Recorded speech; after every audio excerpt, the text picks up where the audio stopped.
Okay. Hmm. Alright. Alright. Alright. Alright. Alright. Alright. Alright.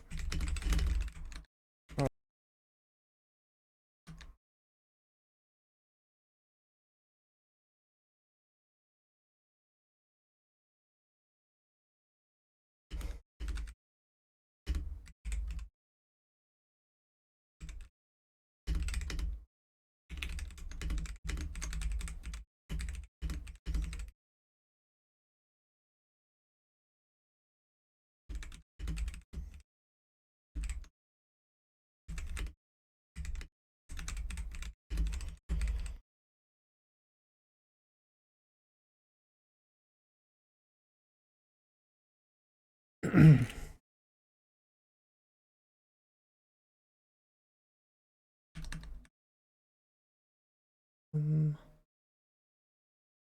Alright then. Have my first time doing this, so I suppose I'm just gonna wait for people to get into chat before getting into the cards. I'll just start. Right then, Freddy Fazbear, 60% for 2 JP, while at 0% power, Freddy gains plus 1 JP. Once per turn, if you have a clever animatronic type of left will gain 20% power after Freddy attacks. Yeah, this is the first 4 characters are kind of the platonic ideals of the respective archetypes.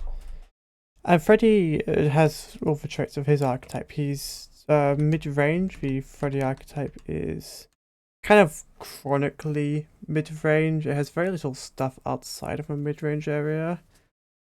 It does have like Golden Freddy is more expensive. Yeah, it's mid-range too expensive generally. He's got power gimmicks. A lot of them. 20% whenever he attacks if you have an attack left up. That's really nice. Like 20% power just every turn. Really good card.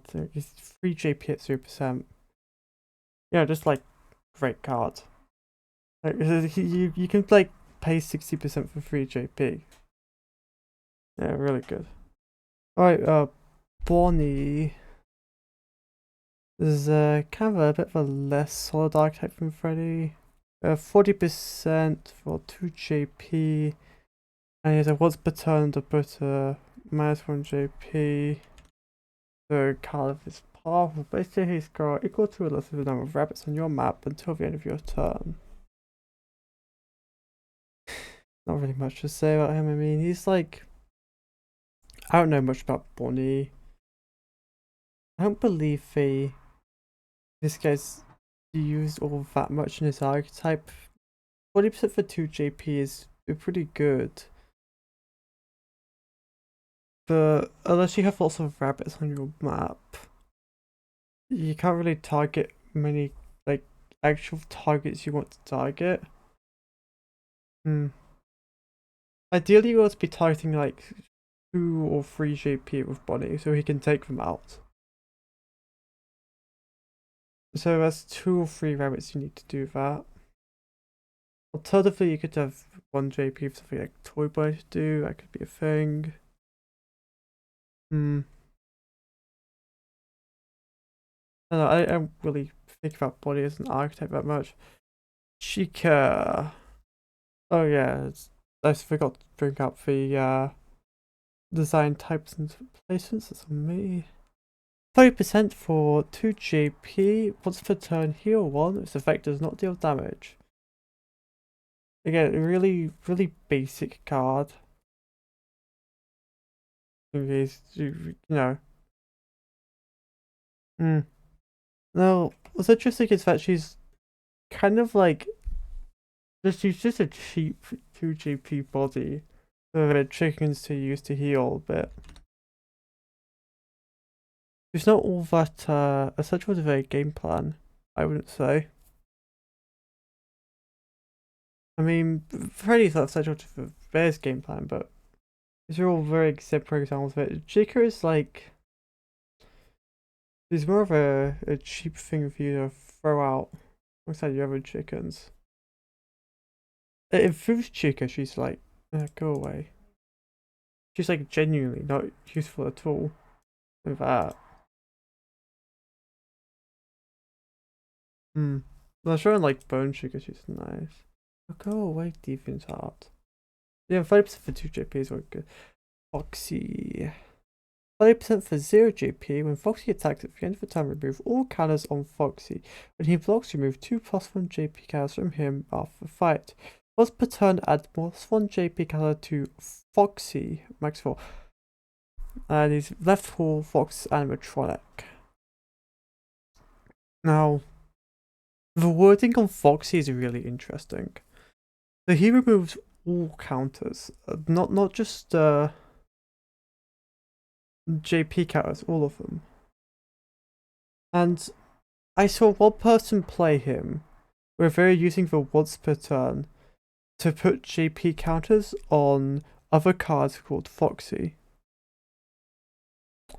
Which I think, if you play it like that, then that implies that he removes all counters on all Foxys.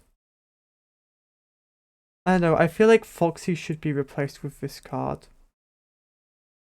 Because, like, you could tell Foxy's a relic from an older time. Really, Tam, the way this is worded, cards are not worded like this anymore.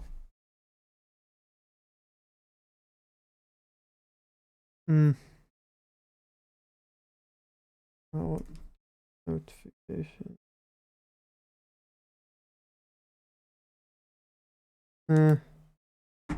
Yeah, they don't really word cards like that anymore. I feel like Foxy could use a bit of a duo for the wording because of that. Like, ready. No, Freddy also has that wording. I guess like touching the cards is like be blasphemy or something. Alright, we got a token next. Endo 0 GP front row. It's as basic as anything. You don't have anything to say about this. It's Endo animatronic. It can attack, but it doesn't have any JP when it does. It gets JP to remember some attacks. Now, Endo 01. 20% for 0 JP. Once per turn, you may spend 10% to create an Endo token on an unoccupied space in your front row. Just defining what an Endo token is. Front row Endo animatronic. So, like the other platform cards, Endo 01 is the most like stripped down version of their game plan, which is summoning Endo tokens.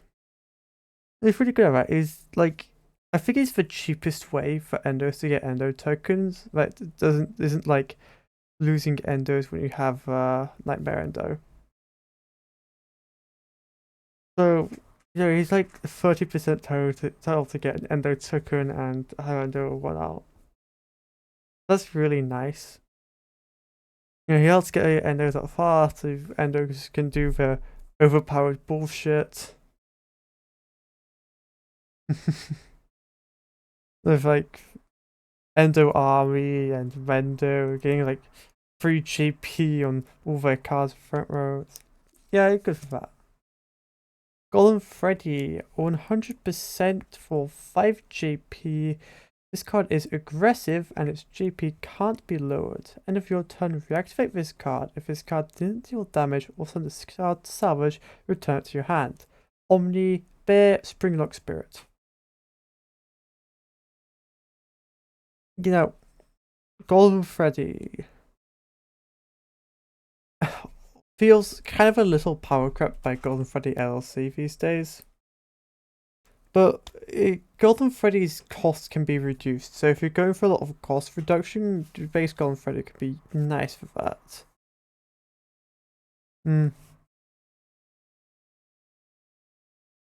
Yeah, you just if the way is open and you can put Golden Freddy down.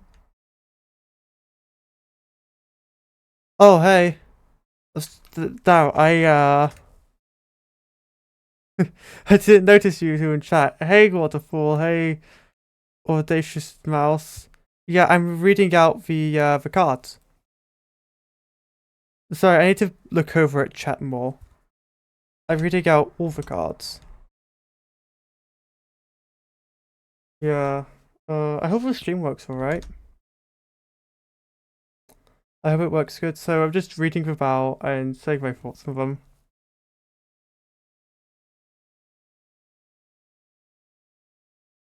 Okay, good. Yeah, Goal Freddy, he has. If you have like 100% or can reduce the cost and you have a clean way to go, he can basically just win the game for you. Although not as effectively as I think like LLC does. But, none of the others really power up him. It's a really good car. Mike Schmidt, 40% for 0 JP. You play an animatronic, you may deactivate this card so that animatronic gains aggressive. And you get. Yeah, I'm gonna be here for a long time. And you gain 10%. Once per turn, pay 10% power to place one door token, 0 JP, this card can attack, in either of your halls or vent, you may remove it from play any time. Another example of these old cards having weird wording. Because if this was a modern card, it would just say in your front row. Like Foxy and Freddy have the same thing. Although those two need the wording changed more in my opinion. Office, Adult Human. I mean, what can I say about Mike Schmidt? These early cards are really basic. But Mike is just, he's just nice. You know, you get doors for like pretty cheap. You can give your animatronics aggressive and make them cost less, which is just really useful.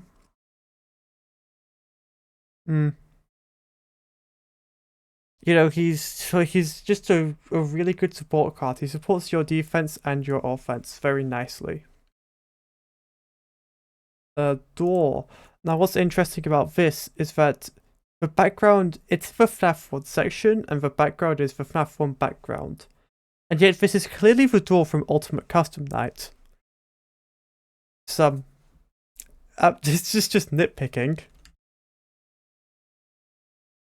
But, it's a door, alright? I don't have anything to say. Yeah, aggressive is like really good. Can't wait for Snod. I think Snod's a while off. The fan! Law! 30%. All cards in play cannot deactivate cards to use your focus until the end of your opponent's turn. The first customization, and it's sort of, it's like, it exists, I guess. It's, I don't know what to say about it.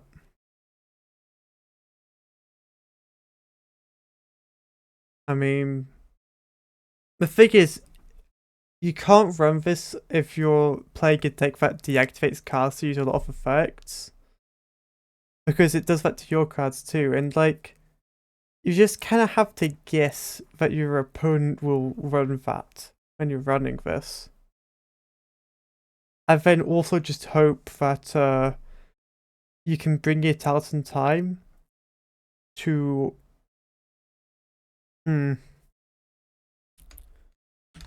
like rig out the right time. Yeah, it would. That's the kind of card it is. You're like, oh, I skipped phone guy. Huh. So already I'm making mistakes and barely into set 1. 30% 0 JP when a token you control is sent to the salvage by fighting the card that for it costs 10% to reactivate at the start of your opponent's turn. Once per turn, you may place one door token in your left or right hall. So, guys, an interesting one that I'm honestly a little surprised he doesn't see more play. He's only good if you're running multiple cards that place tokens, which isn't very common, I suppose.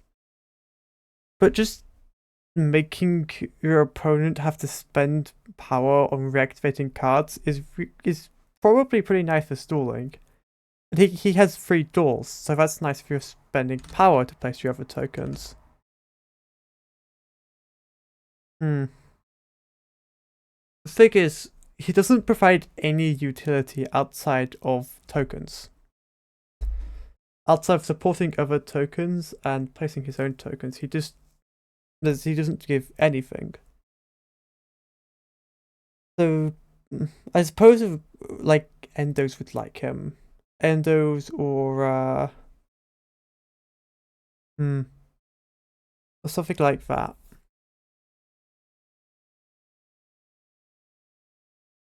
Alright then. You're fired. 0%. Send 1 human you control the map to the south to gain 20% power. It's like whatever. Maybe like only kind of deck I could imagine that would want to use this is like Afton for killing William. But usually they just put him in the office, and the opponent just kind of has to kill him if they want to attack. So like killing William isn't much of a problem for Afton. Don't really have much else to say about it. I mean, I'm sure it could be useful there. You get power as well. Yeah, that's also right.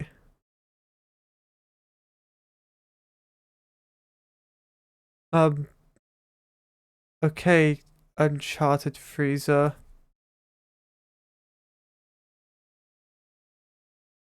Yeah, it has to be your own humans. So like, that's really like a thing to do it with like Afton. Yeah, it should really.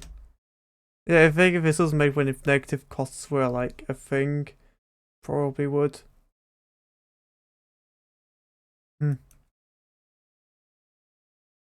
Jump scare 20% for you can't play this card unless you have an animatronic in play. All of your opponent's cards of a human or animatronic type cannot deactivate until the end of your opponent's turn. I don't know why jump scare affects animatronics, but it does. I cannot deactivate, that stops them from attacking. So I suppose that's mostly for like dealing with high JP animatronics, preventing night guards from doing night guard things. Not a card I've played with much, but it seems really nice with that. I guess it's kind of like anti-Mike in that Mike helps your offense and defense. Jumpscare can potentially stuff your opponent's offense and their defense. It stops them from blocking, stops them from like doing night guard things. Stops them from attacking. Very nice. 2020, 40% for all animatronics you play for the rest of the turn, attack when played. Now that wording is interesting, attack when played. So you could play an animatronic that will bring it over to your opponent's turn and it will still attack.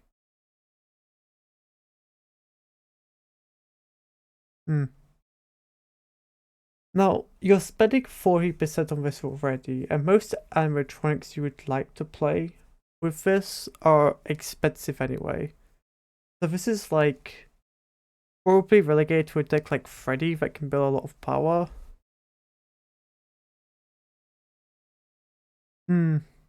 Yeah. It was funny, my mind went to a Happy Frog first, not Funtime Foxy's dislocation.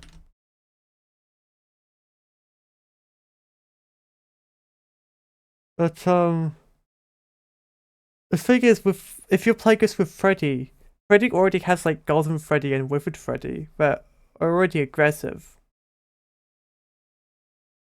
And like, will other animatronic decks even build that much power? Yeah. Probably a staff bot thing or something.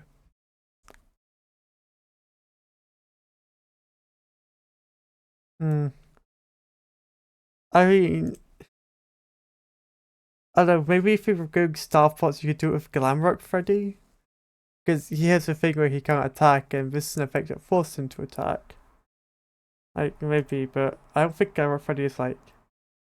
I don't know, I don't think he's like good in staff pot heavy decks. Or at all. Oh, wait, he's not. Yeah, Golden Freddy dies at the end of your turn.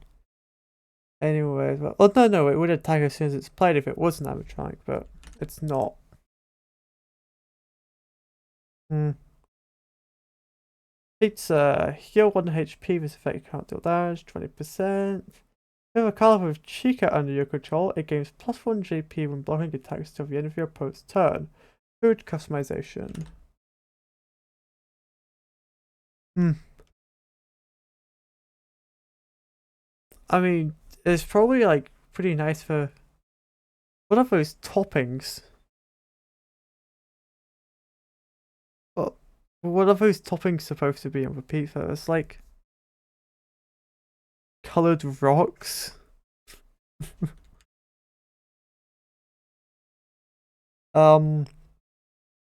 Anyway, in terms of like this, it's like, hmm. My first slice was like food chica.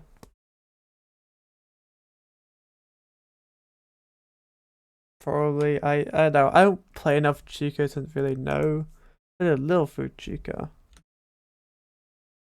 From Pizza Sim, of course. 40% hallucinations. Choose a human on the map. They can either not use effects or not block until the end of your opponent's turn. Customization. 30% to disable part of a human. It's a little steep when humans are generally quite cheap. I mean, you can disable their office cards from blocking. You know, this is again anti-night guard. There's this anti-night guard in set 1. It has quite a bit of anti-night guard. If your deck really struggles against something like Fritz Smith, this could be really nice. Or like, yeah, any of the night guards really, or William. If anything else, it would be that useful. But like 30% would become worth it. Hmm. Yeah. After encounter. Really nice against William. Backup generator 0% persistent. The first persistent. At the start of your turn, add a card of this card max 3. During your turn, you may send this card to salvage to gain 10% for each counter that was on it. Now, that can be any type of counters. So if you can put like virus cards or something on it, that could be really nice. Music box as well. Because only the first ability has a maximum of 3. Even without that, this is just good. It's power for 3. Like, that's just really nice. I think it's the only, like, literally free power in the game. Although it takes time. Yeah, everything else costs, like, at least 10 or 20%. Although that's, like, staff pots, which have to put on virus cards as well. The 5 laws of physics. 0%. You may move one card of Bonnie in its name on the map horizontally to any open space or a space with a rabbit type card. If you do the latter, move the red card where the old one used to be.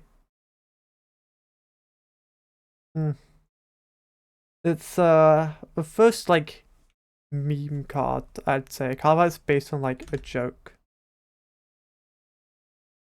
And you can move your Bonnies to probably to better attack deactivated cards. Is realistically what you'll be using this for. And at that, it's pretty nice. I think. I've never played Bonnie, but it's 0% for this, so it can't be like that bad. And Bonnie wants to be put in the way of deactivated stuff so it can kill them. Or just to like get a high JP Bonnie to just attack your opponent. Secret code 1987. 50%. Pick a card you control and add a +1 JP card to it. While that card has 6 or more JP, that card becomes unblockable. I'm shocked that got through. I mean, in all fairness, it's not the first set 1 thing to have weird wording. But like, it's how it updated the icon for being able to go anywhere and everything. Like, I'm shocked that got through. As for the card itself, if you have like 5 JP that isn't gone for ALC, I'm sure it's really nice. Like, just adding JP to any kind of card is good. Specifically a JP counter. So that has some interactions with Foxy probably.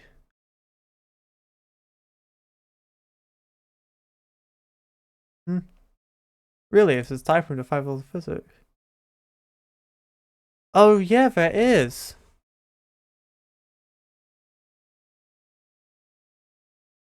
Oh, yeah, this is the first augment card as well, but before augments were a thing.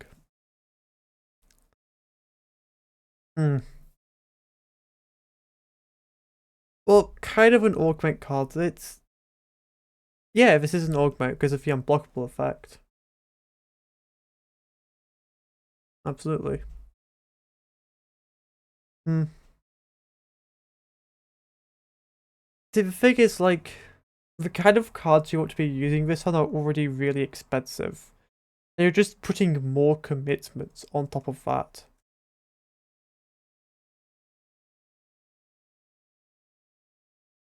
So, like, I don't know, that's like 50% is a lot. It's really strong. Like, you can make them unblockable, but that could be game winning. But it's definitely only usable in like decks that gain a lot of power, like Freddy or anything with staff bots. I don't know if staff bots can even get out things with high enough JP. They just win through like alternate win cons. Cameras featuring Golden Freddy.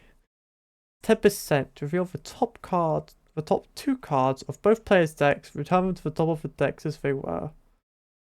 I don't know in what situation you would want this. Like, it's nice, the knowledge is nice, but I feel like you would never want this more than another card. Customization. Like, if you like, even if like with GGY and you just want a cheap customization, Faz token is right there and is better.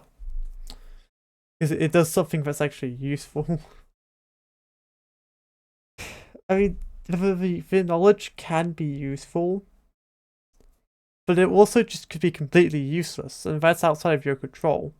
You may just not be able to act on that knowledge at all. You're not like revealing the hand or anything. The top of the decks is like, I know, it's too random, really.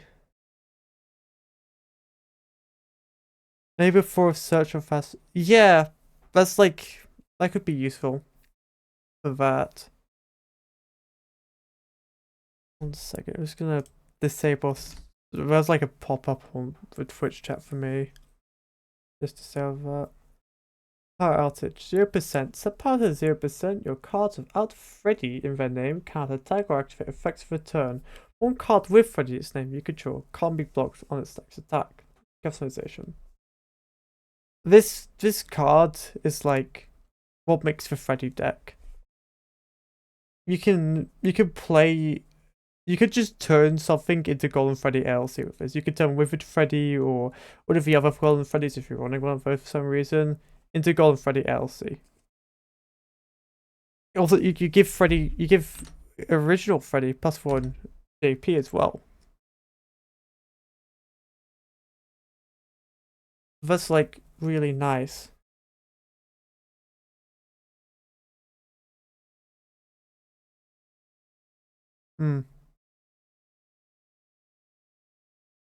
It's just a really good card for Freddy. It completes for everything else. Big of Freddy. Toy Freddy, 40% for 3 JP. This card cannot attack. When you play a bear or animatronic, you may deactivate this card to reduce its cost by 10%, or if that card was both 30%. Office, bear, animatronic. I think I'm going to need to get some water. Should have had some water or something when I started this. I'll do this card and then I'll go get some water.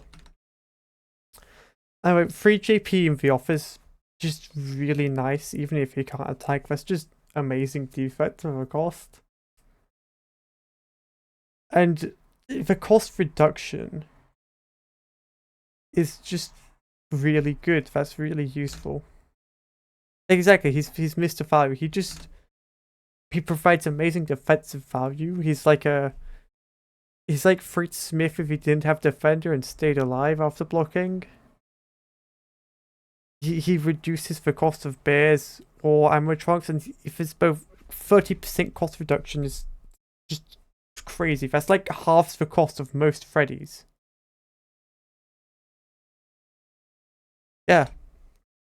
Hey, he really is. This is just an amazing card. And 1 second, I'll just get some water real quick.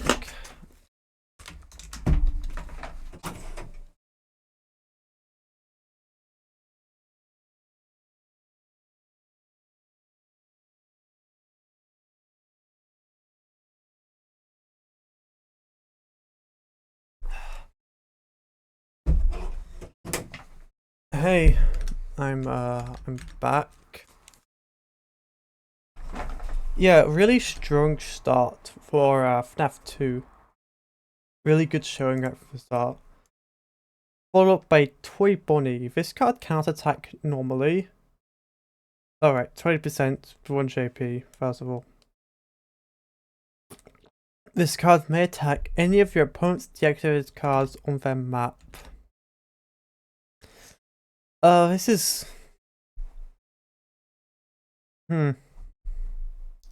So this guy, I think he's supposed to be for like... Well, he's supposed to be for sniping low JP, or stuff you put minus JP counters on. Usually you'll be trading him away even if there's minus JP on the card. But he's very cheap, so you can afford to do that. However, unless your opponent has like deactivated cards that happen to be 1 JP or lower for like minus JP or otherwise, he's kind of not doing anything.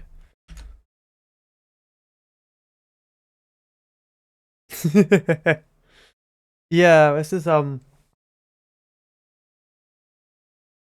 don't know, it's like maybe he's nice. Here's a Twitch Chica, 20% 1 JP. When this card is played, replace a cupcake token, 0 JP cupcake. You may send this card to the side to heal 1 in any of your open front spaces. Left hall, chicken animatronic. So Toy Chica. This card is really funny now that Nightmare Chica in her current state exists. Because Nightmare Chica is just straight up like way better than Toy Chica for half the cost. It's so funny. I mean, she heals you once, which means she's not good for sustainability in an archetype that's all about sustainability.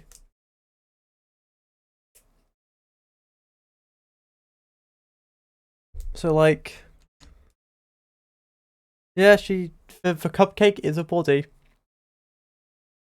Right. But like, the original Chica is 10% more. And she does stuff every turn, and she's 2 JP. I feel like Toy Chica is kind of in a bit of a position where she's outcompeted. It is nice to have a body though. That is nice. Extra body is nice. We'll say that. So. Alright, Mangle, 60%, 2 JP. First aliases, I'm pretty certain. Toy and Funtime Foxy. Didn't know the Mangle kinda does a Foxy. Huh. Thought it was just Toy Funtime. This card is treated as being amalgam type. Why isn't it just animatronic dash amalgam? Golden Freddy is Springlock Spirit. Once per turn, when a card of animatronic, fox, or amalgam is removed from play, gain 10% power.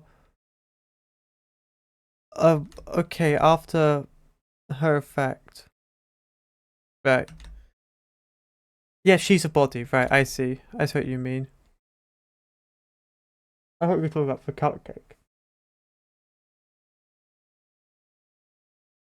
Yeah, staff trying fox for Margos. Removed from playing, gain 10% power. This card gains +1 JP for turn. It did had Foxy, it used to only be fun type. Huh. Why'd they buff it? Why Michael's like I guess Michael needed a buff. Michael's really good now. I mean power and JP. You get both of them for like sacking an adventure Foxy or an adventure Mangle. Like you can easily get this card to like 40%. Very easily. Very solid card. To connect, of course, right, because Mangle's like a sub-archetype of Foxy. Blue Boy, or BB, 30%, 0 JP. Players cannot keep power by effects. Office humanoid misfits. I'm just gonna call these misfits. I mean, if you're opposed doing like Freddy or something, or like huh,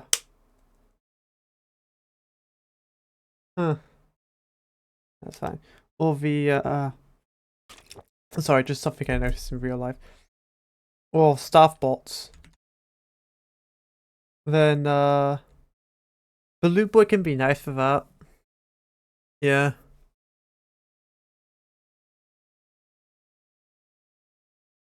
Yeah, he's okay disruption and lockdown, well, lockdown specifically.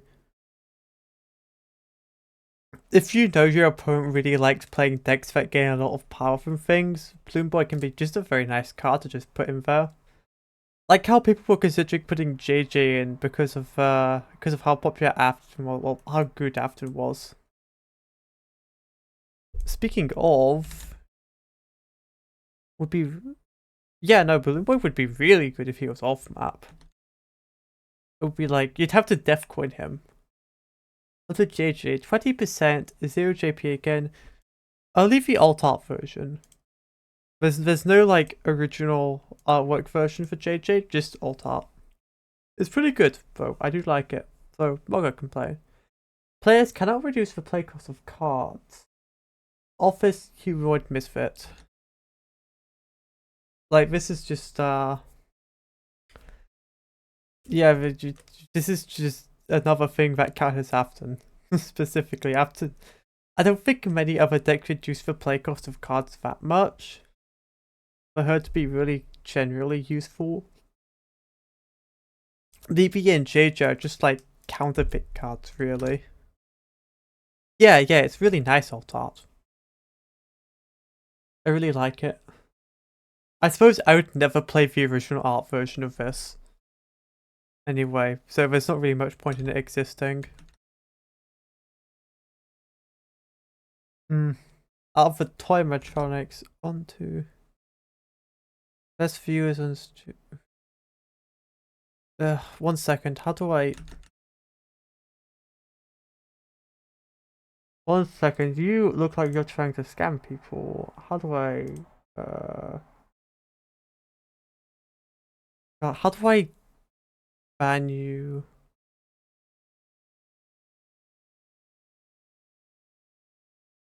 God, I don't know how to mod view. I'll go to mod view.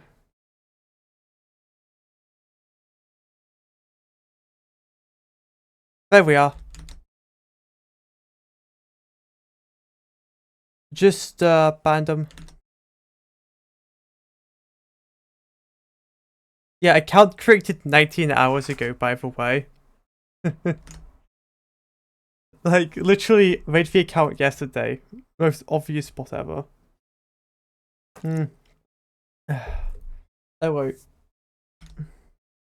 Vivid Freddy, 70% for 2JP. Aggressive. This card could... Okay, so Golden Freddy didn't explain what aggressive is, but Vivid Freddy does. Just a set one thing, I guess. Once per turn, spend 10% for every card with bear you control. Then add a +1 JP card to this card for every 10% spent until the end of your turn. It's just really nice.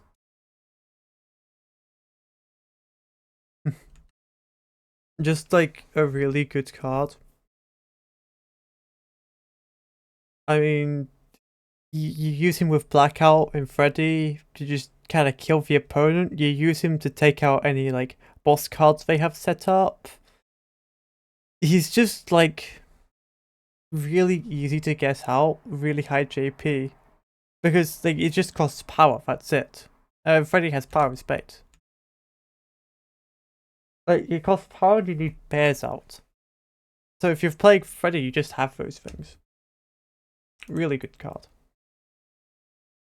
Alright, Withered Chica, 50% for 2 JP. Defender. Once per turn, deactivate this card to deal 1 damage. Vent, Chicken Animatronic. I mean, I think she's like pretty good. I don't play Chica much. My only Chica deck I made was Chica. I didn't really use her. But like, it's a defender. Defender's a really good trait for a card to have. And if there's nothing like on your opponent's map, like there's like you're scared of attacking you, but you still can't get past it, you could just deactivate her. Like you play her first time you play her, you can deactivate her to just deal some damage. Although she can't do her whole thing if she does that, so it's kind of situational, but still like good. More alt art, nice. I really like this. Alt art, really good alt art. Withered Bonnie, 50% 2 JP. This card can fight any of your opponent's cards with a -JP counter on it. Once per turn, discard a card from your hand to target a deactivated card on the map and add a -1 JP card to it until the end of your turn. Yeah, well, Chica seems good. I don't think there's any bad like withered cards, honestly. They're all like pretty solid. Apart from the withered LLCs used to be really bad, but they got buffed recently and now they're a little unexplored. Don't really know how if they're bad or not. I mean, Withered Bonnie is like, is he? Well, he can fight activated cards with -JP cards. Like, fighting activated cards is always a good trait. And he can do both parts of what Bonnie does. He can be the card the thing that takes out cards, and he can be the thing that puts -JP counters on cards to enable taking them out. You have to like mill out your deck to do this, the latter. But milling your deck out isn't that bad a thing. Like, depending on what you're running. You could be going like Hurricane Junkyard or something. Be really nice with that. So I'd say it's like pretty good. Although I don't know, I've never run Bonnie before, so I don't know what constitutes pretty good in a Bonnie deck. I mean, he's not great, but I don't know. Withered Foxy, 40% 1 JP. Once per turn, discard a card from your deck to add a +1 JP card to this card, maximum 3. After its next fight or attack, remove all counters from this card. If all your front row is occupied, this card becomes aggressive. I mean, for 40%, that's not terrible. He's a Foxy with a minimum JP of 1, which is always nice for Foxy.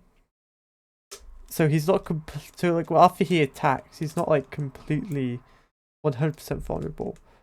He loses all his counters even if he blocks. Whereas I believe other Foxies generally don't lose all of them if they block, only most of them. And he has aggressive. He can get aggressive, which is just like nice. I don't understand is why Withered Foxy is cheap. Because Withered Foxy completely consumes the gameplay of FNAF 2 when he's on higher A. You spend half your time doing Withered Foxy and half the time doing the puppet. But sure. He's very good, I know because I ran. Alright, I'll take your word for it. I'm not a Foxy player, so I can't judge what is good or isn't good in a Foxy deck. I mean, this 2JP aggressive for 40%. What am I talking about? That's like really nice. And then he can go further with the JP counters. Potentially.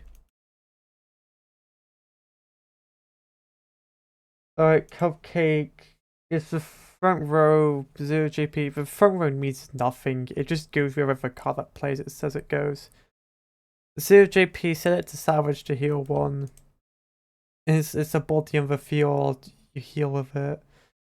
It doesn't have the Cupcake type. It does have the Cupcake type. It doesn't. What am I talking about? It very obviously does. The Puppet. Full stop. 40%, 5 JP. This card is unblockable. When this card has 7 music box counters, you may move it to any unoccupied space on your map. Start of your opponent's turn. Your opponent must either add 1 music box counter to this card or pay 10%. Off-map humanoid puppet. Foxy go, then his effect, then hook for very cheap. Oh wow, yeah, that sounds like really good. Yeah. I didn't think about like customizations and stuff. I shouldn't think about these cards in a vacuum. I really should be figuring out from in the context of what you'll be playing them with. But that's really nice. Like it's really good. Anyway, back to the puppet. This card was originally the core of the puppet deck. These days it's a bit more replaceable with LC. But like it's still like a pretty nice card. It's not nearly as good if you're just playing it by itself as it used to be. You can't just run puppet in a non-puppet deck anymore because 7 music box counters is a lot to ask for unless you have some way of quickly getting those. But you know, there's all the puppet stuff. It still does attacks. It still is like Golden Freddy LLC if it gets out. Like, not bad. I think it's a little overshadowed by LLC Puppet these days, but it's still like fully usable. Shadow Freddy, 50% is 0 JP. Shadow Freddy, another example of weird set 1 wording. That would be this card, if that was a modern card. Gains +1 JP for every 4 character cards in your salvage. Once per turn, send a card in play with JP equal to or less than this card's JP to the salvage by paying 50% plus 20% for each JP that card has. Office Bear Misfit.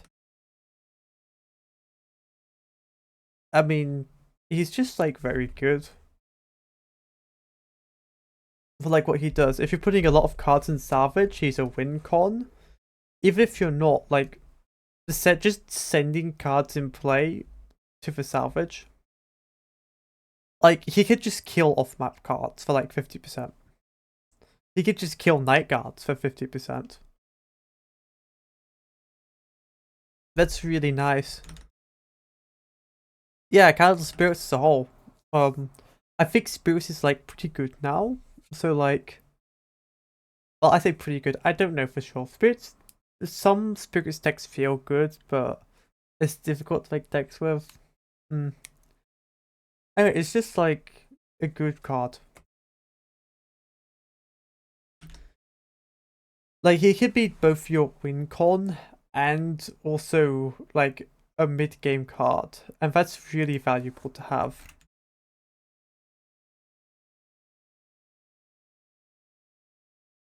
Oh hey, the altar, the overmeme art was updated.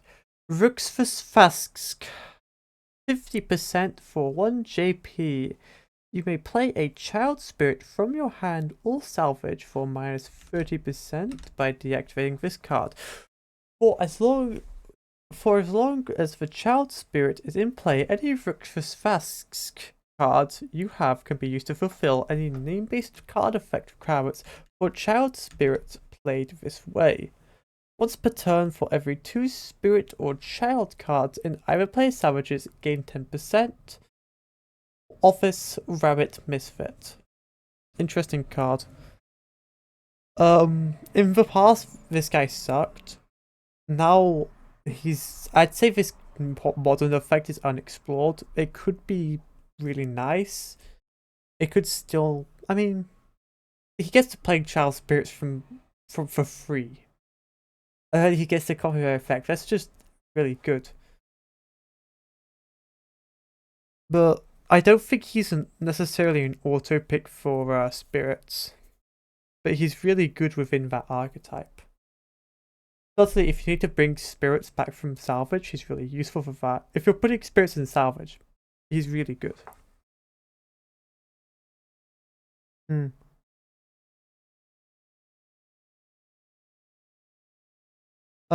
Paper Plate Pals. This is a card that I forgot existed. 0% for 0 JP. This card is also treated as a humanoid and bear. It cannot attack or gain JP. When killed, both players draw 1, then discard 1. The original name spirit still works. Oh yeah, of course. That's like really nice. Oh god, it's so hacked. Omni Rabbit Misfit. I don't really know what to say about this card, honestly. So,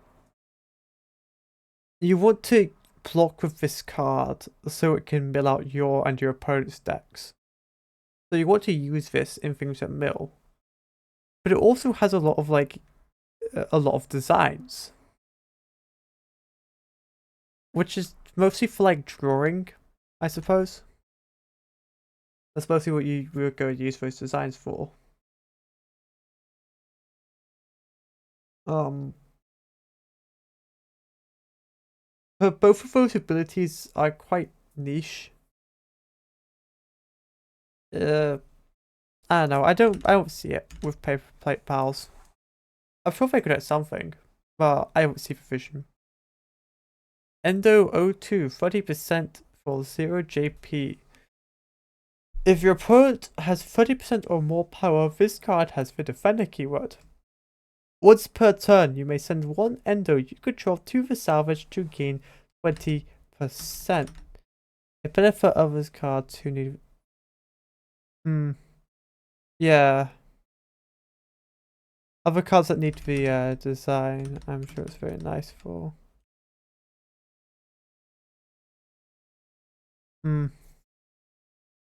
Yeah, I suppose if you need that design for really cheap, that's good. I mean, it could be like Withered Freddy for free, like Body for free, it casts a rabbit for like Bonnie. Humanoid, what does humanoid do? I don't know. Anyway, 2 0 JP. If your opponent has 5%, yeah, it gets defender. Once per turn, you send 1 ender you control to the salvage to gain 20%. Now, just having a defender for endos is nice. It's useful. Yeah, you can use that to like force your opponents to have to fight endos more easily. You can send endos to salvage to gain power, which is useful if you have a board that's being blocked up by like endo tokens and you want to get something like a mad endo or a nightmare endo out. I think this is pretty good.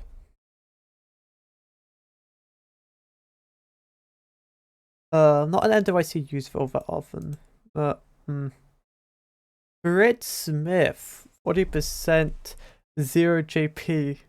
That's a lie. You may deactivate this card to redirect an attack to this card and fight as if he had 3 JP, but send this card to the side afterwards. In other words, this card has Defender. When this card, when using this card's Defender ability, if he has 3 JP, send him to the salvage afterwards. But, both sides didn't want to put it in that wording. Once per turn, you may place a +1 JP counter on an animatronic you control with 2 JP or less. At the start of your opponent's turn, they gain plus 10% power for each card in play made by this card. Remove those counters when this card leaves play. Office Adult Human. Fritz is really good. A 3 JP defender is already just really nice, even if he dies afterwards. I mean, I say defender, he's technically not a defender, but he is basically a 3 JP defender that dies afterwards.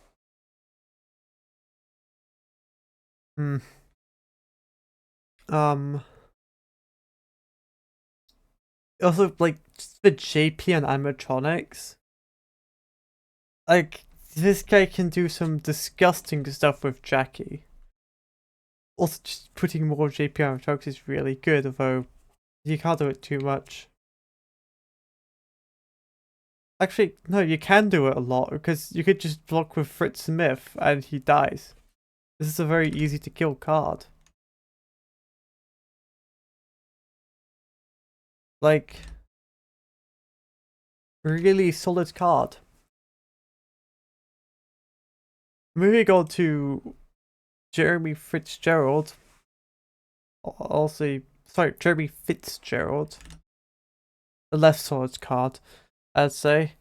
30% for 0 JP. Once per opponent's turn, you may deactivate this card to add a -1 JP card to an attacking animatronic or Sprinkler type card until the end of your next turn. Once per turn, pay 10% to remove 1 card from a card in play. Office Adult Human. So the thing with the once per turn is you need to deactivate your office card during your opponent's turn to do it, which is a steep price. And I mean, -1 JP and an animatronic or Sprinkler is pretty good. Probably also nice if you're running like Bonnie. I imagine Bonnie really likes that. But removing a card from a card in play is, again, it's an ability that you can't be sure your opponent is even going to be running counters. Right? And against decks that do run counters, it also depends on the specific deck. Against Puppet, that's an incredibly nasty ability. I'd hate to play Puppet against Jeremy Fitzgerald. But, it's also probably really good against viruses as well. Yeah, I was gonna say against viruses, not so much, but no, that's still very good against viruses. Although, viruses have an easier time getting counters out than like stuff like Puppet does, so not as good.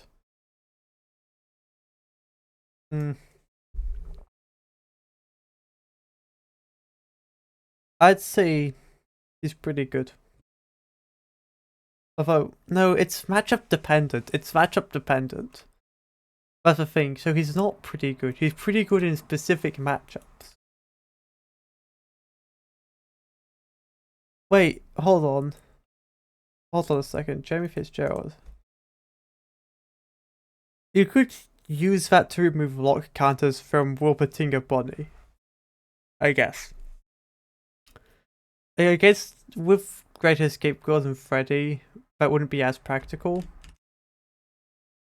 But if you're running a Bonnie deck with Wolpertinger, I believe that's how it's pronounced, That's probably pretty nice for that. I don't know. Something borrowed, something new. 10%. I could have thought it was like 20 or 30. But 10 is probably fair. There's one card with Withered in its name in your hand for salvage. Then you may play one card from your deck with Toy in its name with the same design for its play cost reduced by 40%. Then shuffle your deck. Hmm.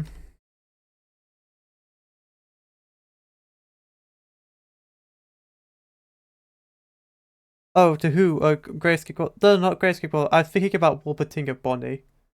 Because Wolpertinger Bonnie also needs lock counters removed to attack. So that's what I'm thinking of. Against Grayscale Golden Freddy, it has too many counters for that to be useful, really. Hmm. But I think Wolpertinger Bonnie could be useful because it only has 8 counters you need to remove. And since Cherry is already useful for Bonnie anyway, I was just thinking about that. Anyway, if I said something new. Design, also reduced by 40%, so forget, off-map customization. This probably like kind of sucked before the retrografts. This definitely really sucked before the retrografts. But now you have the retrografts out. This is like really nice. Because now we have like actually like expensive value, well, like mid-range valuable cards you want to get out, which are called toy.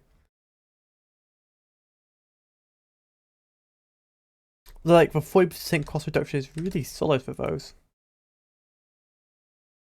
Hmm.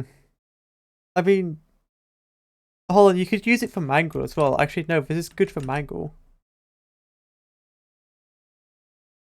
Oh, he negates any effects that target him. That is not useful for Great Escape then. Only for Wolpertinger. Jeremy is. Hmm. I guess it makes sense for Great Escape because otherwise you could use it out with some effects. Oh yeah, this is also really good for Mangled. For Mangle. Oh, you deviate. Yeah. Roller Focus is good already. Hmm. Scrapped 20%. Send one arrow truck with toy in its name you control to salvage. Then draw one card and play one arrow truck without toy in its name, but the same design for no cost. You may spend 30% to use an opponent's card with toy in its name for the main effect. Off-map customization.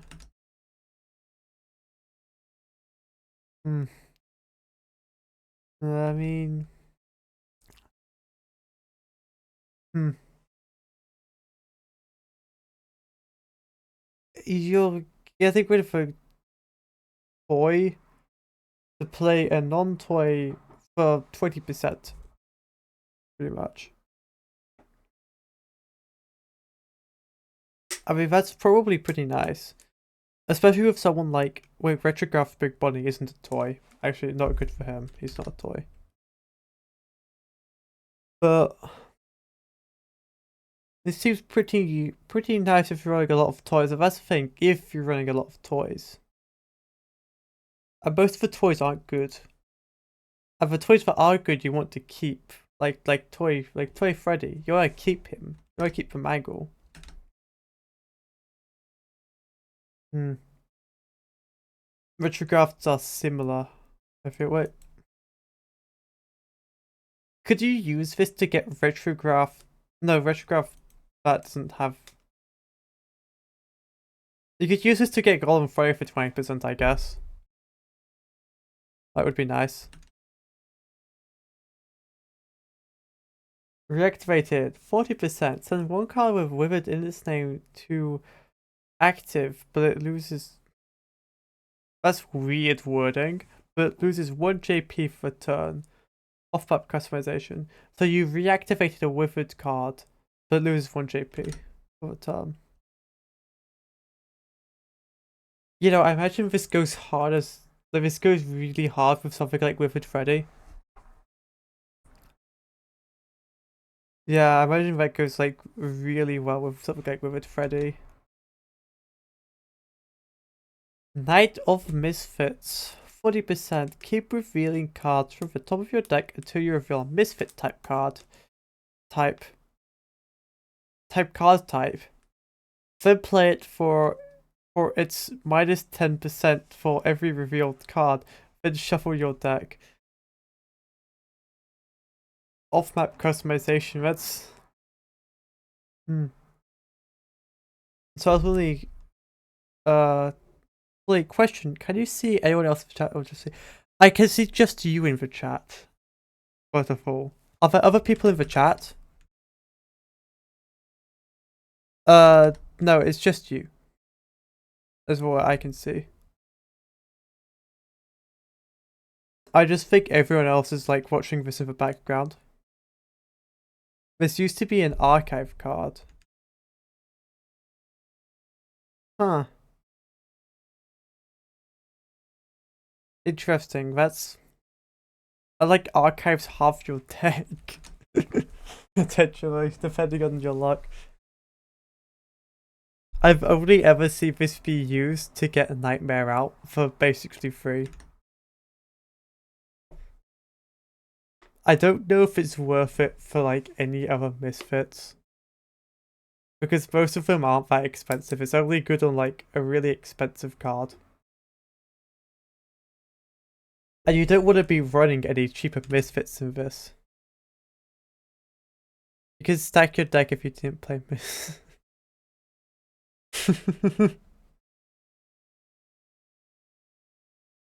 Yeah, you could do that.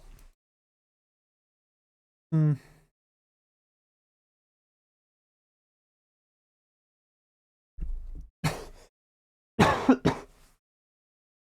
Yeah. Yeah. My grandfather's clock, 10%. Add 1 music box counter to a puppet. Off-map customization.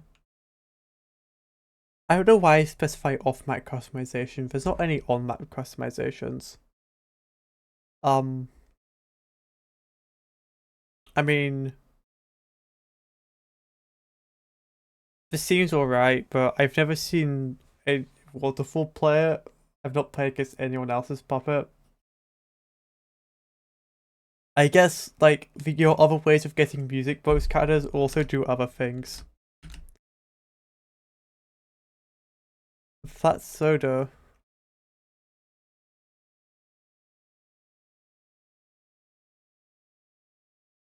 Huh. Oh, yeah, no, you're right. Yeah, I just noticed that is on map. Hmm. Oh, the stream is like a couple of seconds behind me. But I'm sure that's not an issue because my audio was cutting out. Like the stream for you, I'm sure. Anyway. Sorry, I just noticed that over the stream. Yeah. Grandfather's clock, I'm sure is good. Vent trap. Hmm. Oh yeah, vent trap is also like customization. Yeah, so I should be specifying whether customizations are applied. Oh wait, gift boxes, cameo in FNAF 2 from FNAF World. 30%. Choose a card you control, keep this card in play, and when that card would be sent to the salvage, send this card instead. If you do not control the puppet, discard this card at the end of your opponent's turn. Off-map customization. Well, I mean, outside of the puppet, it's not amazing.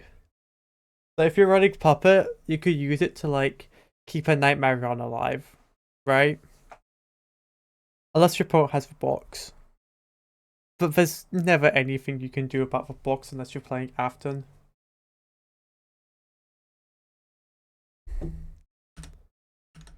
So, yeah, a pretty decent card. Like Puppet. Foxy, go go go, 0%, but not really. Add a +1 JP counter to a card with Foxy in its name. For each JP that card already had, pay 10%. Oh, wait, it can actually be 0% if Foxy has 0 JP. Off-map customization. I don't really know what to say about this.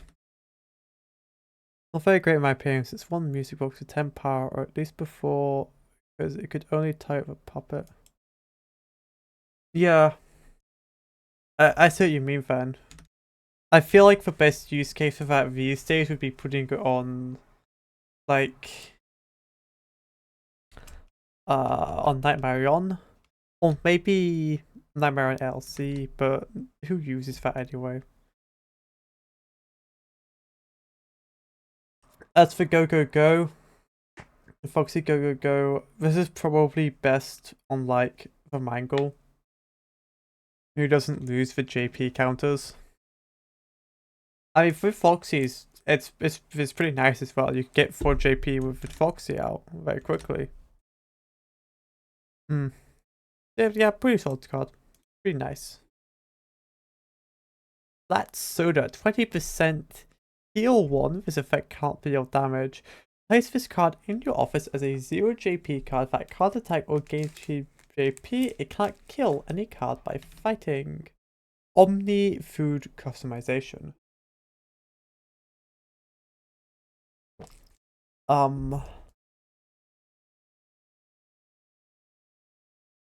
mean, like, it's pretty nice.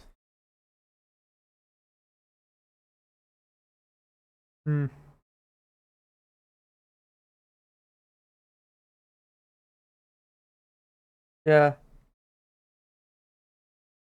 Maybe, is that pretty nice? I just say that automatically.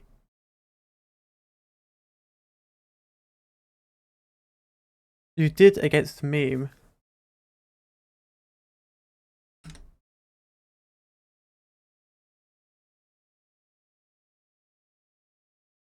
Hmm.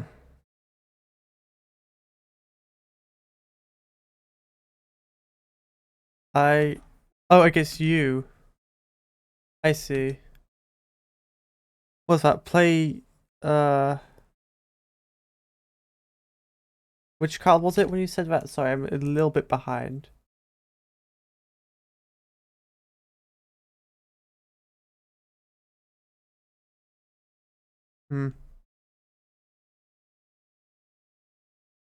Nightmare on LC. Oh yes, I did play that against you, didn't I? Yeah. Sorry, I think our conversation is a little bit delayed, because of Twitch. Also, like, I partway through, I have to like alt tab to read your chat messages. It is what it is.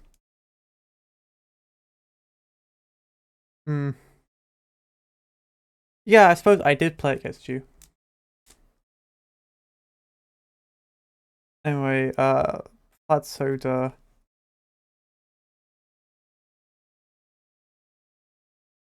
It's like, I'm sure it's perfectly usable in a Fujika deck. The Flashlight. 10% remove 2 cards from a part of the map.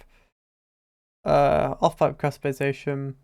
This is kind of like Jeremy Fitzgerald, where he only gets his full usage against like certain decks.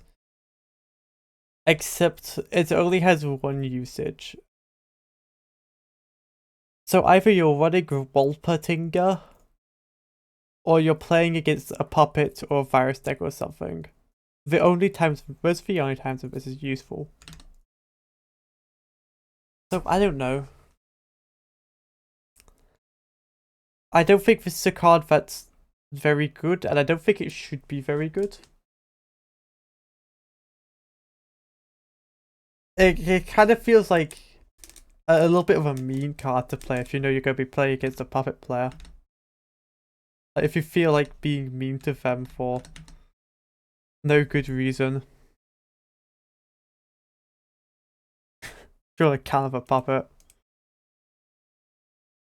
But I don't feel like you're really like, I don't know. Oh wait, on the FNAF 3, we got, right? Yeah. We got Springtrap. Like I'll say, I do like the FNAF 3 backdrop. For 60%, we get 3 JP. When this card attacks, if it did not deal damage to your opponent, take 1 damage.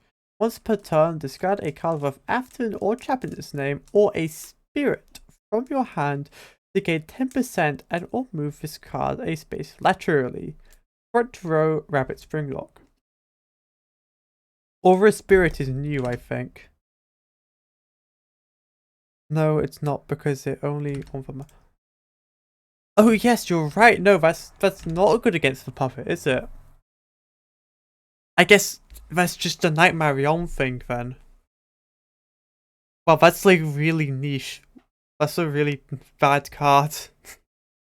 That is really niche. Anyway, I think the spirit thing is new from like making Afton spirits work a bit better because you know like movie Afton and some of the novels Aftons have spirit synergy. As for this card itself, I mean he's good. 3 JP for 60% is never not gonna be good. And also he gets to send Aftons and Traps to salvage, add spirits. Just straight from your hand. He can he gives you power or he walks around when he does that. It's just like it's just a really solid card. It's interesting how only a couple Afton cards have like it feels like early on Sai was establishing that Afton cards come with a downside. Like sure, Springtrap does all this, but he also deals damage to you when he attacks other cards. Like Scraptrap can only attack once. I feel like later Afton cards don't really have that.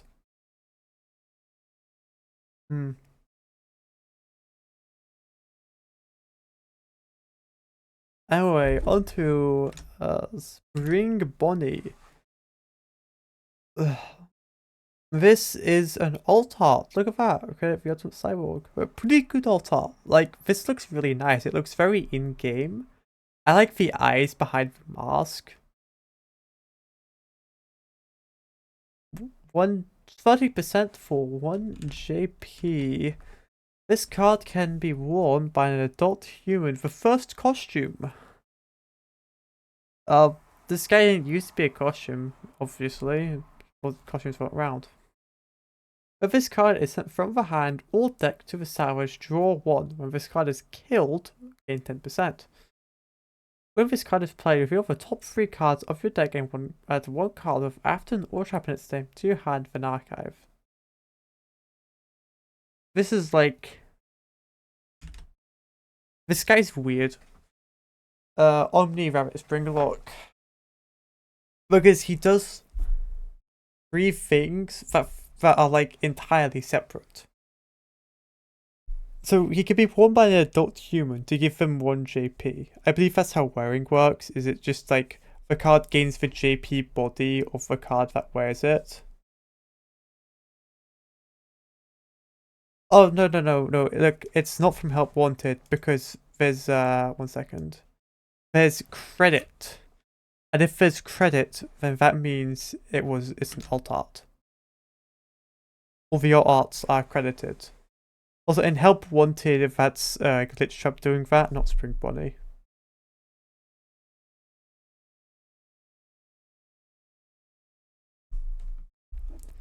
It's based on the shot from Help Wanted, though.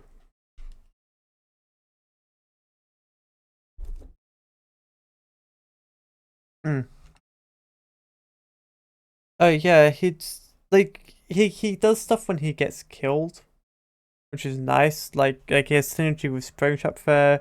He draws Aftons or traps.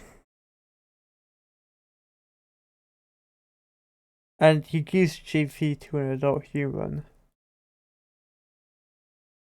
These are all like separate things. They're all 3 minor separate abilities to support Afton.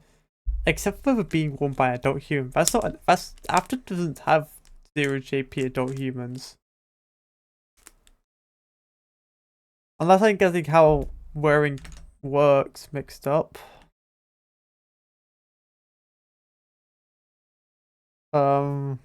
Yeah. I'll go check actually.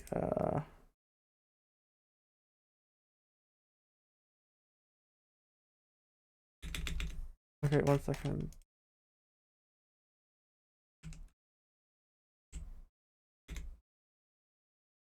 Oh, come on. I have to search for where's that? Here's alias. Where is it?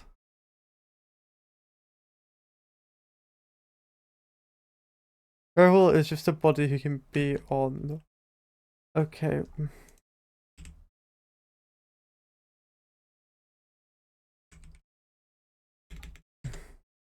Okay, that's annoying. I see. So when he dies the adult human, he can like block for the adult human. He's just in the same space, so they don't die together. Okay, that's still very useful because I guess it's useful for Steve Raglan or William Knowles, but everything wants its adult humans to die.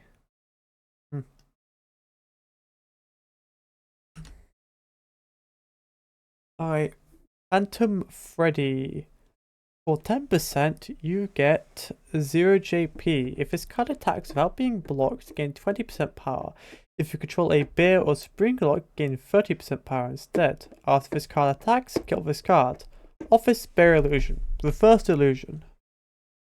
I like how the card looks now. It looks really nice now. I like what Saya has done with it.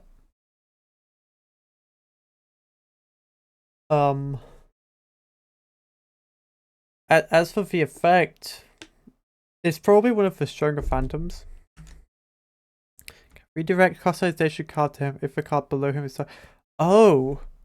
So he could like block, he could protect Afton from being boxed then? That's like genuinely good.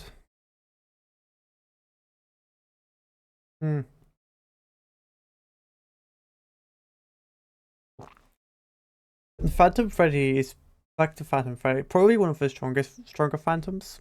He's in the office, which means that he's more difficult to block than phantoms that are played in the front row, for example. So he's difficult to block. He gives you up to 30% power. So realistically, that's 20% power because he costs 10% to play himself. That's still like nice. Oh well, no, 5% in the burst. You can wait with him, and then you can gain the 5% all at once. That can be really useful for like getting an expensive card out. That's what he's for. I think he's pretty good.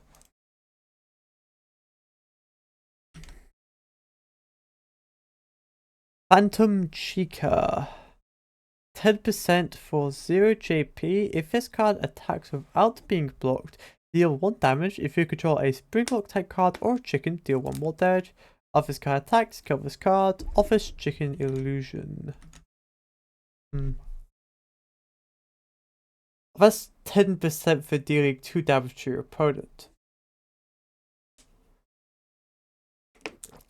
However, the archetypes you'll play the disadvantage of the phantoms is that it depends really on what your other cards do, how easy it is to attack with them. Like Phantom Chica, chickens don't clear the board that much. You need to be playing a deck that can clear your opponent's board well to actually play them. Bodies would love a Phantom card, I bet. Because Body's all about clearing the board, but there's no Phantom Body.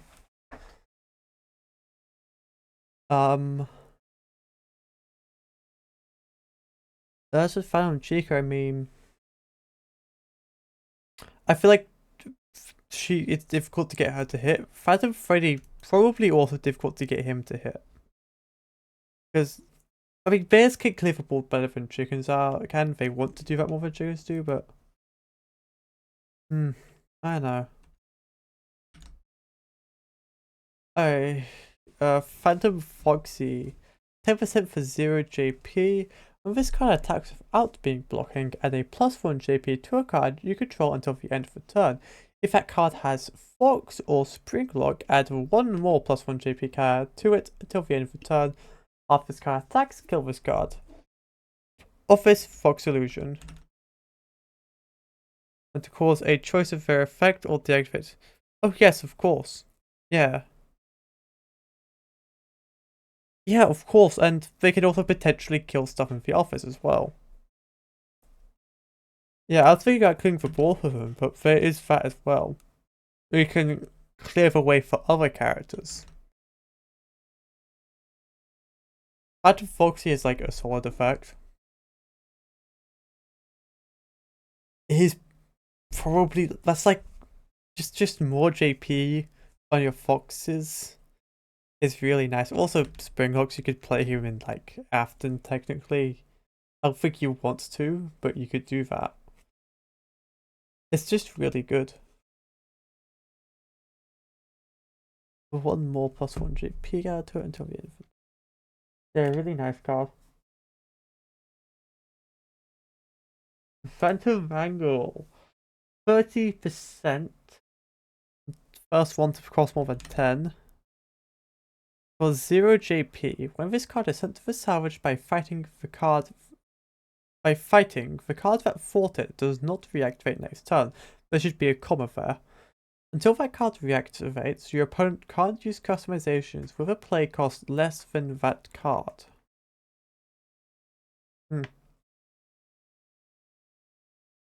Right Office, Right Hall, Fox Illusion. I'm surprised Phantom Mangle doesn't count as being amalgam. Honestly. It would probably be like too good because then you can just kill an amalgam for like. No, it's a fox anyway, so it has synergy with Mangle anyway.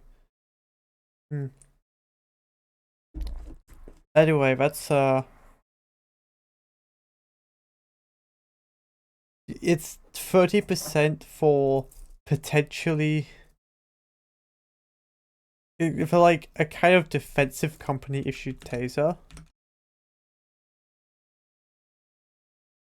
And also, if you manage to get, if your opponent foolishly attacks something with like 70-80% cost into Phantom Mangle, that's really good. Also, even like cheaper cards, if your opponent's running cheap customizations, like Spirits, for example, would be really hurt by that because then they can't do their cheap customizations, which are really nice, like Happiest Day. Phantom Mangle just kind of stops all that. You know, it helps out with like aggro that what Foxy and Mangle want to do. I think those two want to play aggressively. Mangle at least does. Foxy wants to do, but like all that wants to attack.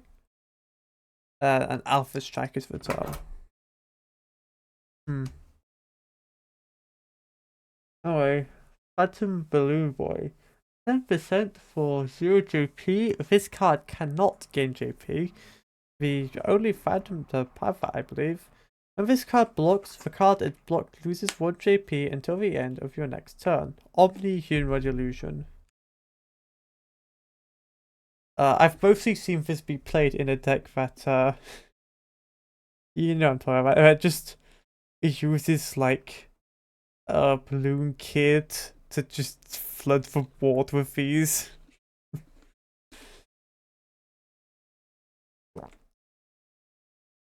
But he's still pretty good, like, as a purely defensive card. He's not a misfit, which is notable. The only Balloon Child not be a misfit, apart from Balloon Kid, I think. Yeah, Misfits deck. He's not a Misfit, sadly. Which is kind of weird, but he's still got usage of that. Anyway, Phantom Puppet, 20% for 0 JP. This card cannot gain JP when this card blocks. Okay, Phantom Puppet also can't gain JP. The card it blocked does not reactivate at the start of your opponent's turn and cannot activate effects until it reactivates. Twice per turn, you may move this card to any empty space in your form. Why twice per turn? Oh, okay. Balloon Kid cares about Balloon Boy, BB, or Misfit. Right. So that still works with Phantom BB. But like something like Night of Misfits doesn't. Hmm. Oh wait, remove this card. I don't know why that's. I guess that's if any your opponent has anything that moves on your turn. Hey, how are you doing?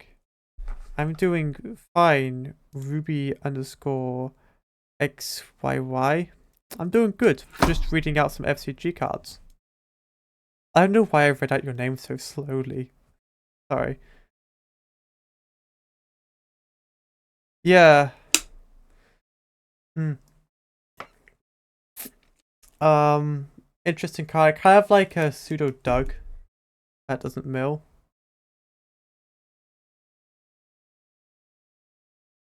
Hmm.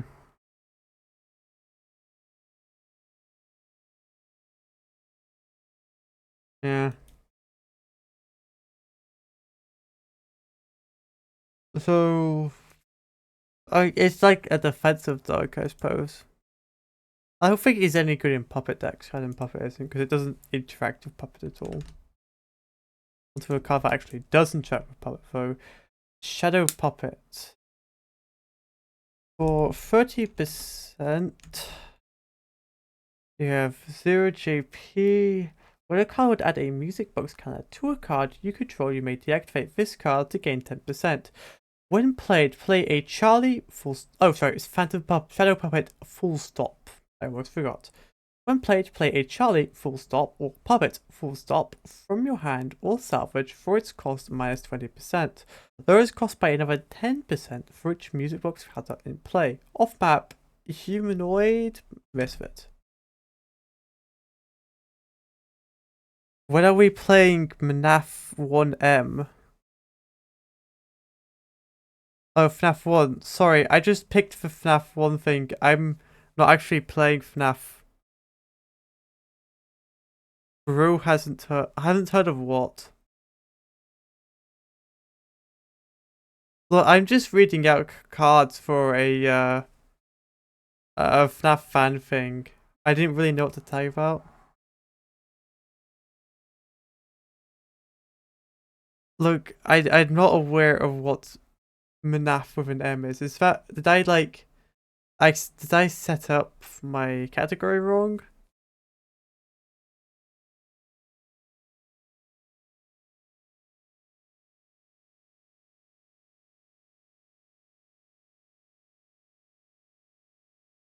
Yeah, sounds like a fan game.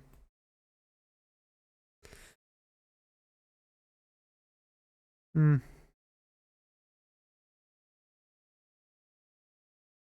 Alright. I'm gonna go back to reading. Shelf of it, yeah, I read all that. It's a really good card.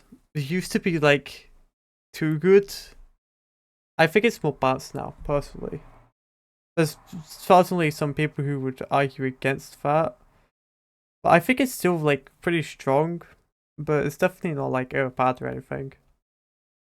You can still, if you have enough music box cards, you still get free puppets from your hand or salvage. But it's more difficult to get that. Until you get that, it's just a discount. Hmm. Definitely still a solid game. Oh, Phantom Puppet was also Puppet full stop. I can't believe I forgot. Missed that.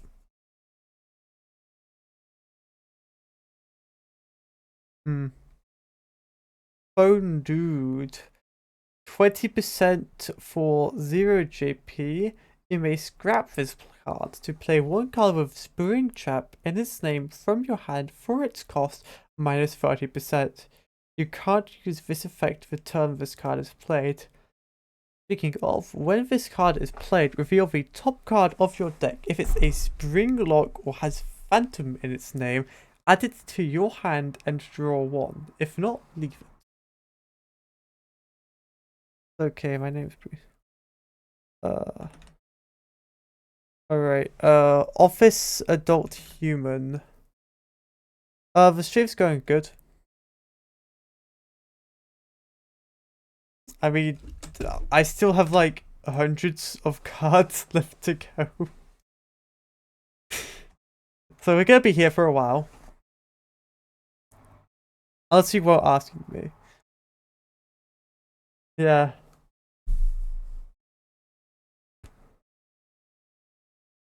Alright then, so as I say with Phone Dude, is kind of a weird one. I feel like Spring Afton decks don't really want him much. Because sure, he reduces cost from hand, which is a rare thing for Afton decks to have. However, you're already paying 20% for him, so you're only reducing the cost by 10% really.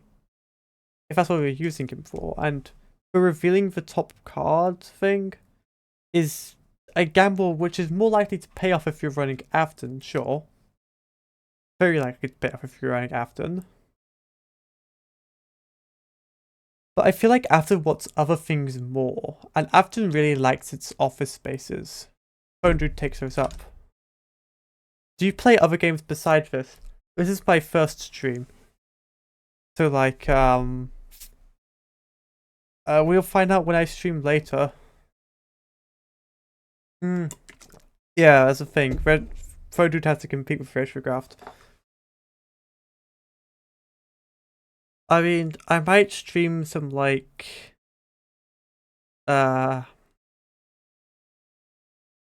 games or something. I don't know, I'm really into FNAF stuff right now. Also play roguelikes every now and then. But yeah, I'm just starting out streaming, so I don't know really what I'm going to settle into yet.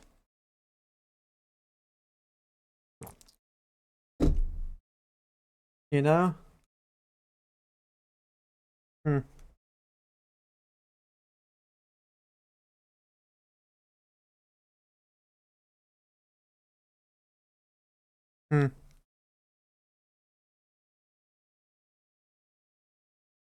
I will likely be streaming any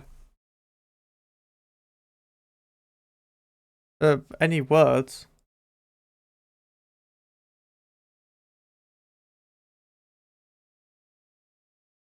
Sorry, I'm not quite sure what you mean by any words.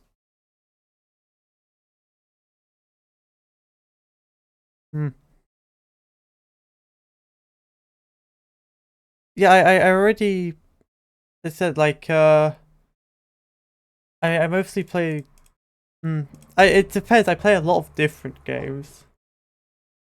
I kinda rotate between stuff. Lately playing FNAF fan stuff.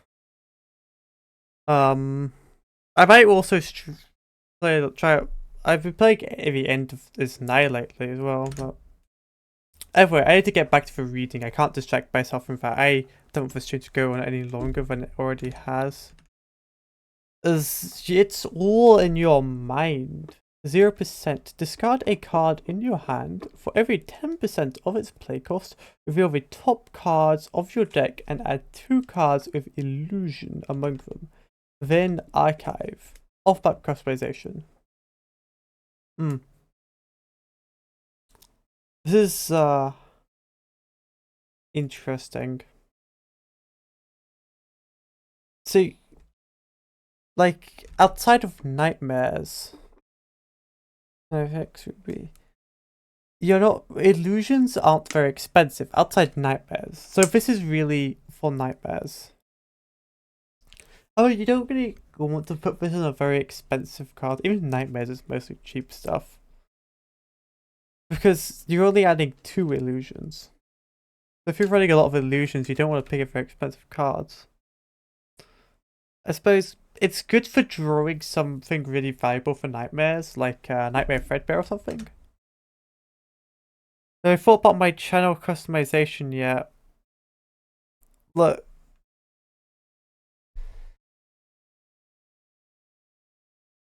I'll get there when I get there, okay?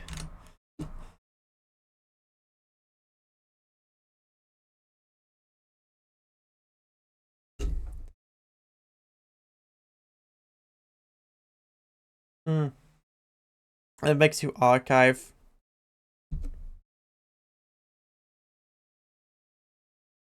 Yeah, I'm sorry if I'm being like a bit rude. But I have like 600 cards to read through.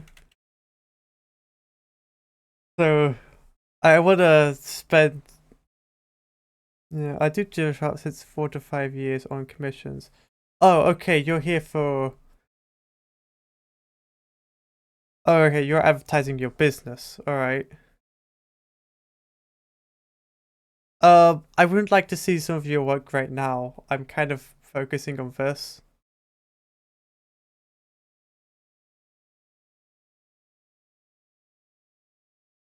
Hmm. Oh wait, Spring Lock failure. 20%. To play this card, you must control. Yeah, alright. To play this card, you must control a card with Spring Lock type. You may kill a human in play. Off-map customization. Hmm. This is interesting. 20% to kill a human is pretty nice. But you rank this in Afton. Which, sure, Afton already kills humans really easily. Yeah, okay.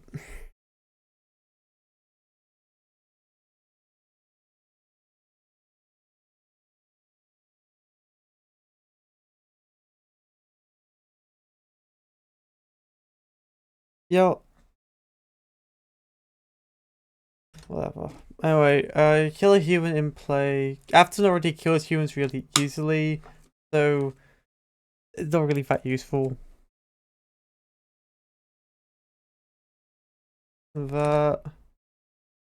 Could you please share your Discord? Could you stop this? I get you're trying to like advertise your business, but it's fine. Just like,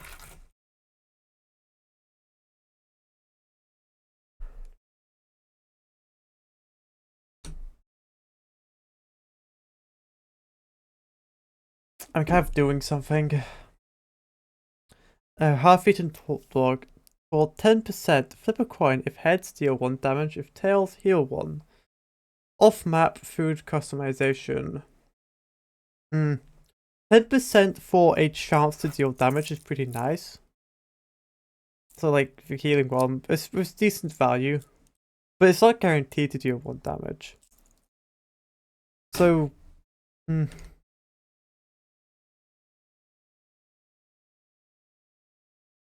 okay.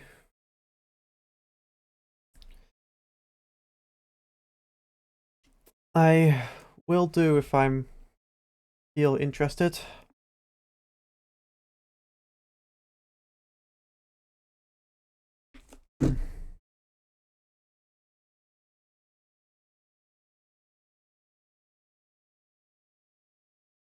Yeah, it's like just bad pizza's better.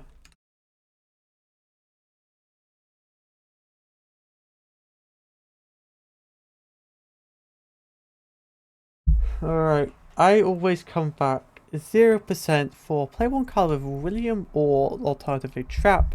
It is named from your salvage for its cost minus 10%. Off map customization. It's good. I mean, kind of a little outcompeted by your on map cards, but it's nice if you don't have anything that literally like plays from salvage with Springtrap. Reboot all, 20% for send all cards in your hand to your bottom deck. Draw cards equal to the number of cards spent to the deck bottom via this effect. Off-map customization.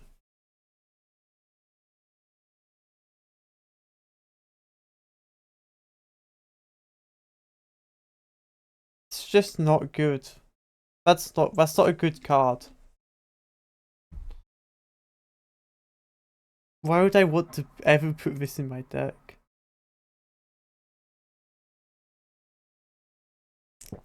Alright, on to the spirit stuff. Balloon Boy double click, 0%.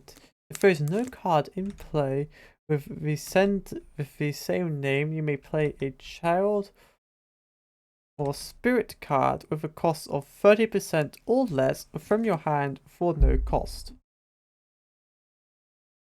Off-map customization. Child or I mean, this is really good for like spirits. Just a really good spirit that you get your cheap spirits out for free. That's really nice. A secret code mangled inputs.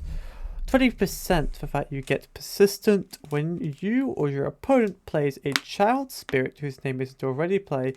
That player draws one and adds a card to this card. When its max counters are reached, send this card to salvage. Not really as good. I mean, if your opponent isn't running away child spirits, it's pretty nice, but you can't guarantee that. Yeah, okay, I get what reboot is for. I get what that's for. I understand that. However, I don't feel like you'd ever want that over just like anything that draws cards. You know? Because that card itself doesn't contribute anything to your hand other than resetting your hand. So I feel like I'd rather get a card that would make my hand better. You know? That's mangled inputs is whatever. I feel like Spirits doesn't have much trouble drawing cards. They can even help your opponent. Shadow Cupcake, 20%. When a child spirit is played whose name is different from all others currently in play, add a counter to this card, max 3. You may scrap this card on your turn to heal 2 or deal 1 damage for each counter on this card, off-map customization. Oh, hey, sire. Yeah, I imagine it's really bad in a mirror match. I mean, it's probably good in Spirits, but I feel like Spirits already has so much that draws cards. I suppose the advantage of it is it draws without caring about what you draw. Anyway, back to Shadow Cupcake. It's pretty good burn. You know? It's like nice. Spirits already has a lot of burn, but this is like really cheap burn. Secret code. What's that? 300 and secret code 395,248. For 10%, send a card with Springlock from your hand or map to the salvage. Then play a spirit from your hand or either player's salvage for its cost minus 40% under respective player's control. If you play an opponent's card with this effect, gain 10% plus the play cost of the played card. Off-map customization. This card is just really nice for like absent spirits, that kind of thing. That's like some stuff that's going on. Really good for that. Like, minus 40%. That's for Golden Freddy. You can help get Golden Freddy help. That's the point of that. Or like Yellow Bear or something. Very good card. For that one specific thing. Obviously it's worthless in anything else, but that one specific thing. Good. Happiest Day. For 10%, choose cards with Spirit in your hand and all that you control and send them to the salvage. For every unique card chosen, you may either gain 20% power, heal 2, or draw 1 card in any combination you wish. Off-map customization. Also makes casting and CC free. That is a fair point, yeah. You use that to bring like CC and casting for free. So, more than just Golden Freddy.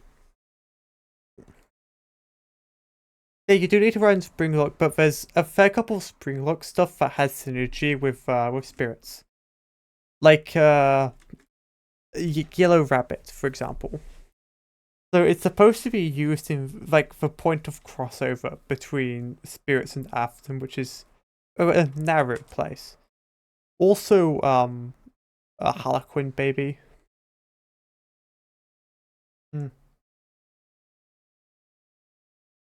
It's for very specific things. Anyway, happiest day. Thanks for that. It's, well, really good for like specific stuff again. Like if you like to kill spirits, for example, biohazard boxes.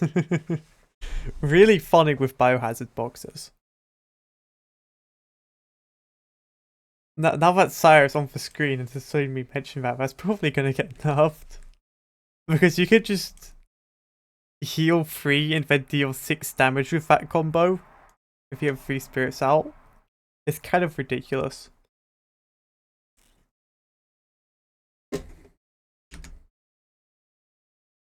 But yeah, for other stuff like for RWQ it's really nice. Happiest Days, of course. Really good drawing. Just good.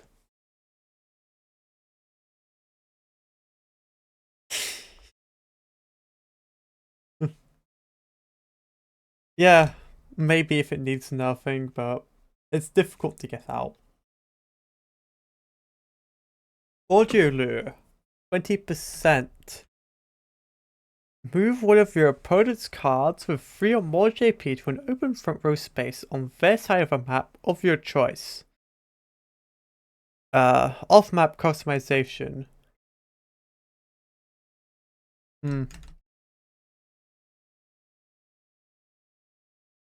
So it's like...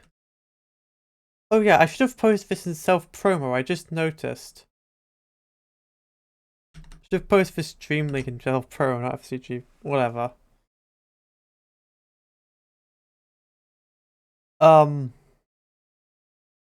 This card is nice for like moving cards supposed to. I don't know. It's good for getting high JP blockers out of the way, or moving high JP cards towards your high JP cards you want to block them with. I don't think he's gonna nerf that much. I think the game's pretty balanced as it stands, but maybe. Hey, I'll just like nice, but I feel like it's almost for less cool Jackie. Oh wait, what can we use? 0%. Choose 1 card on your map until the end of your turn. When that card is killed, gain 20%. If it gets set to salvage during your opponent's turn, gain 10%. Off-map customization. This is for Phantoms and Afton. Yeah, putting scary things where you want them. That's what it's for. Like you could put them in like range of like a Nightmare Bonnie or something.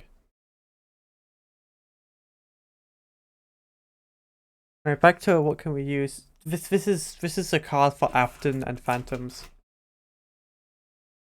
And like anything that kills 3 of them. I mean, Anything like kills cards could get a little bit of use out of it. Your own cards, rather.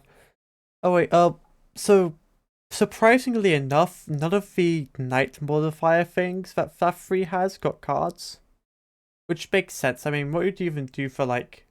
aggressive was already in a bunch of cards, but what would you even do for like radar mode? Right? But it's the first game does not have any of the post-game content be represented in cards.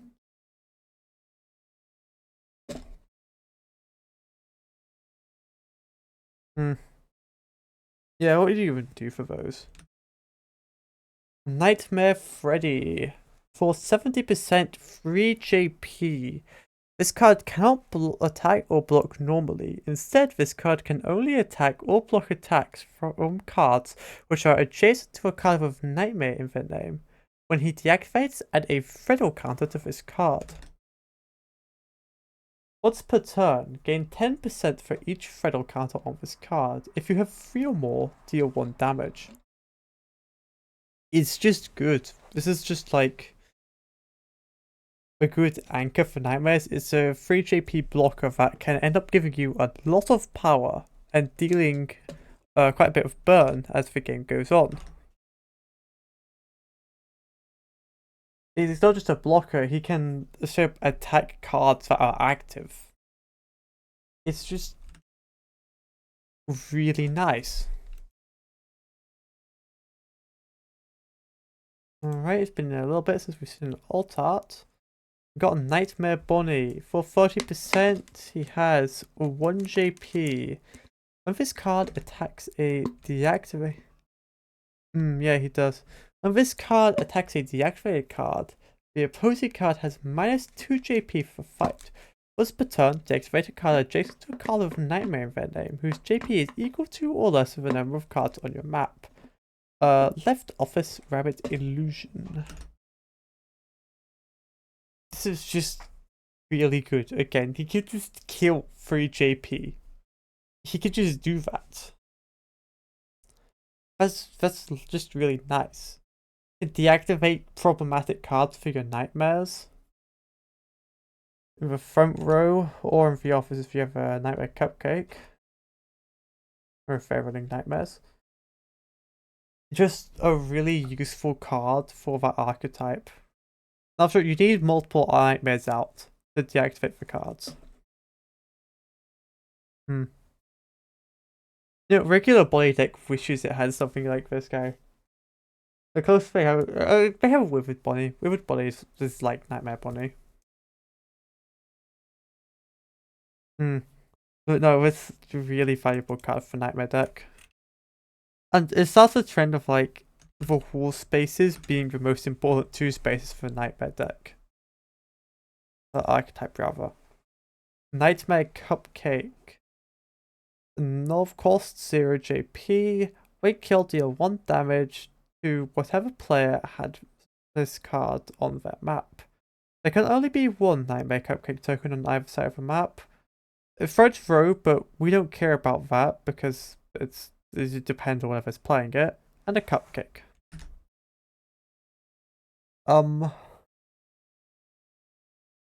Very useful for Nightmares. It's a card by card basis, so I'll just go by the use case for each card. Nightmare Chica. 10%. 1 JP. If you have another card with Nightmare in the same map, this card becomes a defender.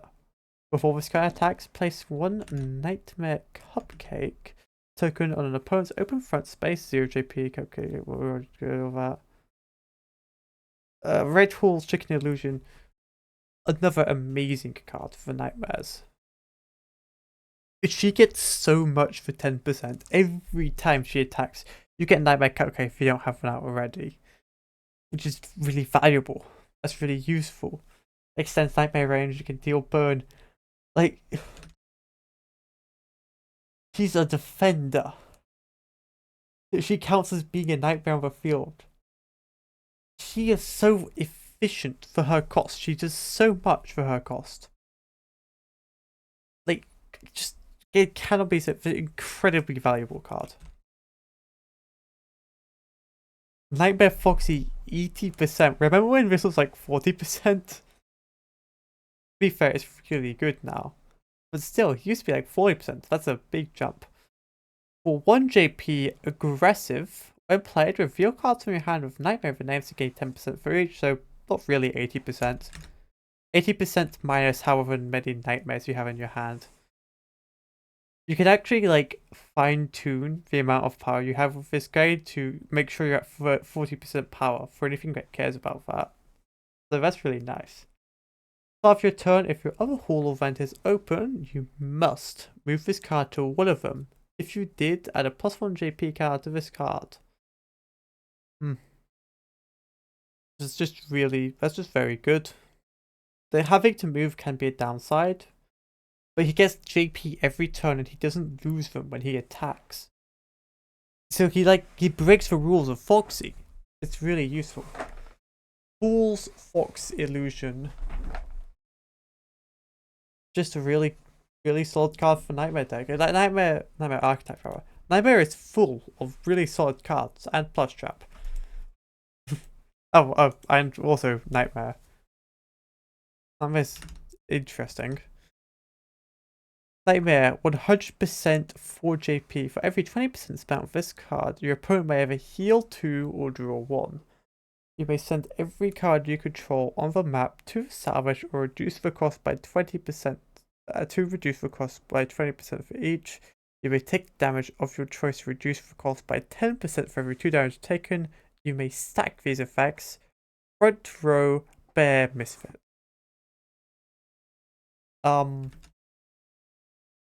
This is like interesting. First of all, this is never worth it to play him for his full cost. Never. It just is not. Because your opponent gets a huge advantage if they do that. They come back from a massive health deficit, or they draw a huge hand. Or they do a little bit of both. So you have to put yourself at some kind of a disadvantage or have something that reduces the costs. But then he has 4 JP for that. Doug plays him for 100. Doug can just get him out. Huh.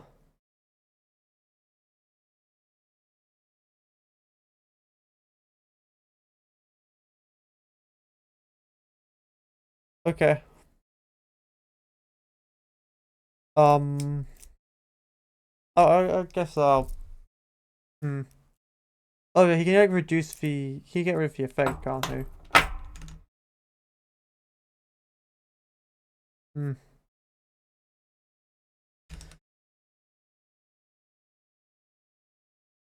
Alright, he's pretty good for playing with Knight of Misfits. You just want to get like a super card out of that for quite cheap. But the thing is, in the Nightmare deck, the Nightmare has a better boss monster, which is Nightmare Threadbare. That's just way better for the Nightmare deck. So Nightmare reigns being outside of the Nightmare deck. He's not an illusion. So illusion, which would really love a card like Nightmare, can't get him.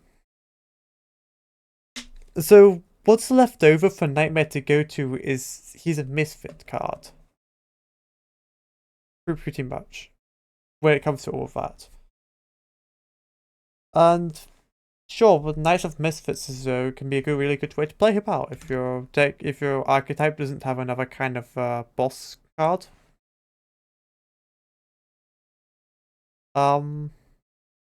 Yeah, it's really good.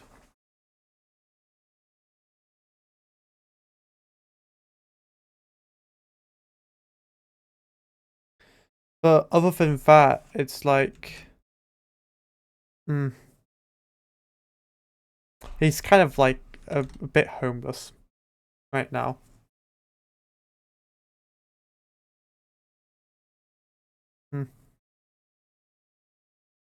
Oh wait, Nightmare Threadbare.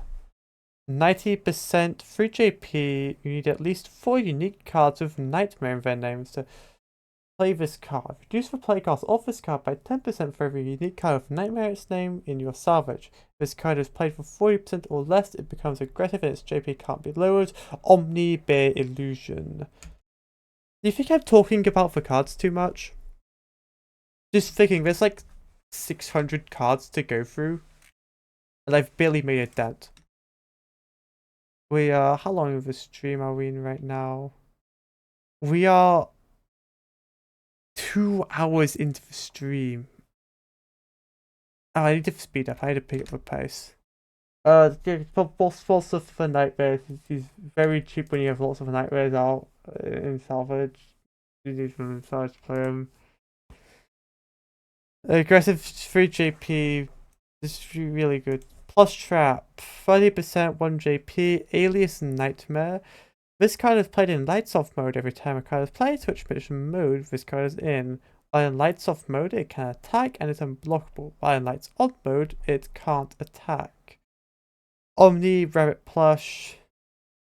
Technically, it never states that he goes into lights on mode, but whatever. It's pretty understandable what it means by that.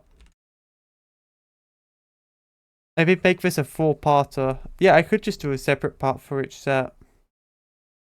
Yeah, you're right. That's probably what I'll end up doing. Otherwise, I'll be here forever.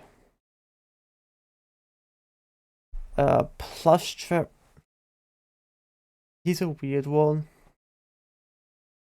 A very weird card. It's probably not that difficult to manipulate what mode he's in.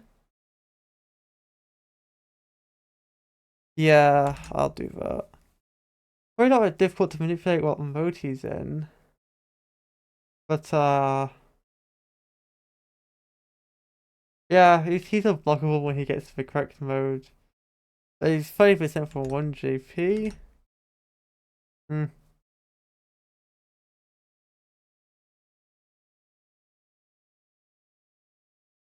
He's alright. I think Nightmare wants other cards more.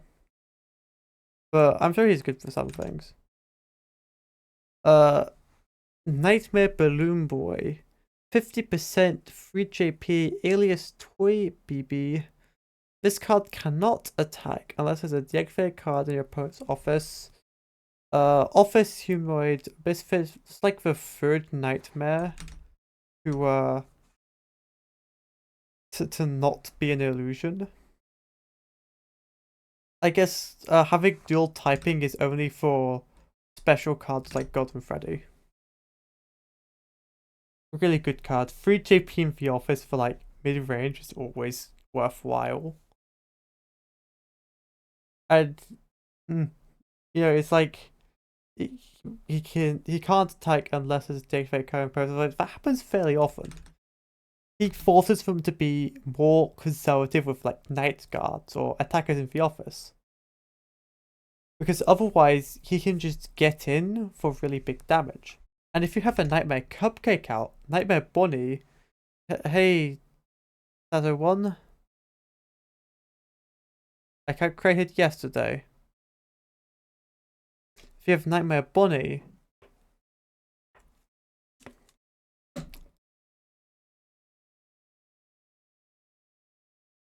yeah, you're right about that, 10x. It's like, it's 40%.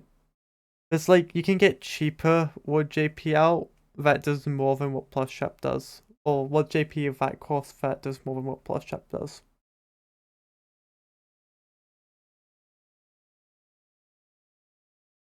Yeah. Alright, now Balloon Boy is nice, especially for something like Puppet. That's really good. I know Puppet likes him a lot. Nightmare Body with Nightmare Cupcake to increase the range likes him a lot. Nightmarion. Oh boy. 60% 2 JP. Aliases Nightmare and Puppet. Full stop. This card gains plus 4 JP for each music box counter on it. no limit. When killed, add a music box card to each card you currently control on the humanoid puppet. Another nightmare that isn't an illusion. Really good card.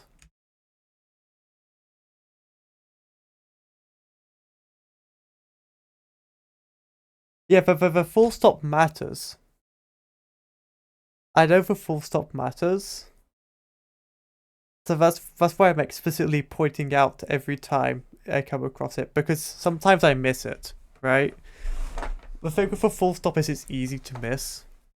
So I'm making an effort to look for and point it out.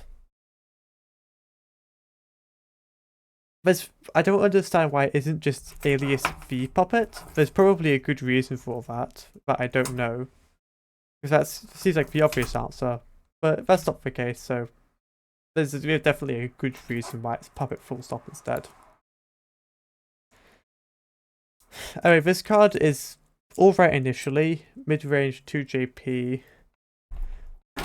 but what really counts is when you start getting music box characters on it. Then it just becomes just really good. It becomes a really good boss card for a puppet. It can get a really high JP depending on deck very quickly. It's a really good card, and when it dies, all the other cards get music box counters. Really nice card. Oh, why are you saying wow, Waterfall?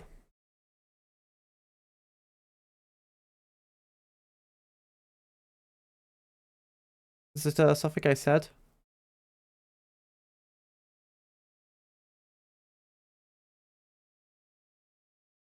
Anyway, Nightmare On is just a really good card. Really nice, really real cornerstone of a puppet archetype.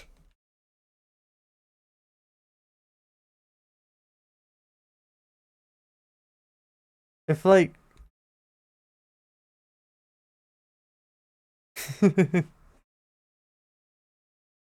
okay. Nightmare Mangle. 80% for 2 JP.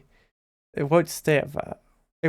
Because, you know, customizations. Aliases Toy and Foxy. Not Funtime Foxy. Unlike the original Mangle. Only regular Foxy. This card is treated as having a Amalgam type. I guess having a dual typing Nightmare Mangle isn't privileged for that. Not an important enough card, so it has to be treated as if it has dual typing. Once per turn, if a card with Nightmare, Mangle, or Toy is killed, deal 1 damage, then reactivate this card. Office Fox Illusion. Not a card that's so great for... Well, for Nightmares, this is really good. But it's Nightmare Mangle's place is in a Mangle or Foxy deck where you can put JP on it. So you can have a 3 or even 4 JP card that can attack multiple times in a turn. And that is from the office. That is amazing. That is like a really good win con. And it has lipstick, but it doesn't have a lip. I just noticed that. It doesn't have lips, but it has a lipstick.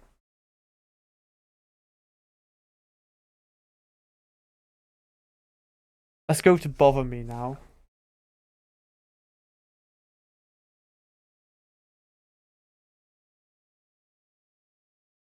Jacko Chica. Well, 60%, 0 JP, but not really. This card has Defender. When this card blocks, it gains 3 JP. 0 JP on attack. Well, this card blocks or it redirects attacks to itself with Defender, I assume. The way that's written, I don't forget. Does that technically work for the way that's written? I'll see how Defender's worded. Defender. This card may redirect an attack to itself by so she's technically not blocking when she's doing Defender, but like we all know how this is supposed to work. It's obvious if that's supposed to include the Defender blocking. If this card sends an opponent's card to the salvage by blocking, add 1 fire counter to it. An opponent's card. So you can't use like Fritz Tech to get silly things with that. Once per turn, deal 1 damage for each fire counter this card has. Halls, Chicken Illusion. Halls are a very contested space for nightmares. So those are 2 very contested spaces. For being in those spaces, Jacko Chica, she's not a nightmare. Why am I saying she isn't even a nightmare? She's an illusion. Well, so you don't really want to play her in nightmares actually. Would you rather have something that actually is called Nightmare? But she's really good outside of that. Really good burn, really good defensive potential. Very solid card. Jacko Bonnie, 40% for 0 JP. This card can attack active cards in half. Once per either turn, with this card fights, flip 2 coins. If both coins were heads, this card has 9 JP fight. If not, its JP stays the same. Left Tall Rabbit Illusion. What a weird card.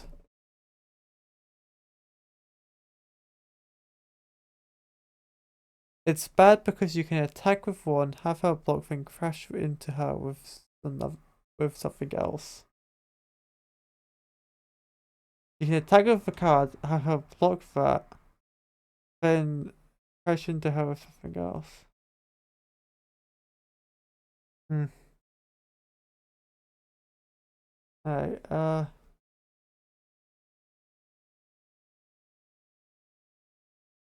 Alright, Jacko Bonnie is... What did this used to be? This used to be different before the update. This is a gimmick at this point. Well, he's only in left hall, which is weird because Jacko Chico's in both. Well, I suppose Jacko Chico's in both because of UCN.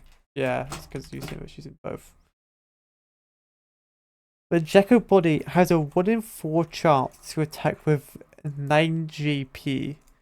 A 50% chance if you have a what's it called? A Lucky Boy out and are willing to take the damage. So it's like it's gambling. You're gambling. This is a gambling card. Even if you have a Lucky Boy out, you need 2 Lucky Boy outs to make the 9 JP guaranteed. For that, you're taking like 2 damage for it. So certainly interesting card. I guess if you're feeling really lucky, you can run him. You might hit the jackpot. The Crying Child. 40% for 0 JP, alias the Afton Child. When played, draw 2 cards, then discard 1. You may scrap this card to play a character card from the salvage for its cost minus 20%. Off-map Child Human Spirit. Crying Child is one of the true cards considered important enough to have dual typing. Really good card. This is just a really good generically strong card. Like he's also good in spirits and in Afton. Like his web play effect is really good. His scrap effect is really good. Really, really nice utility. The brother Mike. 40% for 0 JP Elias Afton. Doesn't get a special card like the Crank Child. He doesn't deserve it. End of your turn, you may move this card to an open space on your map and draw 1. Start of your turn, if you have a card from Nightmare in its name less than 40% power, set your fire to 40%. Office, but likely won't stay there. Child Human. You see, he's good. Like, he's good drawing. Like, you can draw something at the end of your turn. He's really nice for setting power with Nightmares. If you have Nightmares out, 40% power at the start of your turn. Just really nice. Only downside is he's on the map, but you can nightmare gas him to deal with that. Psychic Friend Fredbear. 30% for 0 JP once per turn. Return an illusion card from your salvage to your hand, then discard one. If you have exactly 40%, you don't need to discard the second card to carry out with number 40. When played, reveal the top 5 cards of your decks and one card for salvage, then reorder the other cards on the top of your deck however you wish. Off map bear, possibly a plush. This is pretty good. He gets to bring for nightmares. He gets to bring them back to from salvage to your hand. Illusions in general, a lot of illusions go to salvage very quickly. He's good for getting those back. You can use like power manipulation to get 40% with something like Nightmare Foxy, and even for milling out your deck can be worthwhile. Also, like just getting to order the top 5 cards of your deck, I have to send one salvage. That's a really strong ability. Phantom looping. Huh. Sounds like it. On the subject of crazy cards, what have you brought home? For 40%, you play one card with Nightmare in its hand and its name from your hand for no cost. If you're able to play it for no cost. Off-map customization. If you have 4 Nightmares in the salvage, you get 3 Nightmare Fredbear. You get a 40% Nightmare Fredbear. You can just get a Nightmare out for 40% without having to do any of the shenanigans that you have to do normally. Really good. This is just really nice. Actually, this is probably really good with Nightmare. Now that I come to think of it. Like regular Nightmare.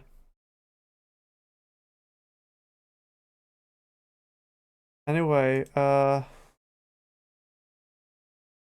next one, the final card from Fab 4. Again, Fab 4 is a game which doesn't have any cards for its post-game content. I guess Nightmare and this also are post-game content actually, so it does have cards for its post-game content. The box, 80%, send one character card and play it to the bottom of its owner's deck via that card, then draws one card, off-map customization. I might as well talk about Death Coin at the same time here, because this is the cooler Death Coin in my opinion. Not necessarily better, but it is pretty much better. I think, at least. So send a character card. You send a character card to the bottom of the owner's deck. There is very little that can do anything about that. Like, it's what? There's stuff that shuffles and Adventure Springtrap, and that's it, really. The box just removes something from the game.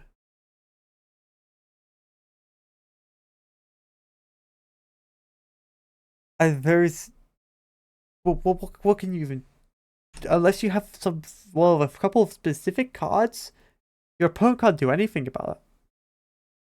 Really good card. It is, in fact, a game-defining card, I would say. Box and Death Coin and Super LLC as well define the game.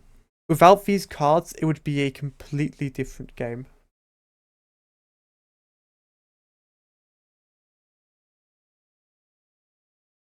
Like, I think Box, Death Coin, and also Super LLC are the most important cards for the game because of that.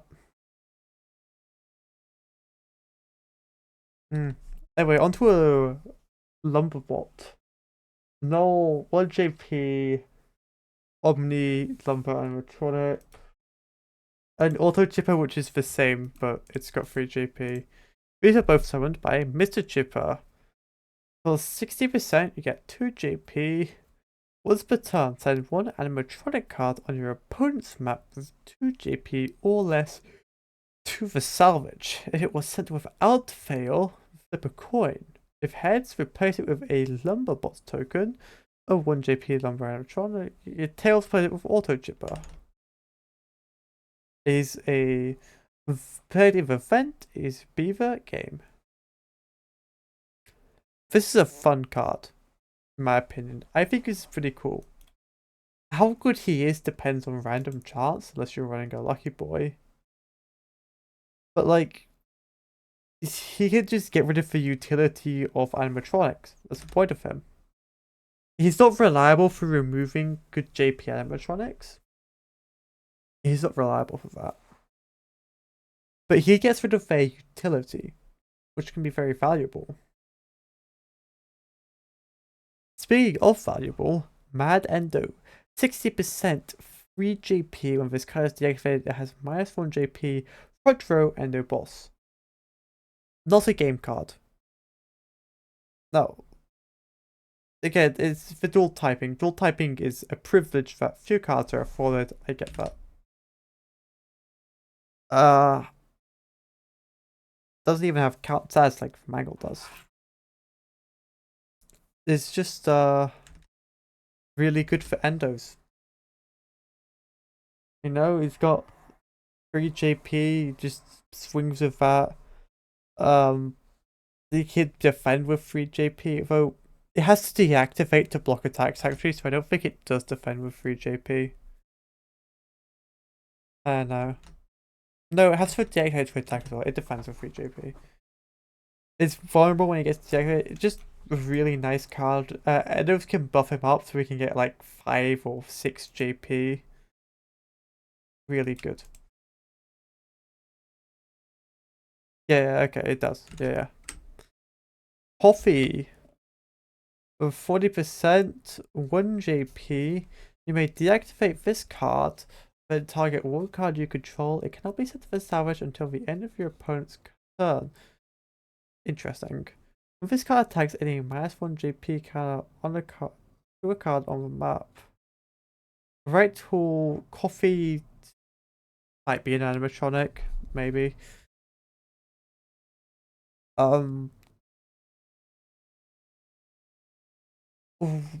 Why does no one play this? This seems pretty good actually. I get it, he doesn't like interact with much, but you could use him to protect your like boss cards from Scooper LLC or Defcoin. You could use it to play. No, you can't. You can't use it for that. Never mind. Well, you could use it for Golden Fairy stuff, but you can't. Still, you could use it to attack the Phantom and then keep that Phantom. But like, this is like a very good card. I think maybe there's stuff he doesn't work with. Like, I understand he's got really bad design. Design doesn't show us anything. Electronic is nice though. So onto the adventure characters. I'm surprised he's not a game, honestly. That's fair enough. There's a very obscure character.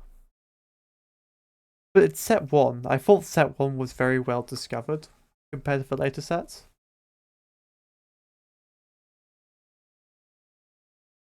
I suppose not. Anyway, adventure lore bit. 30% for 0 JP. You may scrap this card to play a customization type card from your salvage for its cost. When played, reveal the top 5 cards of your deck, add 1 customization to your hand, then archive. Off-map Fox game.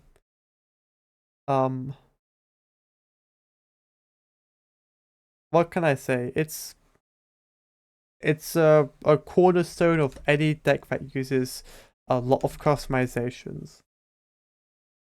I like Lorbit a lot, so I'm glad Lorbit is really good. I don't know. I have a soft spot with this stupid ass recolor.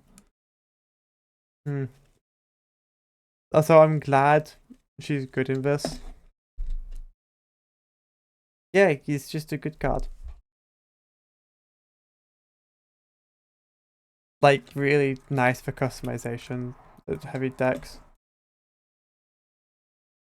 Adventure Nightmare, 40% 0 JP. With a card with Nightmare in its name attacks, you may scrap this card to add 1 JP to that card. You just get the JP forever. When this card is played, reveal the top 5 cards from your deck and add a card with Nightmare in its name or Illusion type, then archive. Off-map, Bear, Misfit. He's not a game character, he's in real life. So, doesn't interact with like Snodgrass, I guess, or some glitch trap stuff. I mean, it's really good. He searches 5 cards, which is really nice. That's just, yeah, really nice. Nightmare and Illusion. Like, it adds the JP forever. It's not a counter or anything. It just stays on forever. Really good. Speaking of really good, Adventure Puppet. For 20% 0 JP, you may scrap this card. Your opponent must either give you 30% power or let you add 1 music box card to a card of your choice. When revealed, it searches for Puppet and Humanoid. I'm not going to read the whole thing every time. Off-map Humanoid game. Really nice card. Does what the Puppet deck wants very well. It forces your opponent to choose between paying tax or then put a music box counter. Yeah, during your turn, which is nice. Really good. Adventure Spring Bonnie. 30% 0 JP, you may scrap this card to play a card with a cost of 30% or less from your salvage without game type. Without game type, that's a weird specification. I guess he can't play most adventures. When played, return a card with Trap or Afton in its name from your salvage to your hand. Off-map rabbit game. The thing with Adventure Spring Body is it's ostensibly an Afton card. And I guess returning to your hand is better now than it used to be for Afton. It used to be really bad, but now these days more plays from your hand for Afton.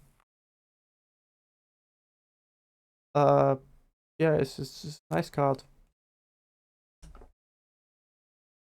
my god, I'm like halfway through set 1.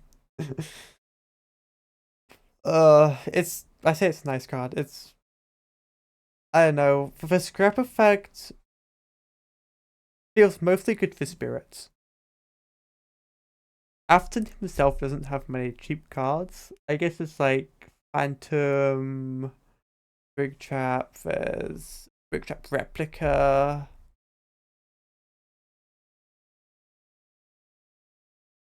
Can't think of anything else. Good for spirits, maybe. I guess for the Spirit Afton deck. But that deck is already stretching itself thin. Adventure Threadbare. 20% 0 GP. You may scrap this card to draw 1. You cannot use this effect the turn this card is played. When this card is played, search 3 cards for Spiritual Game. Off-map Bear Game. An interesting card. So he's for like Snodgrass or Spirit, is what this guy's for. Spirit already has a lot of search though. So his surge isn't good for Spirit. The scrap effect is also like Spirit already has so much searching and drawing. I don't know. I don't know about him. I'm sure Snodgrass really likes him though. Maybe. Adventure Foxy. 20% 0 JP. You may scrap this card and add a +1 JP card to a card you control until the end of your turn. When this card is revealed the top searches for Foxy or Fox design. Off map Fox game. Really, really nice. Like, it gives gives JP to things such as he counts as a fox dying. This guy's mostly a mangle card, honestly, because mangles don't lose for JP counters. But he's really good. I mean, it's also good for like quickly giving JP to something like Vivid Foxy. Very nice. Adventure ticket 20% 0 JP you may scrap. We're explaining what scrapping does.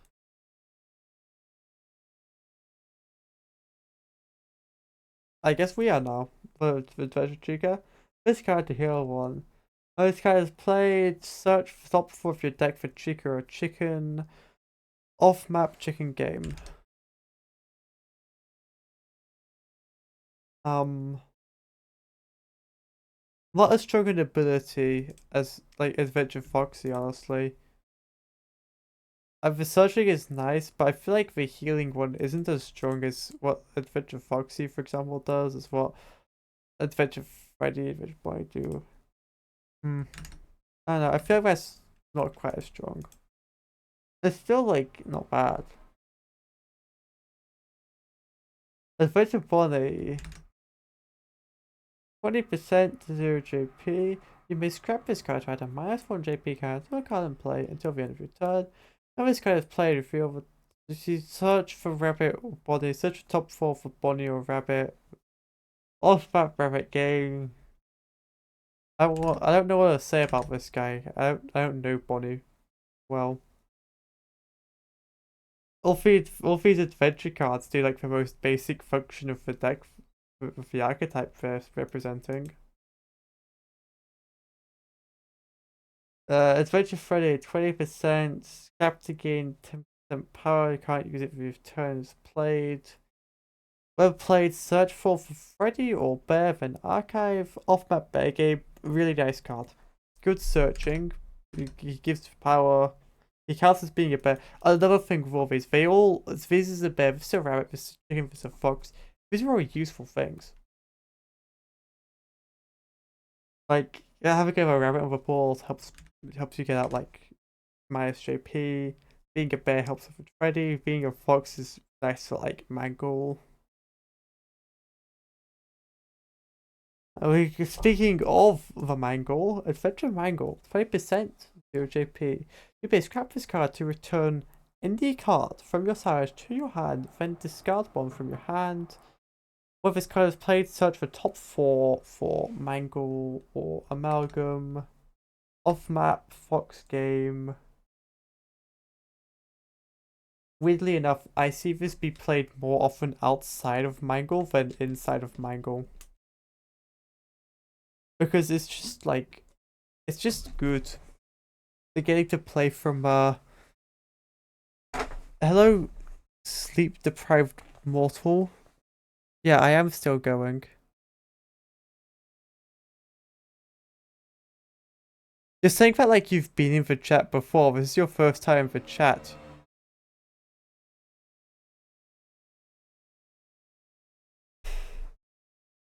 Anyway, yeah. Ditch Mangle. Good. It's even outside of the archetype it's part of. Oh, you're Hippo God Killer. I see. I see. Yeah, look, this... I'm like halfway through set 1. I'm just doing set 1 this stream. On to Tangle. The first of the enemy FNAF World cards. 20% for 0 JP. What do the numbers mean? You may scrap this card to gain 10% for every 2 animatronics or amalgams in your salvage. When this card is played, send 1 animatronic or amalgam from your hand to the salvage and reveal 1 of the cards at the top of your deck. For every 10% of its play cost, add 2 cards among them with animatronic, amalgam, or chimera, then archive.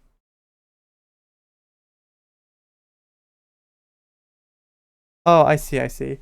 I'm not gonna do that tonight. I'm gonna do set 1.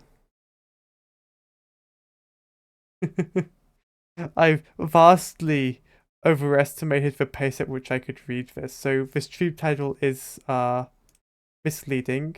I'm gonna change it. Part 1. Done. Change this stream title.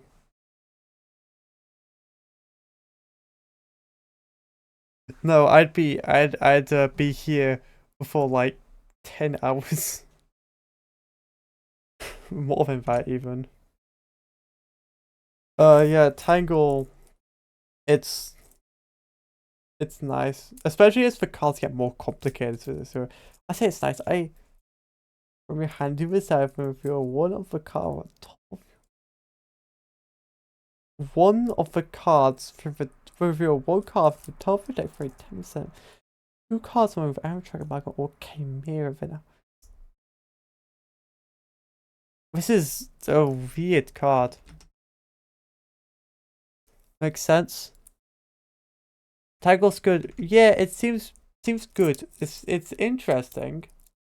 Requires you to run a lot of animatronics and amalgams. Interesting card. Chimeras are weird, like it's like the design version of amalgam, right? Yeah, I imagine Tangle's good in Mangles. Like, obviously. Mendo. 30% 0 JP, you may scrap this card, add a +1 JP count to all Endo cards you currently control. When played, search the top 5 of your deck for Endo. Off-map Endo gain. Well, he just adds JP to all your Endos. I see. He just does that. Like, that's so good. The White Rabbit. 20% 0 JP. You may scrap this card to switch the places of two cards on the same side of a map. Potentially really useful. When played, reveal a card in your hand, then for every position on the map it can be played in, reveal the top cards of your deck and add one misfit card, then archive. Ugh. Yeah, Mendo is like just crazy good for Endos. Like just permanent +1 JP. Oh wait, yeah, White Rabbit is like is kind of, this guy's weird. I think the web played effect isn't very good. Personally. I think it relies on too much to be really useful. The scrap effect is an interesting gimmick that has a lot of potential. You could put something like very high JP in your office, for example. You could take something very high JP out of your opponent's office. You could mess with like something like nightmares. There's potential there, but it's I don't know. The odd play effect is difficult. Glitch Bear, 30% 0 JP, aliases 8-bit Golden Freddy and Flipside Fredbear. You play a spirit whose name is not already on a card in play, add 1 clock counter to this card. Of your turn, you may deactivate this card for each clock power on this card. Heal 2 will gain 10%. Off-map Bear Game Misfit. One of the few privileged cards to have dual typing. He's really good. He's a very nice like anchor for spirits. And he's also Golden Freddy and Fredbear. Like Cassidy and Michael Brooks really enjoy having him around. He's just really nice. Old Man Consequences, 40% 0 JP. Once per turn, if there are 10 or fewer cards left in your deck, either gain 20% power or deal 1 damage. When played, reveal a card in your hand, reveal the top 4 cards of your deck and add a card of the same type and archive. Off map, unknown misfit, an unknown misfit. Fair enough. He's like a crocodile man or something.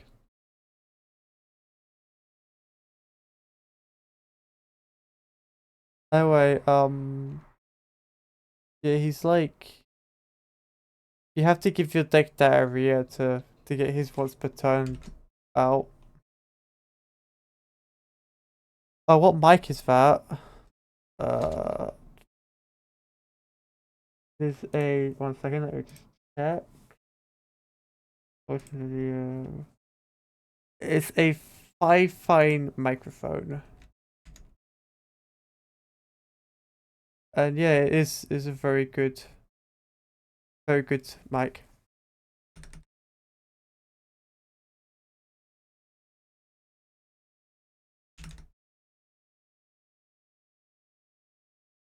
Hmm.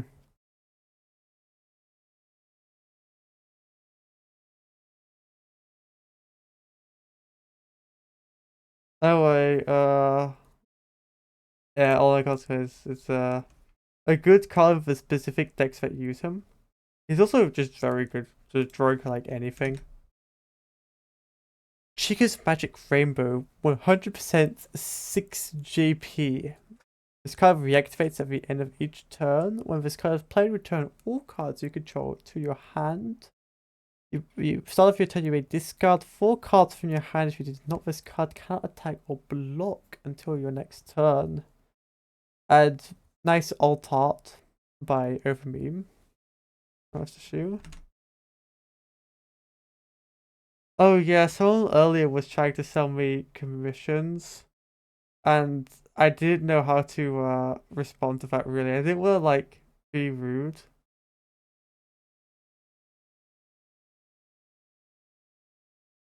But yes, people, there was like a bot on stream and earlier someone was trying to sell commissions to me, and again, I just kind of let her be a bit because I didn't want to be rude.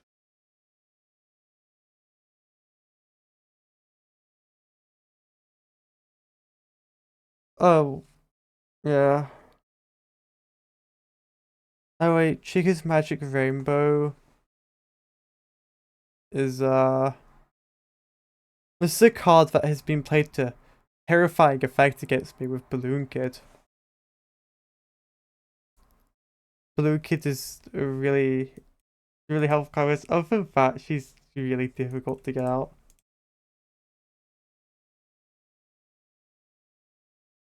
Security, 70% 4 JP. This card has Defender and Counter Attack. I guess like the VOD of this stream is gonna be free advertising for person trying to sell commissions. Like whatever. This card, security 4 JP. This card has Defender and Counter Attack. When this card fights, you must discard a card from your hand and take 1 damage to reactivate it. Office boss game. Hmm. This is like a pretty good card. Uh, yeah, I don't really have much to say for it. It's pretty simple, honestly. Has a upkeep cost for its attacks. The first, technically the second of the Flat World End bosses, we already have Chica's Magic Rainbow. I don't know why she's before the others, but she is. Chipper's Revenge, 70%, 2 JP. This card costs 10% less for each card of chip in its name in your salvage. If this card is played for 20% or 50% or less, add a +1 JP card to this card. This card cannot be sent to the salvage by fighting. Right will be the game. I mean, this is like a pretty good card.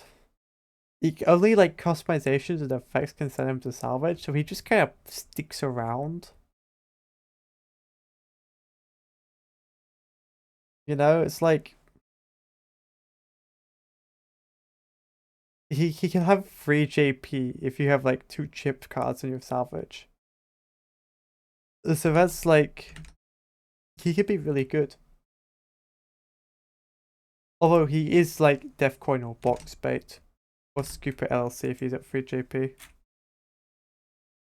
On the final end boss of that world, Adam Dude. 80% for JP. When this card attacks, it fights every card in your opponent's front row from your left to your right. This card cannot be played by effects while this card is deactivated. It loses to JP and doesn't reactivate at the start of your next turn. This card cannot attack normally. You may only control one anime dude at a time. Omniboss game. Yeah, there's a food called Disappointment Chips. And I think L Chip LLC is a thing as well. So Chipper's Revenge is nice for that. All those things. I also want to like make a Chipper's Revenge deck now. But I know it's just gonna get boxed. Anyway, I don't know it is technically, I believe, the cheapest for JP that doesn't require you to do something else first. Like, sure, like with Foxy or Foxy can get 4 JP, but they need to do other stuff first. You just play him and he has 4 JP. But the way he attacks is really bad. Your opponent usually has more than 4 JP on their front row. 2 JP cards are really common and usually quite either cheap or mid-range. So what happens is he kills like 1 or 2 cards and then dies. Which can be very nice. But, I don't know. He can be useful if your opponent doesn't have much of a front row. Like, if they can't punish him and he just takes out like 1 3 JP cards in the front row, be good with that. You just stay out then. Bounce pot. 0% 0 GP. When this card is played, reveal the top 9 cards of your deck and 1 card of a plant, then shuffle your deck twice. During your opponent's turn, when a card would scrap itself, you may scrap this card to negate the effect and send that card to the salvage plant game. This is probably my favorite FNAF World card. It's so funny to me. There's this like one other card with plant design, and it's not good. It's a really gimmicky card that you need to work hard to get to do that much. Really expensive as well. So most of the time he's just searching himself, but you could also use like a novel's Afton to make him search for stuff, like Afton cards. And the scrap effect is so funny. It's just one game where my opponent played Bounce Pot, and my deck just didn't work because of that. Because my deck relied on scrap effects to do anything. It was really funny. I love this guy. I don't think he's actually good, but he's really funny. Edo Plus. 10% 0 JP. You may scrap this card to play all plush cards in your hand for minus 10% fake cost. There's really not that many plush cards. When played, search for top 3 cards for plush or 1 or less JP that can be played on the map. So he searches for plushes and also like low JP map cards. Only top 3 is still like not ideal though. But he is only 10%. Off map endo game. I don't think it's good.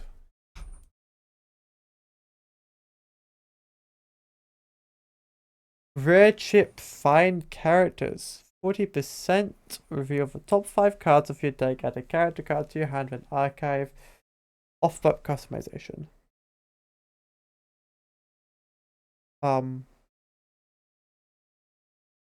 Pretty good.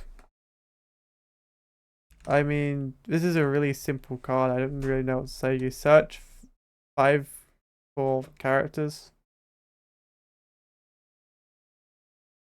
It's really simple. It's pretty good at what it does. Not many decks want to use it that much because they'd rather use adventure cards, which provide more utility. But, you know, decks that do play, it's nice. Mystery box, 40%. Put all of your cards on the map into a face-down pile along with one card with 6 GPO left from your hand. Shuffle the cards and send one card at random to the salvage. Then place the remaining cards on your map on any spaces you want. Off-map customization. This one's interesting. It's a gamble. It's a gambling card for gamblers. We finally found out what was in the box, at least. Just it's random set one characters. Yeah. I mean, you can get like a really high JP character out for pretty cheap potentially. Yeah, very nice. Mystery box 2, 70%. Take all cards on both players' maps and put them into a face down pile, along with the top 2 cards of each player's deck. Shuffle the pile, then discard 4 cards from the pile. Place the remaining cards at random so that every space that used to have a card still has one. Then reveal the cards. Any customizations revealed activate their effects if possible, or get to the salvage if they couldn't. Off-map customization. Oh, it has the old off-map. It has the old off-map. Has the old off-map. No one's ever gonna play it, so it doesn't matter. No one is ever gonna play this card because it's a pain to play. But it's got the old off-map. Mr. Squawks. That awful card that no one uses because it's like impossible to play on untap is outdated. Yeah, I know it's not playable. The Mimic Ball, 30%. Choose one card you control. The next time this turn, it would activate a pure turn effect. Activate again. Off-map customization. I mean, like, this is like pretty good though, right? Like, the Mimic deck will probably really like this.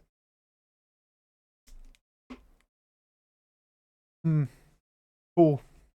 Yeah, chip deck. That seems like right up your alley, honestly. That kind of stupid bullshit is exactly the kind of thing you do.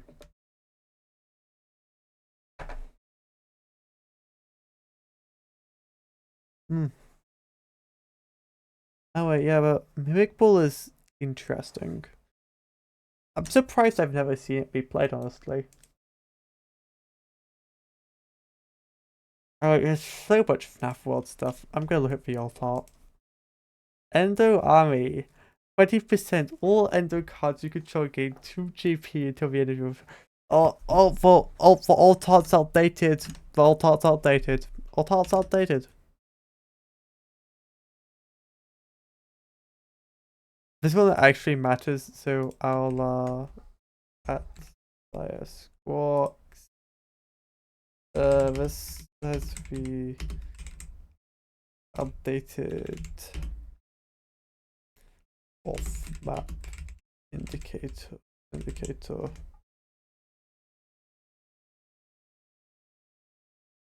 I don't know if it does on DeviantArt. It probably is on Untap because I know DeviantArt gets updated before Untap does.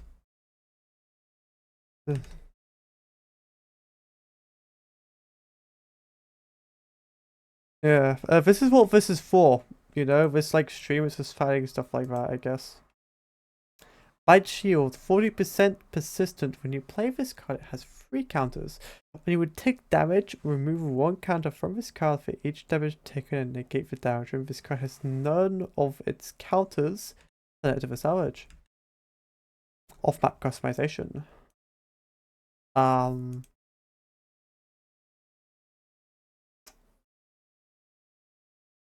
Hmm.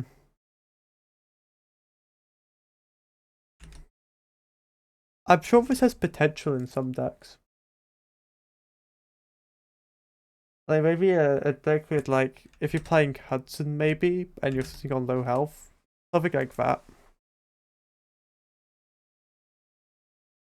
Universe and 70% choose two cards of the same names in both their owner's hand. Off-map customization.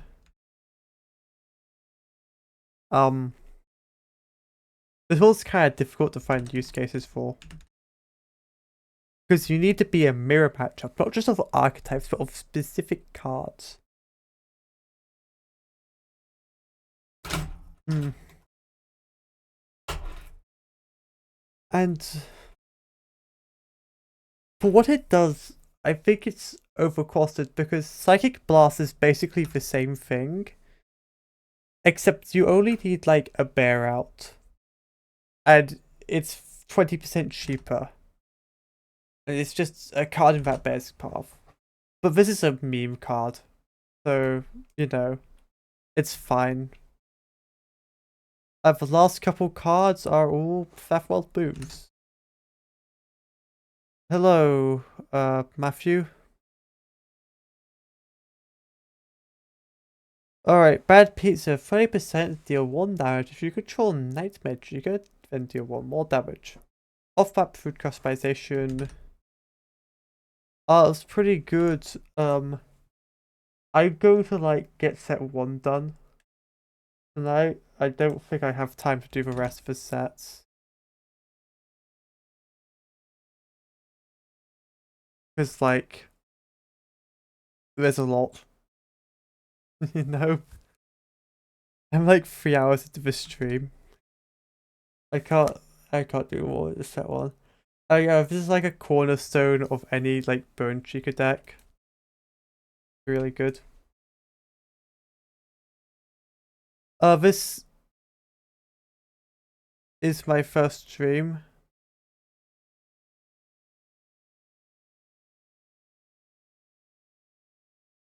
Hmm.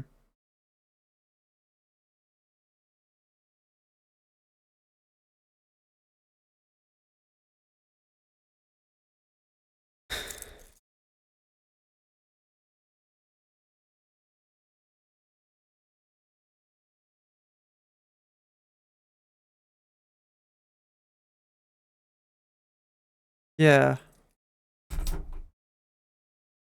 Water hose, 30% send all your opponent's cards in their front row with 1 JP or less for salvage. You may pay 20% extra to send a single card of 1 JP or less on their map to the salvage instead. Oh, I see. You may pay 20% extra to send in a card for the office salvage. Off map customization. Now you get 1 free viewer. Okay. Hmm. This is good for Bonnie. Bonnie likes playing this.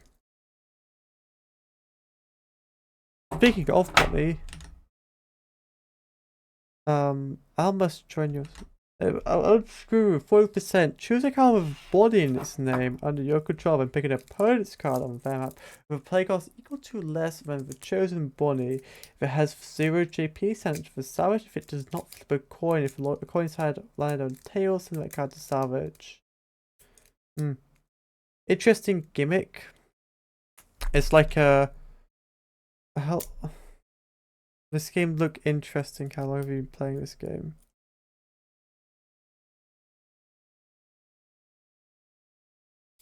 Okay, Matthew03 underscore TTV. I want you to be honest. It'd be the card game, right? Okay, no, you're probably not. Whatever. Sorry, I've had like people. I've had bots in chat, so I'm suspicious. I feel serious. I've been playing this game for a fair bit. You're probably not a bot. Sorry.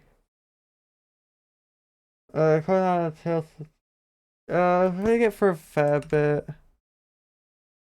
Okay, you're a bot. You're a fucking bot, mate.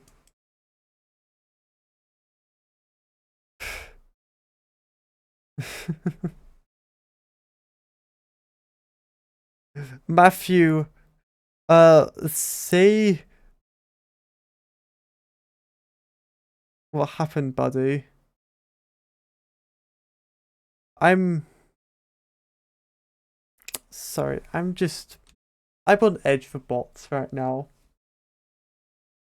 Oh, Circus Baby, 70% full JP, alias Funtime. Aggressive, this card has -1 JP. Can you make me mod so I'll help you remove? Okay, Matt, you know what? You're being awfully forward with that, Matthew.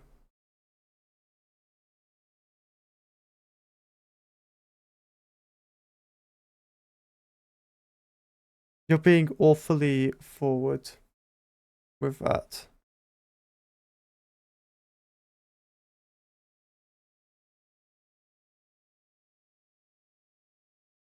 You're acting really familiar. I don't think I recognize you. I don't know who you are.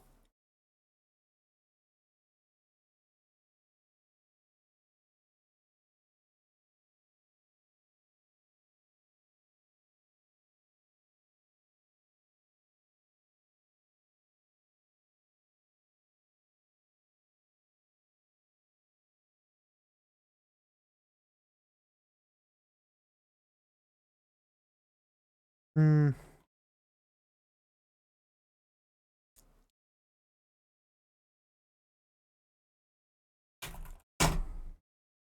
Oh yeah. Could you type banana into the chat room? Just 1 second.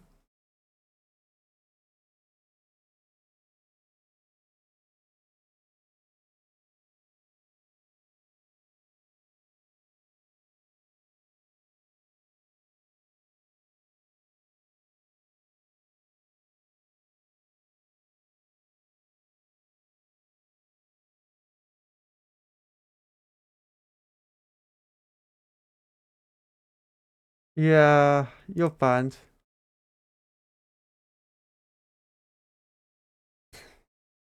Yeah, does every new streamer just get bombarded by bots and people advertising their shit?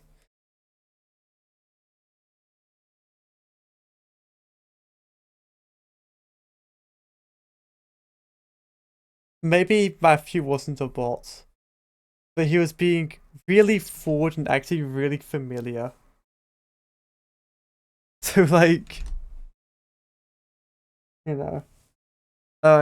Circus Baby. Yeah, 4JP alias Funtime Aggressive has -1 when it's attacked. Baby cannot attack unless you send a child you control to the salvage. When this card attacks, when this card deals direct damage, draw 2 cards and discard 1. If it didn't, get Whip's power. Very cool hero animatronic.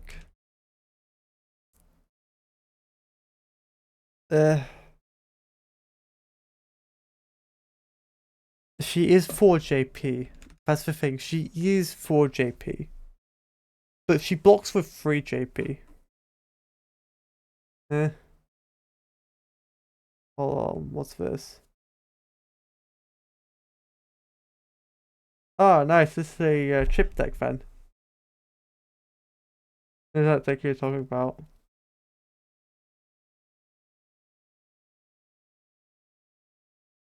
Huh.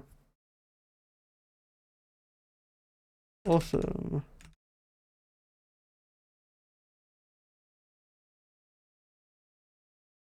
What have you got a mic for? Brother.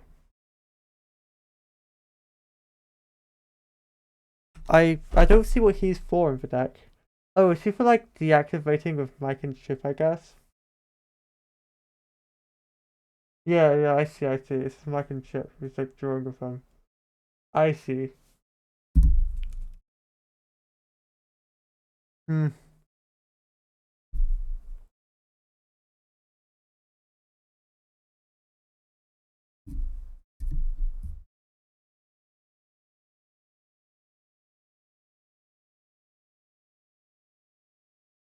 Yeah, he's not very good. He's a gimmick.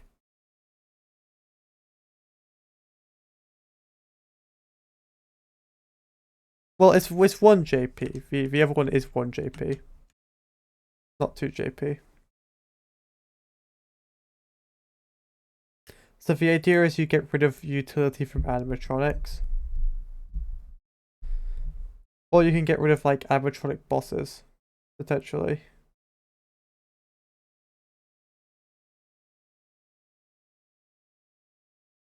Although there's not that many animatronic bosses really. I guess like Nightmare Endo. He's yeah. Oh, you should probably be checking in the Twitch chat instead of the Discord.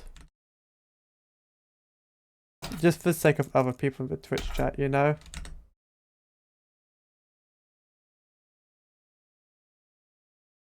Anyway, actually a baby.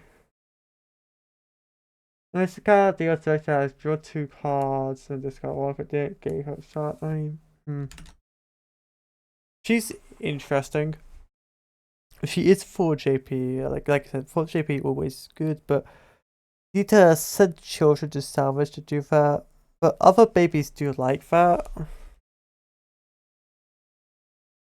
But she's also like locked in just one place. And I feel like it's a card that I'd have to play with to know if she's like good or not, you know?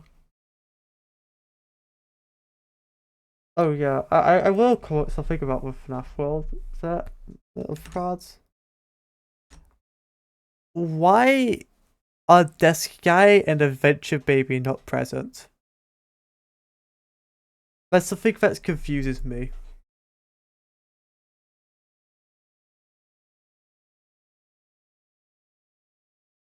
You know what I mean? Like, Desk Guy and Adventure what's it called? Adventure Baby are a really big part. They moved to like the ending of update 2, right? So it's just weird to me that they're absent. You know? Like this guy was like a huge part of like theories back then when update 2 came out. Yeah, maybe. Maybe you could just say she's 8-bit baby, yeah.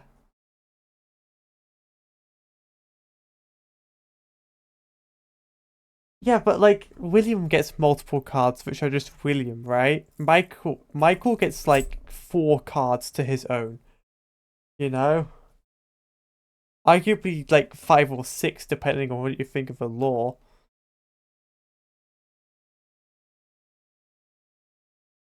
Also, this guy is probably Henry, which implies that Henry created Circus Baby. Actually, there's more than 2 for Mr. Hippo. Anyway, I just think it's strange that like Desk Guy at least isn't in the game, you know? But I suppose there's already so much FNAF World stuff. Like FNAF World is already overrepresented compared to other Click Team games. So yeah, that's probably why. Alright, back to the rest of Fun Times. Fun Times are interesting character. Whatever. Laura, 50% 2JP alias Fun Time. While you have another kind of humanoid in play, this kind of becomes aggressive. Always a nice trait. All's humanoid animatronic. Oh, she's like good. You play like your mini arenas and stuff. She gets aggressive with 2JP. It's just like a nice mid-range card of Fun Times to use. Biddy Babs. 20% 1JP. This card is treated as a child. Again, no dual typing for the peasants like Biddy Bab. When this card is set for salvage, reveal the top 5 cards of your deck. If there's a Biddy Bab among them or in your hand, play it. Put the rest of the cards back, then shuffle the deck. Ooh, always nice to see a card shuffling. Vent Humanoid Animatronic. I mean, it's nothing exceptional. It's doesn't have Fun Time. It does not have alias Fun Time, which is shocking. I'm sure like Baby likes to use Biddy Bab for things. That's the idea of it. It's part of Baby's mini archetype instead of part of Funtime. Funtime Foxy, open bracket, dislocation, close bracket. 60% 2 GP. So if your opponent's turn, you can give your opponent 20% to attack with this card or pay 10% to give this card a +1 JP counter until the end of their turn. Fool's Fox Animatronic.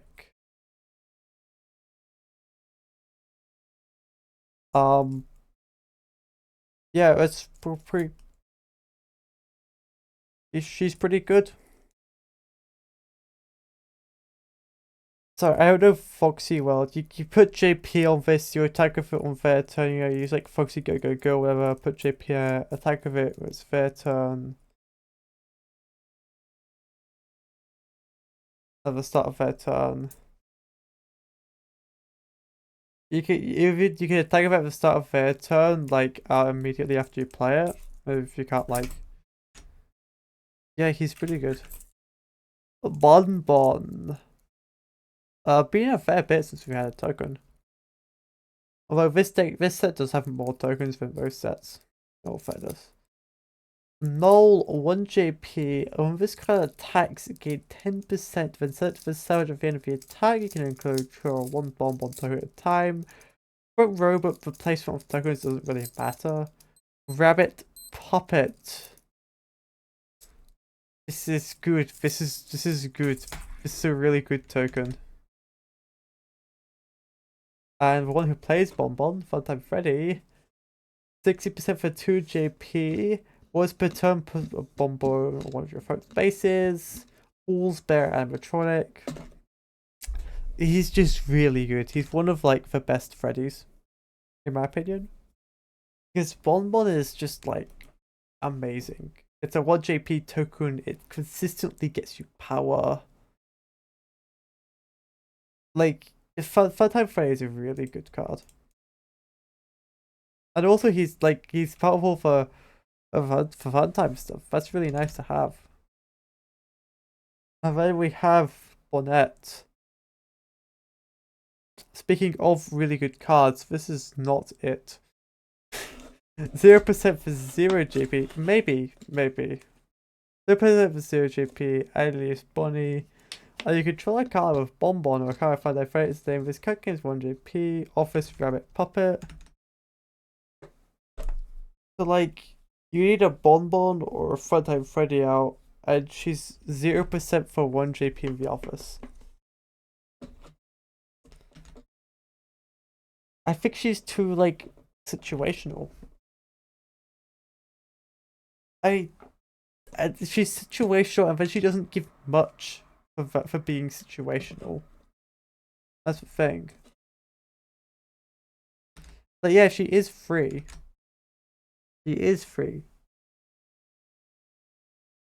But like Fun Times and like Freddy, also she doesn't have alias Funtime. Fun Times and Freddy have no issues with power, so what she brings isn't very useful. Why is Mini Arena a fun time, but Biddy Babs and Bonnet aren't? What? Why? Excuse me?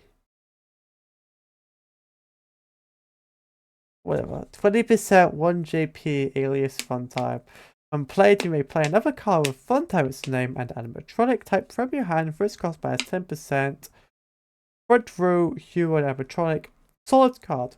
Really nice for like Ballora. Really good for Ballora. Ballora likes having mini rears a lot. Gets Fun Times out for cheaper, which is always useful for Archetype, but Archetype likes doing that. Archetype does that a lot. Good card. Yendo. 40% for 2 JP. When an effect would send this card to the salvage, or its JP would be lowered, negate that effect. Start of your turn, if you want to reactivate this card, you must pay 10%. Office Bear Endo Animatronic. Is 40% for 2 JP in the office, always worthwhile. And he's pseudo immortal, and his JP can't be lowered. you have to pay to reactivate him, and also he's an endo, so he gets like loads of JP and contributes to like lots of crazy stuff. He doesn't have alias Freddy, which means he can't use him for Freddy stuff. But Freddy already likes filling the office up with stuff anyway. So Freddy wouldn't use him much anyway. Very good card.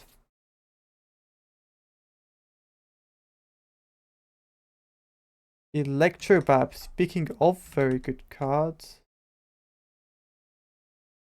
Hmm?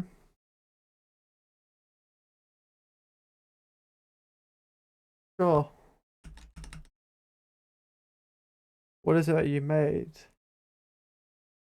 Alright. Interesting deck. Adventure Angles or Adventure Lolbit, Backup Generator, Great Child Box, Death Coins, LC. Oh, you really like that removal. Provide a plush check, plush baby script. Oh, it's a plushes deck. I see. And Bite Shield, using Bite Shield as well. So you're just taking all the theft cards off.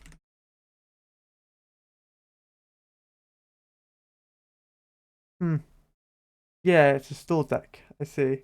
Lots of theft world stuff. Bite Shield could be nice to stall. I'll see. You need like hmm.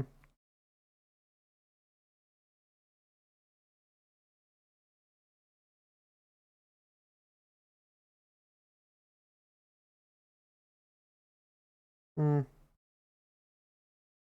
Um well if you really want Doug, maybe you don't need like Max Stone. You don't need as many Max Stone and you don't need as many Death Coins, is what I would say.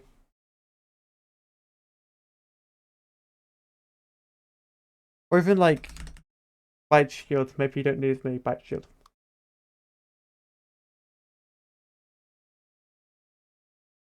That's just what I think. Biddy Bab, 5% 0 GP. Alias Biddy Bab, this character is having short side. So if your turn while you have a card with fun time its name in play, you may deactivate this card to gain 30% power. Offers you a strike. Amazing card. This is like one of the cards that makes fun time what it is, in my opinion. You get like 40% power every turn. It's Spitty Babs still are not fun times, which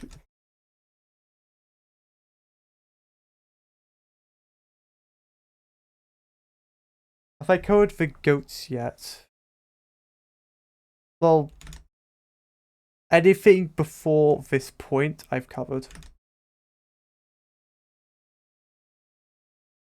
So I've covered FNAF 1 up to FNAF World.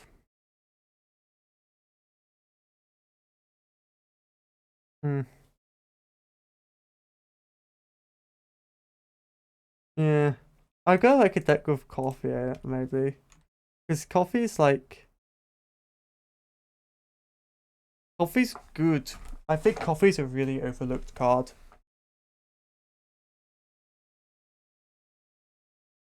And 70% 1 JP aggressive. For every unique card of fun time in its name in your salvage, this card gains plus 1 JP to a maximum of 5. So up to 8 JP total. End of your turn, you may either send 2 cards from the top of your deck to the salvage or send this card to the salvage. Front row humanoid amalgam. Hmm. Really, it used to. Huh.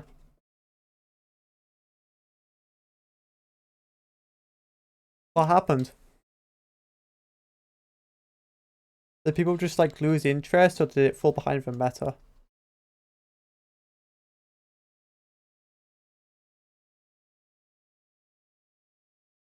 Ugh. Happens. I think coffee is still like potentially usable. But yeah, that's just I see, yeah, check decks they never last. Hmm. Oh wait, Edward is really good. This is Edward, if you get to a point, if you survive for a while with fun times, get a lot of fun times in salvage, Edward is like give you like Golden Freddy, pretty much. It's like 72% who doesn't fucking die if you don't have enough to play him and keep it in your turn. Really good card. Alright, we have Dark Springtrap.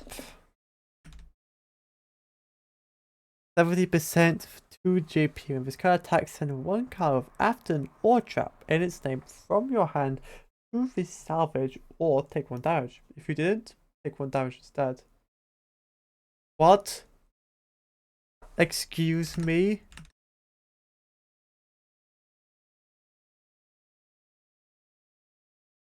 Excuse me? Well, I mean, what's the point of the second sentence? When killed, you may play 1 card with Afton or Trap in its name from your hand except Dark String Trap, or its play cost minus 50%. Red Hall, Rabbit Springlock.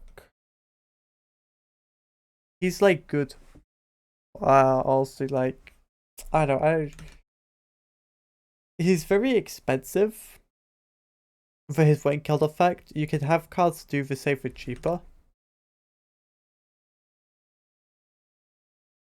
But you know, it's not bad. It's just you're still getting a lot of him. You could like discard Aftons and Traps.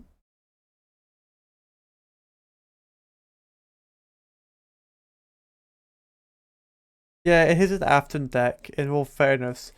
But Afton still needs to play that first card to start doing its shenanigans, and Dark Springtrap is really bad to use to be that first card. Because of how expensive it is. That's what I think. Afton is actually still good for that first card, for being at first card, because it's like he's 2 JP. He's probably like the most. You're paying a lot for not much JP for Afton. Afton gets like JP out for very cheap generally. Like Springtrap is 60% for free JP. The Dark Springtrap stands out as being low JP. I mean, he doesn't mind it that much, I guess, because he wants to die anyway. He wants to get like an attack off to send an after the trap to salvage and then die.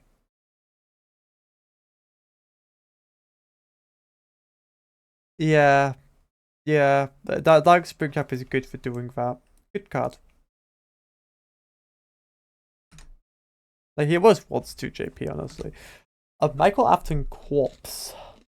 70% 0 JP. If this card blocks, you must send 1 card from your hand to the salvage. If a card you blocked has the same JP or less than the discard card, send it to the salvage. That's really nice. Once per turn during either turn when this card would be sent to the salvage, you may return 2 cards from your salvage to the bottom deck. This card survives. Hey. Yeah, Michael Corpse was interesting. Hey, look, here's stuff a set oneism. Instead of once per either turn, it's once per turn during either turn. I like these set oneisms. I think they're fun. It's nice to see like how the game evolved over time, you know? Like with the original 4, they all have really weird wording. I think it's interesting. Yeah, front row adult human. Interesting card. 70% is a steep cost.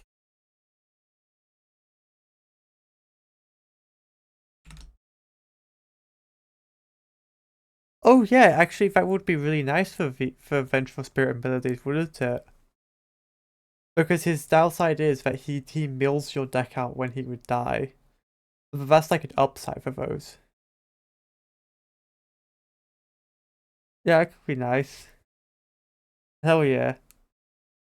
It's like this is like I was hoping to do this with this stream, but like I thought realistically it's not gonna happen. I was hoping to have people recognize he does not have Defender. And he doesn't go in the office either. That's his biggest weaknesses. I was hoping that my stream could cause people to recognize like cards that were less used. But I thought it wouldn't happen, but it's nice that it is kind of happening.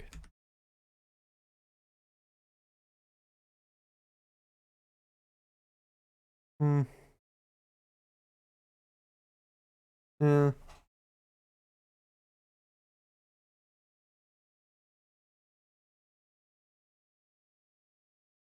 Yes. Without tuning.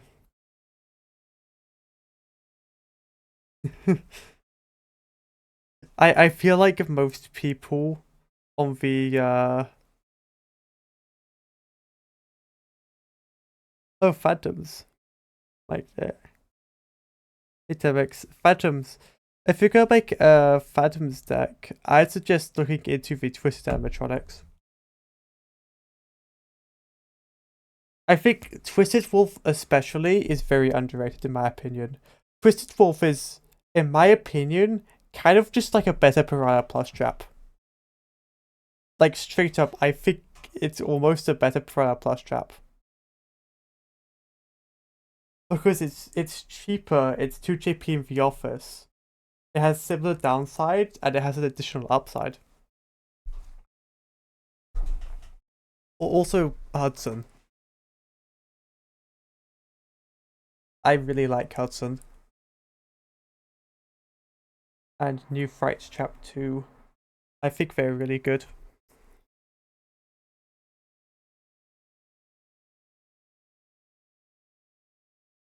Now back to the reading of cards. Michael Afton's dislocation. 40% for 0 JP. When killed, play one card with Mike or Michael other than Michael Afton SL. It is named from your Heil Salvage for no cost deactivated.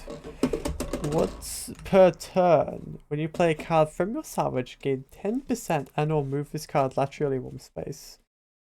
Front row adult human. Front row is, I guess it makes sense. You never actually spend time in an office in SL except at the very end of the secret ending. So front row doesn't not make sense. Also, more humans with a front row is nice, so yeah.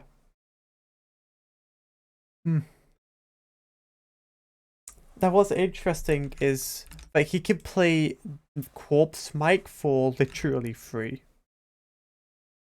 And like any other mic. From Salvage as well.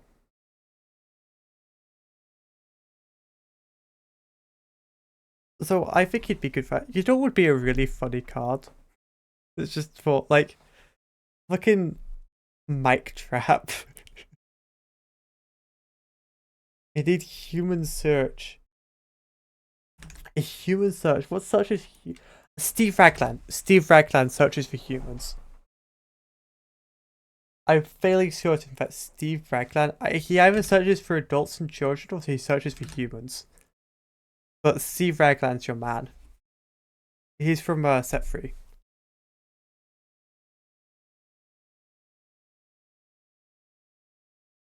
What would be an interest? Would be a funny card is like Mic Trap, which just sends a mic you have in play to salvage, and you get to play a Spring Trap or a Caliber Trap,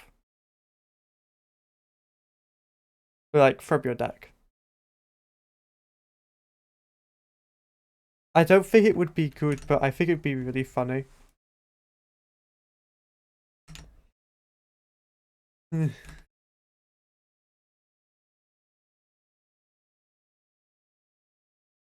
Oh, well, that idea made someone leave the stream. Elizabeth Afton, 40% 0 JP. When a child gets sent to a savage, you may deactivate this card given 40%. Once the turn of this card is in your savage, you may return it to play by paying its cost. Off-map child spirit. Yeah, I think she's very good for spirit stuff. She's very good for like baby. You know, she's supposed to be used for baby. It's a general sent to salvage in general, which is really nice. So anything that sends to salvage from your hand, which is like half the baby cards, she activates off of. So that's really useful.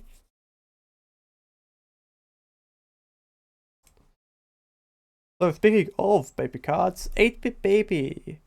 30% for 0 JP. You may scrap this card to send one child from play to the salvage. If it was yours, gain 30%. If not, pay 20%.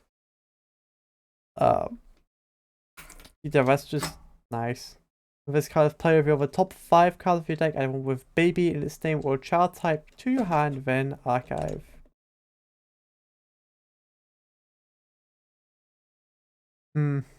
VS support, huh? What you mean, you mean Elizabeth Afton?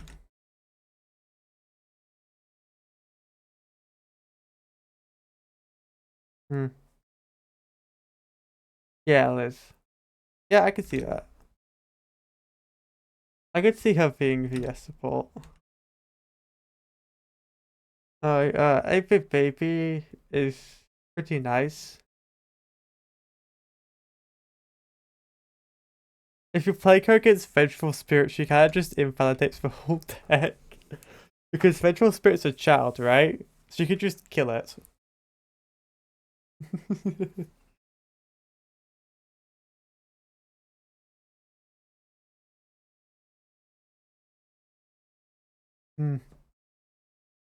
Anyway. Hand unit. 20% 0 JP, start of your turn, draw one card, then discard a card from your hand. When you play a card with fun time at the same day, activate this card to gain 20% off map unit program. Our first program. There's not really that many programs. Anyway, it's like nice. I say nice. This is an essential card for fun time. If you play fun time, you need hand unit. In my opinion, hand unit and Electrobab, they make fun time so much better. Lol bits. Let's fucking go. 50% 0 GP. Once per turn, deactivate this card. If you did, all of your opponent's cards currently on the map require them to pay 10% to attack or deactivate for effects. This effect lasts as long as Lolbit is in play. This card cannot reactivate unless by effect. Office Fox Virus, our first virus. I'm fairly certain. He's not good. I'm really sad to say, but he's not very good, I don't think. I mean, the thing is, it's 0 JP in the office that is constantly deactivated. So unless you have like a full front board, your opponent can very easily just snipe her down. I guess for the time he is active, he is doing his thing. She's very good.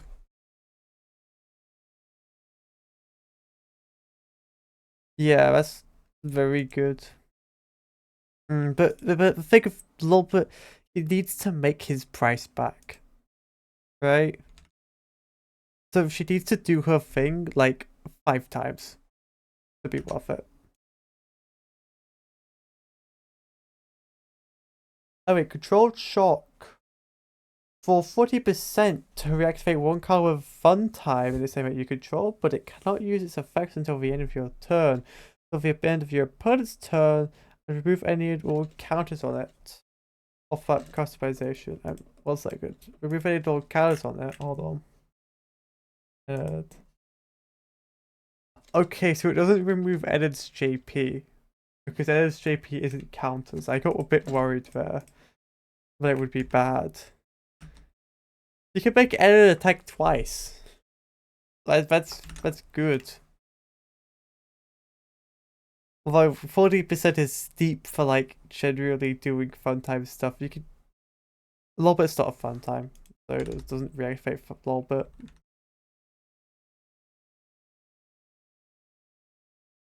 Screws, bolts, and hairpins. 10%. Reveal a card from your hand and reveal the top cards of your deck for every JP that card has. You may play an until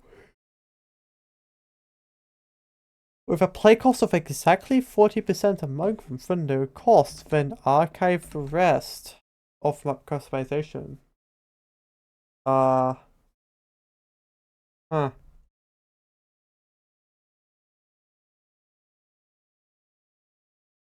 That's pretty good, I guess.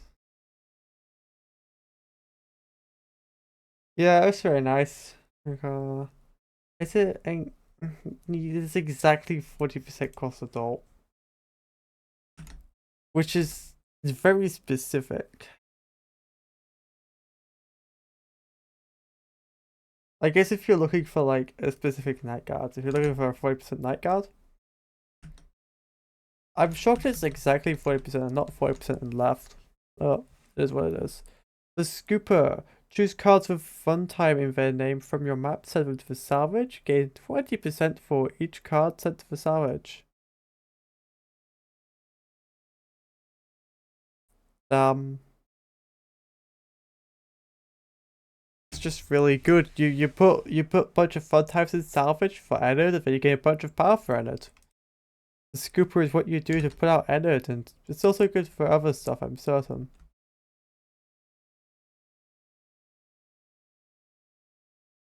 Okay, we've been going on for like 4 hours now.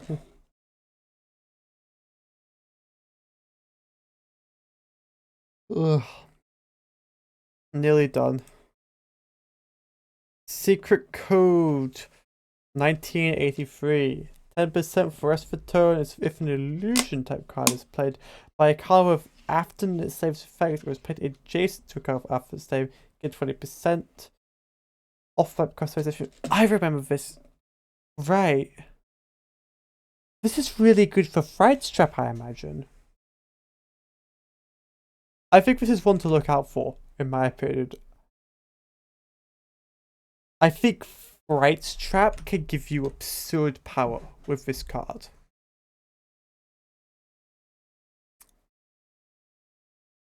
Now that Fright Trap is actually good, I think this is actually really nice.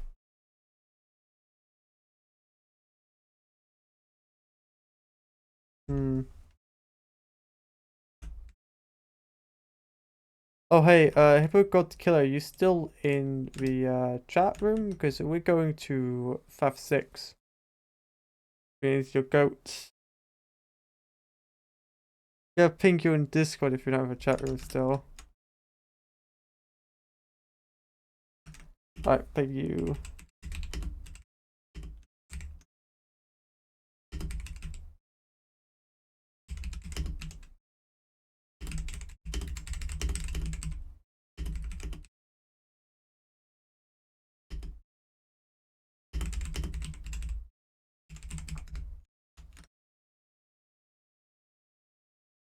Alright, let's go. Starting off with a pretty interesting start. Mr. Can Do. 10% you get 1 JP. This card may scrap itself. If it did, your opponent discards 1 card of hearts from their hand. This effect cannot be used the turn this card is played. Retro, balloon, animatronic in generous terms.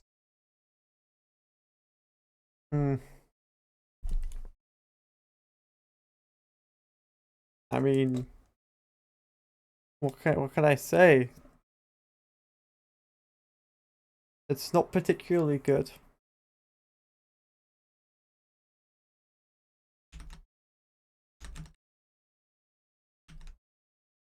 The opponent discards a card from their hand. Yeah, that's alright. That's not terrible. Mr. Hugs, 20% with 0 JP. This card may scrap itself. If it did one card with 25 in its name, you could draw a card attack as if it had 6 GP until the end of your turn. Third row animatronic in generous terms. This this is interesting. This card like turns Toy Freddy into just like a battering ram that deals 6 JP. The thing is, there's only one Mr. Hugs. There's only one Mr. Hugs. One card that does this. So you could build a deck around this, but it'll be an incredibly awkward deck to play. Really fun card though. Bucket Bob, 10%. If Panstan, that's 0 JP by the way. If Panstan, number 1 crate, Mr. Hugs, and Mr. Can Do are in your salvage, this card gains plus 3 JP. In the office, it's a bucket, animatronic in generous terms. Yeah, I mean, it's like,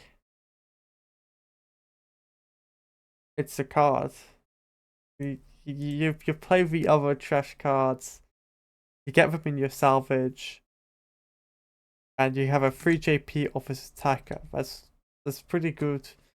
But you're doing a lot of work for it, honestly. And you're putting a lot of really bad cards in your deck. So yeah, not nice. Pan stand 0%. Speaking of really bad cards, 0% minus 1 JP. You may scrap this card to take 1 damage. Off map, pan animatronic in generous terms.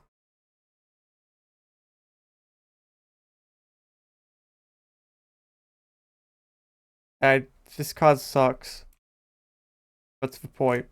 It sucks. Number 1 crate! Let's go! Let's go. 10% for 0 JP. When a card would be placed on a card on your map, pay 10% to move to this card. Front row, crates, animatronic in generous terms.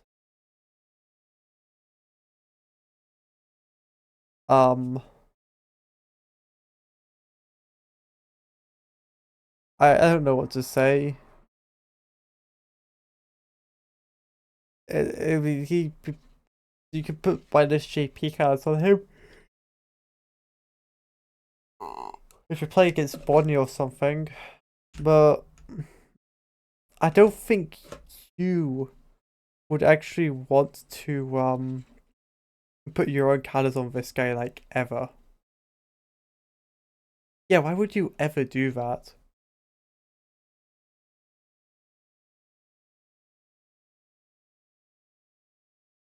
Wait, hold on. Is this the old card art? I forgot how terrible the cards used to look. This is what Mr. Hugs used to look like.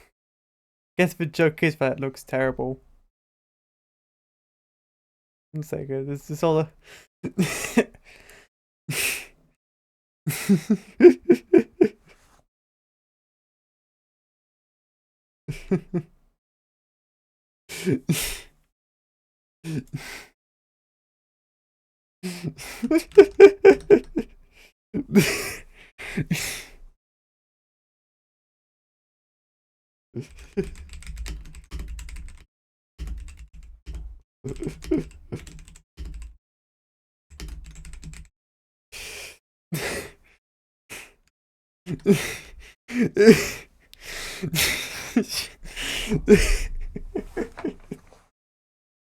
it's just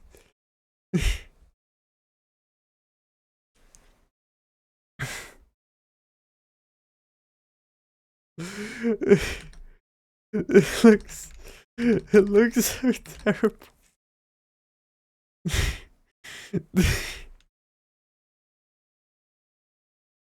Likely bad, very restricted.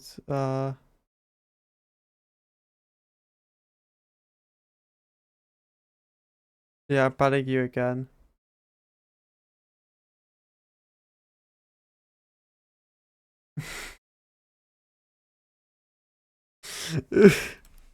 Okay, what the actual characters? Oh, nice, it's all top. We haven't had one of those in a little bit. Lefty!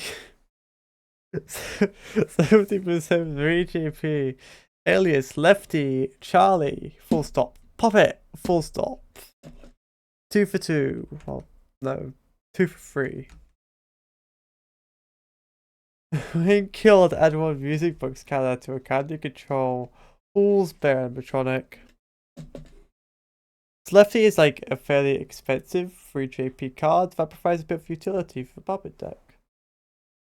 It's one of the few ways that Puppet can guarantee to get music box counters, which is always nice. Not much else to say aside from that. Rap Baby. 60% of 3GP. This card can't be played unless you have at least 4 character cards in your salvage, like a Withered LLC. Once per turn, send one card with Child from your hand to the salvage. Gain power equal to that card's play cost, and discard a card from the top of your deck for every 10% gained. What did she used to do for Vengeful Spirit? She used to do something really cool for Vengeful Spirit. Maybe good because it's gone, I can't know. I mean, this affects it of itself. I mean, her restriction on needing character cards in the salvage, that's definitely there to prevent some shenanigans. A horse humanoid animatronic. It doesn't have alias funtime, which is weird.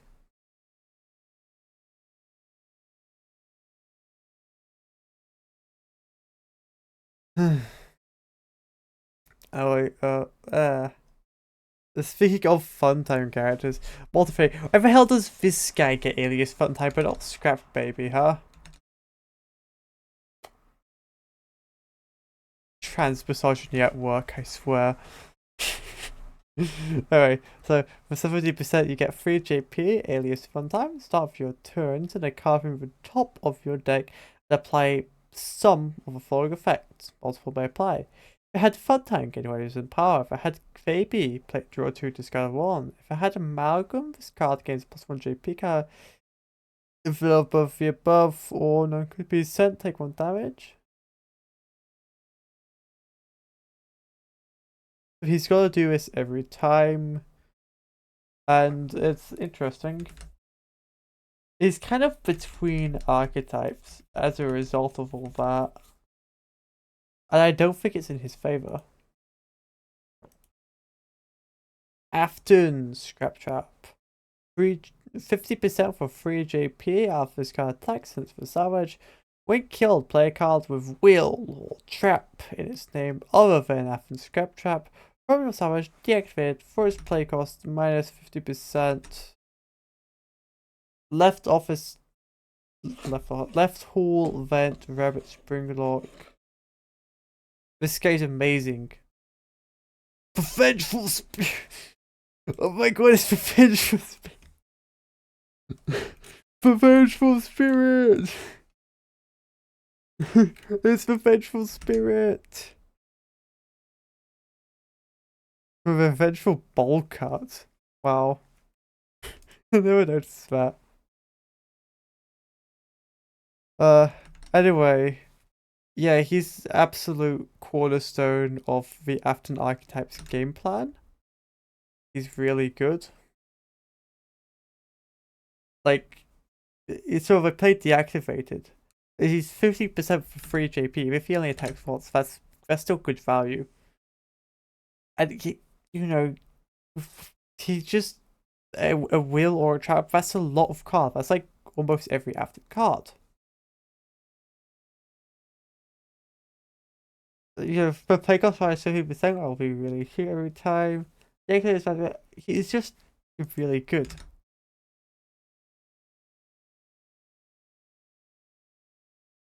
Alright, time for the mediocre melodies. From really good to really not good. Happy Frog, 20% 1 JP with this card is played with this card attacks. Played in the Vent, Frog, animatronic. So you can play her to go out to your opponent's turn and she attacks anyway. Using mediocre melody. I think she's the only frog. That's it. Pig patch, 60% free JP. Actually amazing value. And if you return, pay 30% power if you don't have any Happy Frog, Over Elephant, Nedbear, or a Missed Hippo cards in play. Front row, Pig animatronic. So he's good value for 3 JP, unless you don't have any of the other melodies out, but he's absolutely horrible value for 3 JP. Mr. Hippo, 60.00%. 1 JP. Did I ever tell you about the... If this card is played, attacks, or is killed, reveal the top cards of your deck equal to the number of combined cards in both players' hands. Then add 2 cards with Awful Elephant, Nedbear, Mr. Hippo, Happy Frog, or Pig Patch in their name to your hand, then archive. These cards, although these cards could be just for regular mediocre melodies, it could also be Mystic Mr. Hippo's Reading, Glamrock Mr. Hippo, or Pig Patch LLC. Then archive. Archiving is sending cards to the bottom of your deck. If no cards were added, take 2 damage. Mr. Hippo can be played on any position. This is also known as Omni. He is a Hippo animatronic. Hippo interacts with very little, while animatronic interacts with a fair bit. For example, Mike Schmidt could play Mr. Hippo while giving you 10% power and giving him aggressive. Notably, Mr. Hippo does his effect when basically anything happens involving him. When he's played, when he attacks, when he's killed. He does this often, sometimes multiple times per turn. This means that you will get these mediocre melodies really often. It's pretty good for the mediocre melodies. However, the mediocre melodies themselves are generally quite weak. The archetype rarely goes anywhere, as is the whole point. If Mr. Hippo was a card in a different archetype, he would truly be an amazing card.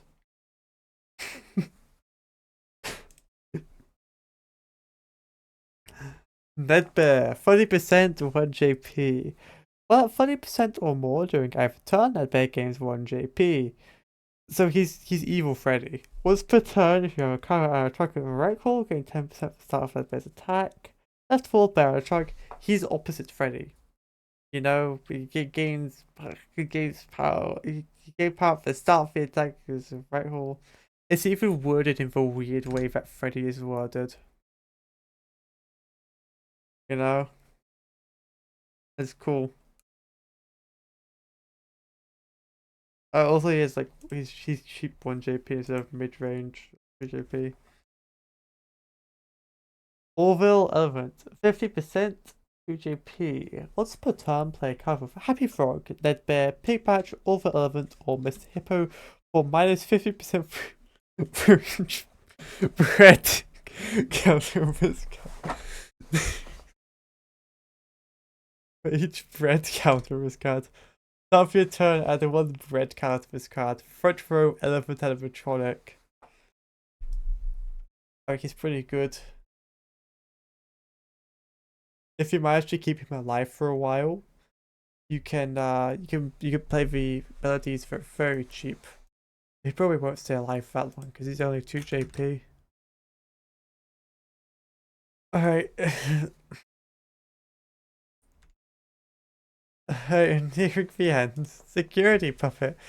50% free JP. This card can attack once per turn when a card of Charlie period or Puppet period in its name you control is kill. Add 1 music box counter to a card you control. front row humanoid puppet. It's one of the few guaranteed ways of getting music box counters on cards. Also, it's pulls part either turn, so you could kill one of these during your turn, and then you can still do it during your opponent's turn. That's really nice. Really good for puppet deck. Funtime Chica, 80% for 4 JP. If you control another card with Funtime in its name, you may play this card in the office. Really good. When attacking, this card loses 3 JP. When this card has another card, so the salvage, deal damage equal to that card's JP. Pools, well, if you have another card with Funtime, chicken out a truck. She's interesting. Generally, Funtime is a very aggro deck. How about Funtime Chica?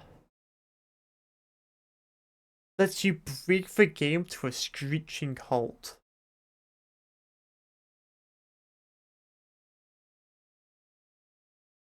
Which is very valuable. That can be very valuable. Except it's in an archetype that doesn't want to do that normally. I guess no, she's good for like building up, for helping, giving you some time to build for an edit. Also, like she could just deal search damage to your opponent. But I think she's pretty good, but she's a little bit of a mismatch for her archetype she's in. Music Man, 70% for 0 JP. One of the worst value for JP in the game. Well, he gets JP from stuff. Start of your turn, removal cards of this card. Every time a non-spider card on the map activates an effect vary once per turn or by deactivating add a +1 JP card to this card. Office by animatronic. So he's interesting. Like when you're here, you play by his rules. That's a good description of what this card does. He forces the opponent to play Music Man's game to avoid using once per turns or deactivate abilities.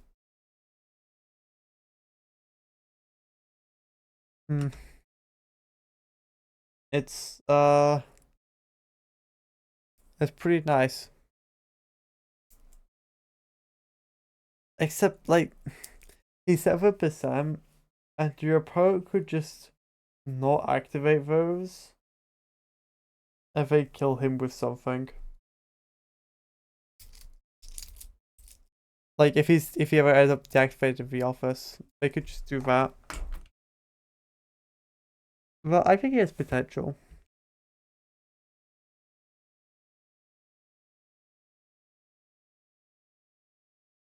Hell chip. 50% 2 JP. I can't read Spanish. After this card attacked, add a +1 JP card to this card, maximum of 2. Right tool, Viva animatronic.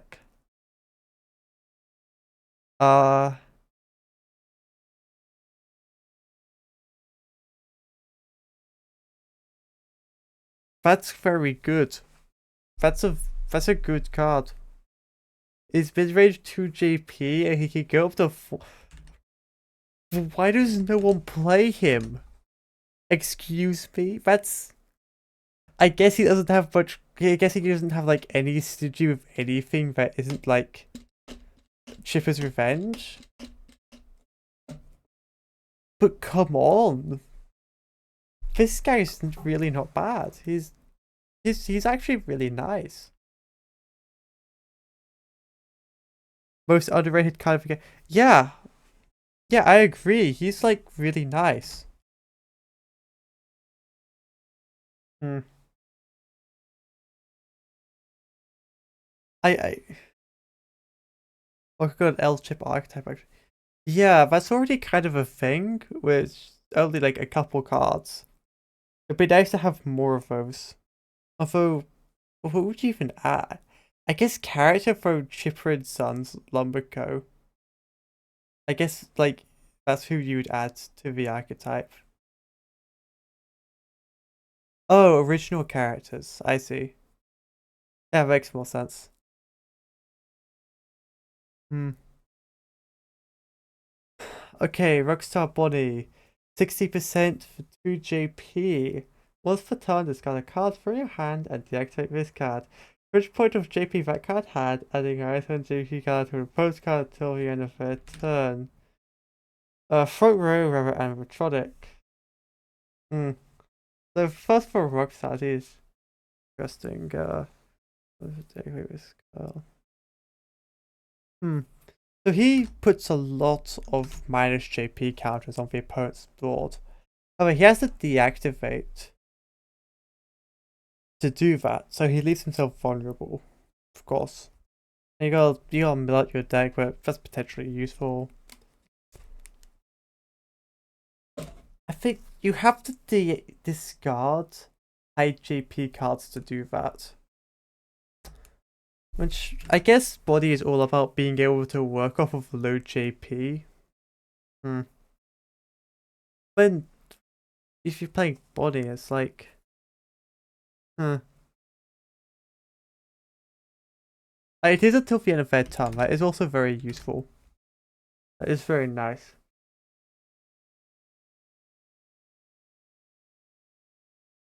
If I had to take a guess, this guy was nerfed a lot in the body patch, right? He looks like a card that was nerfed a lot. Once upon a time had a really powerful ability. Alright. Now it's like, oh, okay. Huh.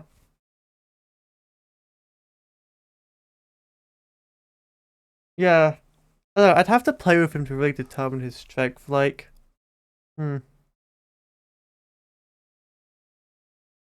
yeah. Because he's part of an archetype that doesn't really run that much high JP, right? Yeah. Like getting that many minus JP counters is very nice.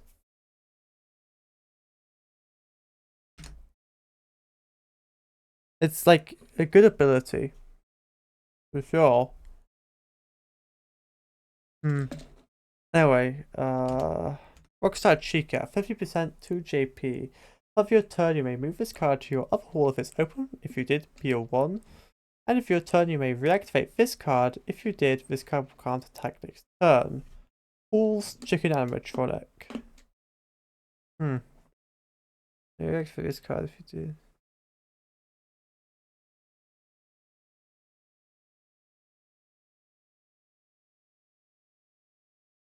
She's kind of very similar to Secret of America Chica. They both have the same kind of thing going on where they move between the walls and do something. It's a funny coincidence. Oh.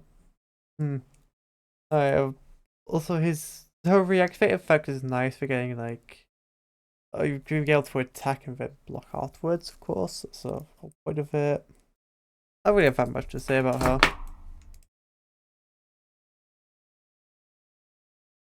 Alright, Rockstar Freddy, 70% free JP. This card can't attack unless by defect. Start of your turn, your opponent chooses one of the following effects. Or a following effect. Either way it works. Give you 20% power, let you draw one card, discard the top 3 cards of their deck. This card can attack until the end of your turn. Office Bear Animatronic. It's like kind of some of the puppet attacks, except if there were no music box characters and there's like 4 separate things. It's an interesting card, but your opponent choosing what it does. So they have to make the decision of what helps you the least.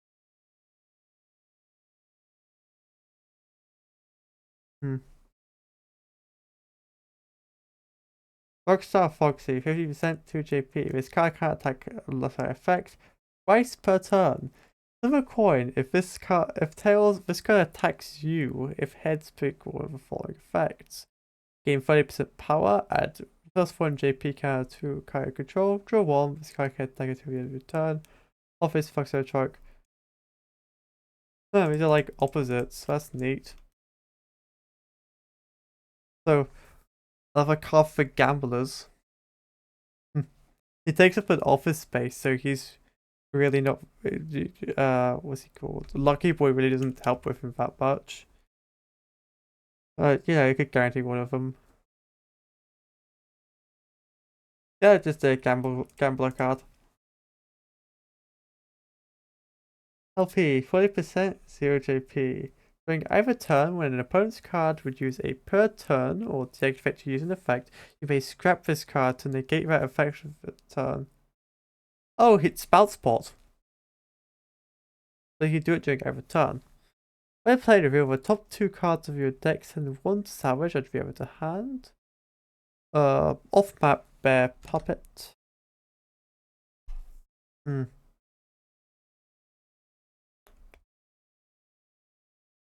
I mean, the effect is good.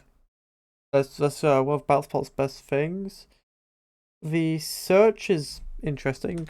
Good for decks that like to have things in salvage. 40% though. I guess for the most part I return that's really good. Really good ability. But Bounce Pot does it for 0%. Well, Helpy does have better search than Bounce Pot. Much better search than Bounce Pot.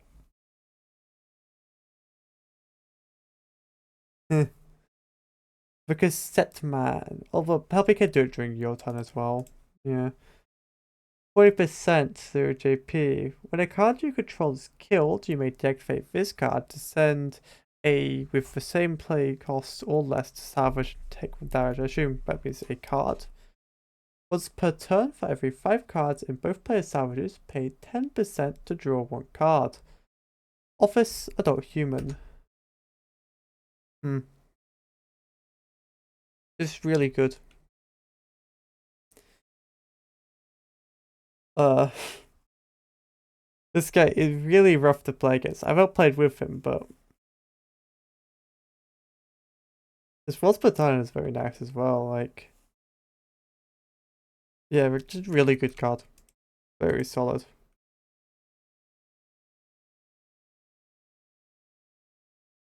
Fruit Punch Calm, 30% 0 JP. Start of your turn, add 1 Fruit Punch counter to this card. During your opponent's card, if this card. During your opponent's card. During your opponent's turn, if this card has 4 or more Fruit Punch counters, you may scrap this card. Then 1 card you control may attack. Off map counter Spencer. So you wait a long time, like 4 turns you have to wait.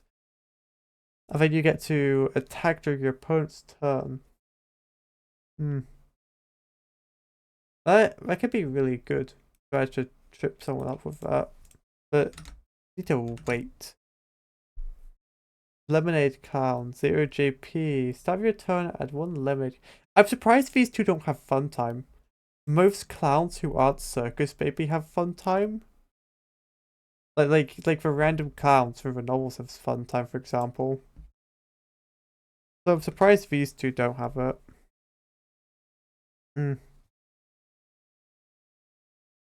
They're not worthy of a fun time moniker, I suppose. Start of your turn, add 1 lemonade card to this card. During your opponent's turn, this card has 3 or more lemonade counters. You may scrap this card, and you may deactivate 1 card in play. Yeah, alright. This two I'd consider taking a deck a bit more than this one, just because it's faster and I don't have the patience to use this guy really.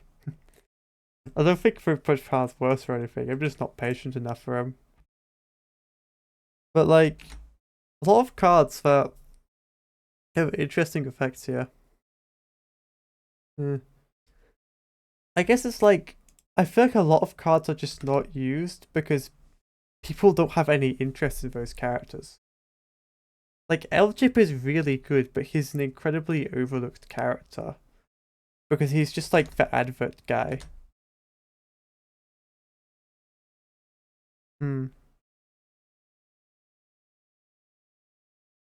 Candy Cadet, 30%, 0 JP.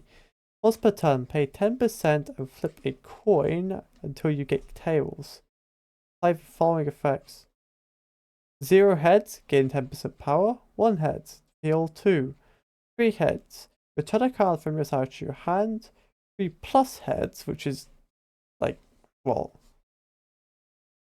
a very low chance. I'm not gonna do the maths of that. I'm not gonna do stream maths. Draw 1 card plus 1 for every heads over 4.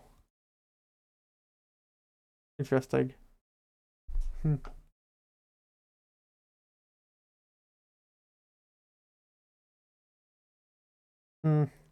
Like, at worst, he just does nothing. So as far as like the coin flip characters go, it's not like that bad. It's not like the curse who just like cripples himself if he fails for 50-50. Level dispenser. There's like 3 of those. Alright, time for the store pages. Self-diver weekly, 0%.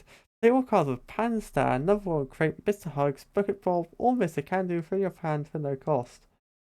Off-map customization. These cards are terrible, so this card sucks. Don't have anything else to say.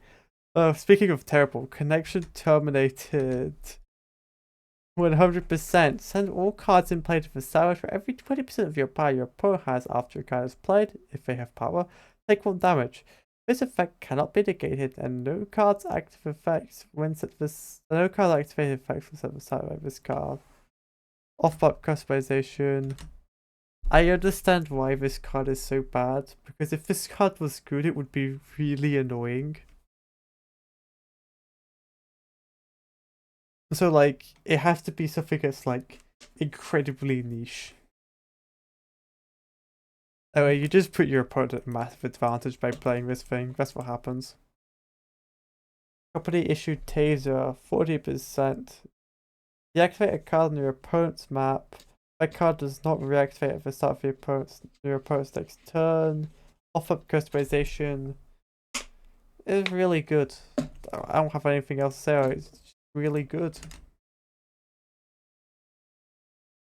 All of those still souls. Favorite sanction or card you control to the end of your opponent's turn when an effect sends a charge of a salvage at a +1 GP card to that card until the end of its next attack. Off-up customization. That's nice. Wait, hold on. I bet that's so funny with spirits. That's so funny with spirits, I bet. Advertisement. 0%. Deactivate all of the cards on your map. If you deactivate just 1 card, draw 1 card. If you deactivate 2 or more, draw 3 cards instead. If you deactivate a full map, draw 3 cards instead. Off-map customization. Yeah, if you're a huge board advantage, sure. But it's probably better to just attack your opponent then.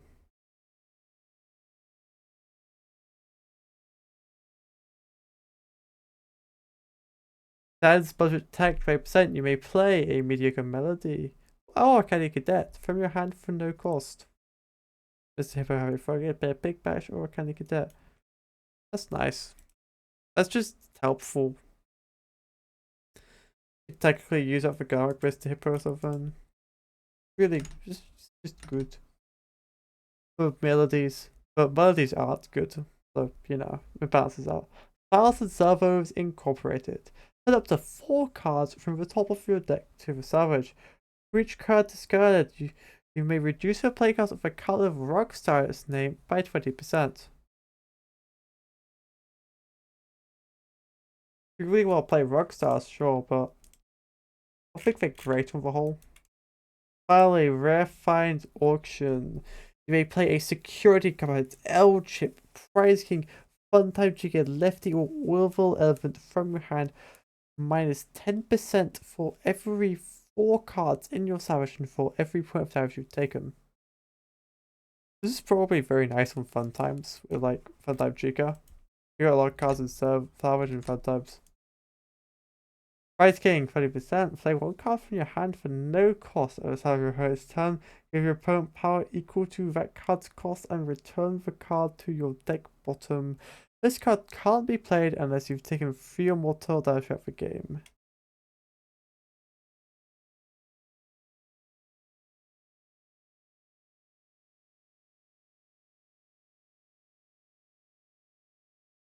This is really good. This is like very good. With like Golden Freddy and stuff. Like this guy, so much FNAF 6 stuff is really underrated. Pickles. 0% for 50 character cards total to both players salvages you with the game. Off-map quest personalization, it's a meme card.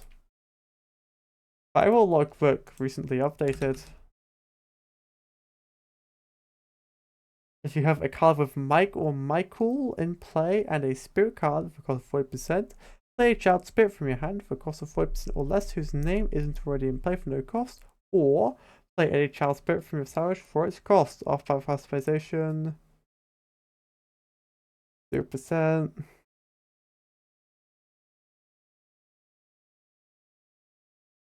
Hold on, if you have Michael Brooks, do you need another card?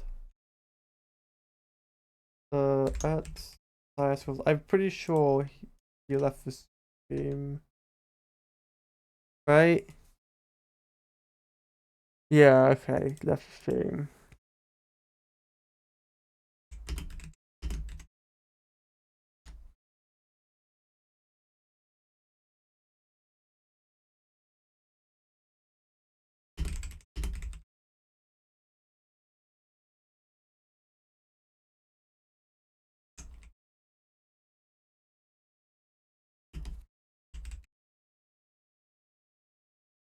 You have Michael Brooks.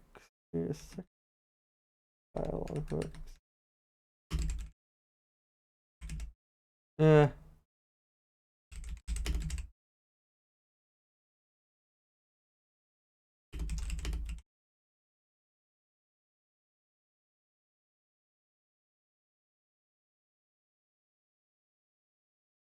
Alright.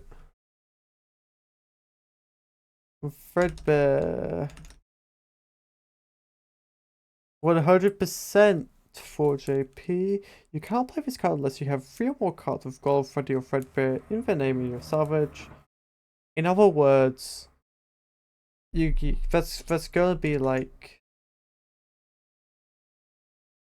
what are they called? That's gonna be Space Gold and Glitch Bear. When a card with Gold Freddy in its name is sent from your hand to the salvage, you may play this card for 60%. When Golden Freddy is killed, you must play this card from your hand of salvage for no cost. As a perk plus 2 JP cards, can't have this JP load. Really good with Space Golden and Glitch Bear. Honestly, I want to play this guy in a deck. Maybe I'll change my Yellow Bear Spirits deck to be a Fredbear Spirits deck. I think this is genuinely very strong. Zor, 50%, 0 JP. Once per turn, play 10% to reveal the top card of your deck and search for salvage and play a different character card from your hand or salvage for its cost. Off-map humanoid misfit. What can I say about her? She's like really good. Like anything else is a lot to salvage. You know, really good for that. She's good for like milling your deck. She mills your deck nicely. CD 40% 0 JP. Once per turn, reveal the top card of your deck. You may either archive it or play it for its cost minus 10%. Instead, 20%. Place this card in your event. When an opponent's card attacks in the event, remove this card to negate the attack of that card attack next turn. Event customization. If your deck doesn't have like anything of event, I think this is good. It's takeable if your deck doesn't play anything of event. The Death Coin, 70% summon card played salvage. Off customization, anything I said about the box applies to this thing also. Oh my god, I'm nearly at the finish line. Charlie, 30% 0 JP. You may scrap this card to play a puppet or spirit other than Charlie P. Full stop. Fuck. She's Charlie full stop, not Charlie. I forgot. From your savage first cross fan a music box counter to a card in play. Start your turn with a card of puppet and does some 5%. She does the spirit thing. She does the spirit thing for puppet. Off map child spirit. She's guaranteed music boxes. That is really good. She can play spirits and puppets. From the design puppet specifically. So that's a lot of cards. But so not design, it's a type rather for type puppet. That's a lot of cards that applies to. From our first class, that's really nice. She's a solid spirit. Oh fuck here at the end. Cassidy, when 40% when you would play a card with Golo Freddy in its name, you may scrap this card to gain 20% power. So if you turn, if you have a card with Fredbear with Golo Freddy's name in your savage, gain 10% power. If you have one played, 20% instead. Off map child spirit. She's good to Golo Freddy support. I like this alt art. I think it looks really good.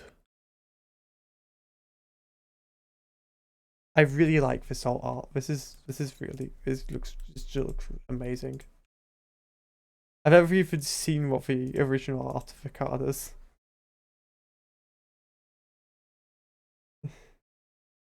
I assume that's alt art. Lucy, 5% 0 JP. You may heal, deal damage through it. When you heal or deal damage through an effect, you may deactivate this card deal damage. Time for your turn, she does the spirit thing with Chica. Off up child spirit. Amazing Chica support. This is such good support for Chica. Or anything that mills even. How good it is. Really, really solid. Threats 30% 0 JP. When you add a counter to a card, you may deactivate this card to draw one for every 2 counters from that card. Off your turn, he does the spirit thing for Foxy. Off map, child spirit. It's a sword effect, like honestly, like all these spirits is a sword effect. He draws a lot when you have a lot of cards on a card. Really good. Jeremy, 20% for 0 JP. When you kill an opponent's card by fighting, you may deactivate this card to draw a card. The start of your turn, he does the spirit thing for body. Off map child spirit. It's interesting.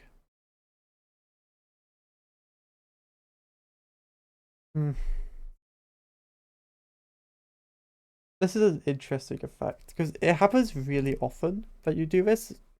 And like, sure, Bully does that as well. Bully does like kill cards on the map. That's Bully's thing. One is supposed to be good at that.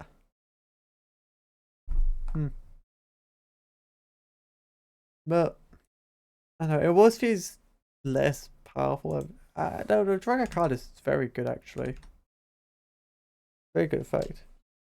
Gabriel, 40% 0 JP. When you gain power from a card you control on the map, deactivate this card to gain 10%. At the start of your turn, he does the spirit thing for Freddy. Off map child spirit.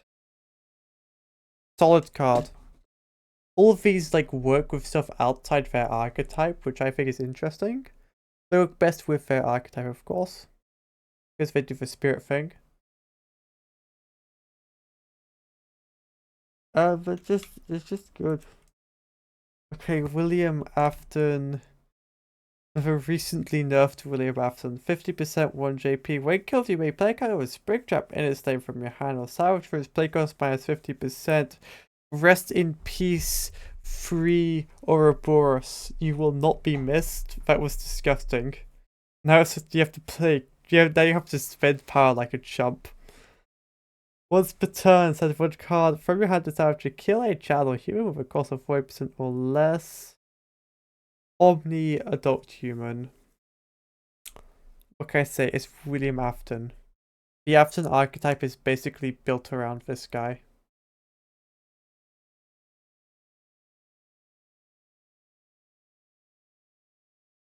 "100% the Vengeful Spirit." 1 JP for one. I don't have to read that out. 100% 1 JP. There must be 10 total cards or more in both combined salvages to play this card. Big prerequisite, big play cost. Of your turn, discard a card in your hand and 4 cards from the top of your deck. If you can't discard enough cards from your deck, you lose the game. Play one of those discarded cards for no cost. 0 cost, nothing. This is a card that you have to build your deck around. And also, it's not good. It's alright. Yeah, this is one of those cards that you want to see win. I'm gonna be honest, like, this is such a cool card. I really like it. Okay, we're nearing the end. Fun time Mangle. Fun time Foxy Mangle. 90%. 3 JP alias toy. When this card kills an opponent's card, you may play a card with the same cost or less as that card from your salvage for its cost minus the cost of the card Funtime Foxy Mangle killed. That's really good. Third row Fox animatronic. Sire did an amazing job on the art for this. It looks really nice. Is this alt art? Yeah, it's like signed. That makes it alt art. Oh, we got party hats. I love all the alt art in this game. 30% 2 JP front row party game. This is a cornerstone of the game. It's just a staple of the game. It really is. Absolute staple of the game. Which is funny because it's the most fuck-ass character. Like,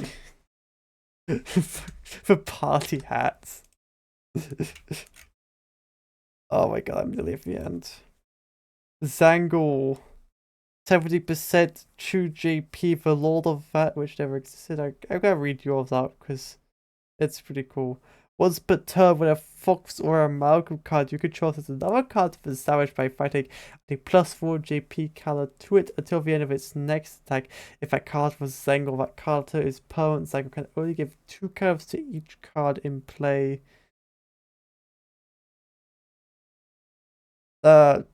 Front row and the and off map, which looks good now actually. Foxy Game Amalgam with a few privileged cards to have dual typing. I mean,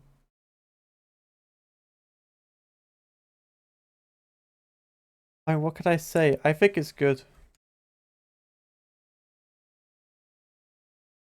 Oh, is this what it used to look like? 1 second, this is the old version. That looks so good. This art looks so good. I love this art. Anyway, she's amazing. Not, I mean, the card itself is, interesting. I mean, it's just a good effect. I don't know. I don't play Foxy, so I don't actually know how good that would be. LOL hacks. You can't play it, so it doesn't matter.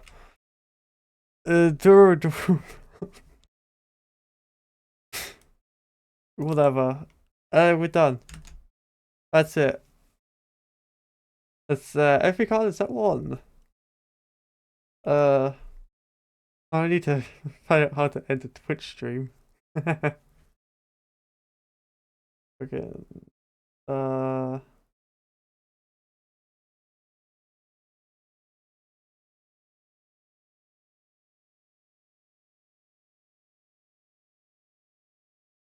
This is really embarrassing. I don't.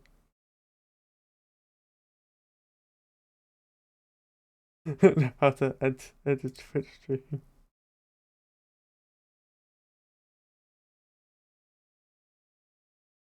Mm,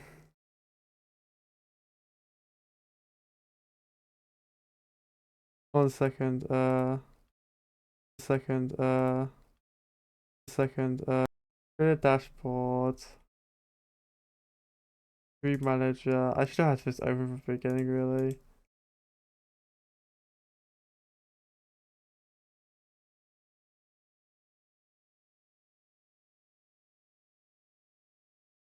Huh.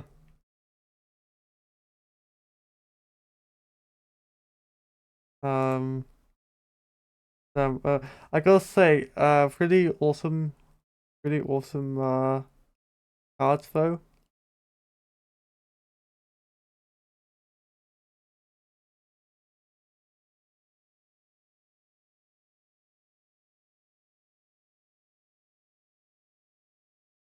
This is a very embarrassing way to end the stream.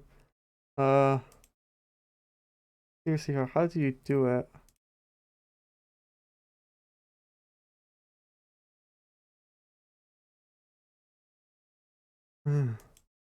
Like, if I feel like if I just end it in OBS, fuck. I'm head basically. If I just end it in OBS,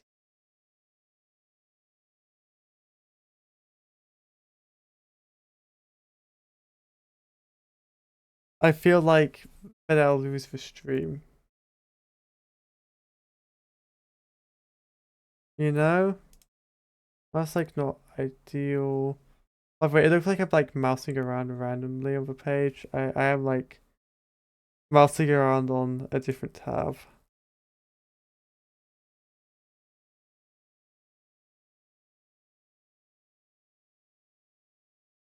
Uh,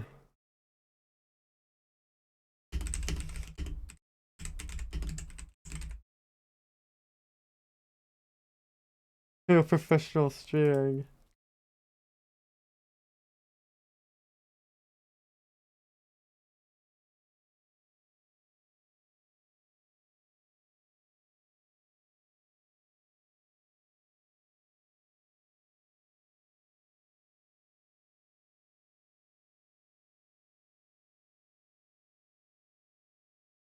Okay, I could just do it from OBS and it'll be fine.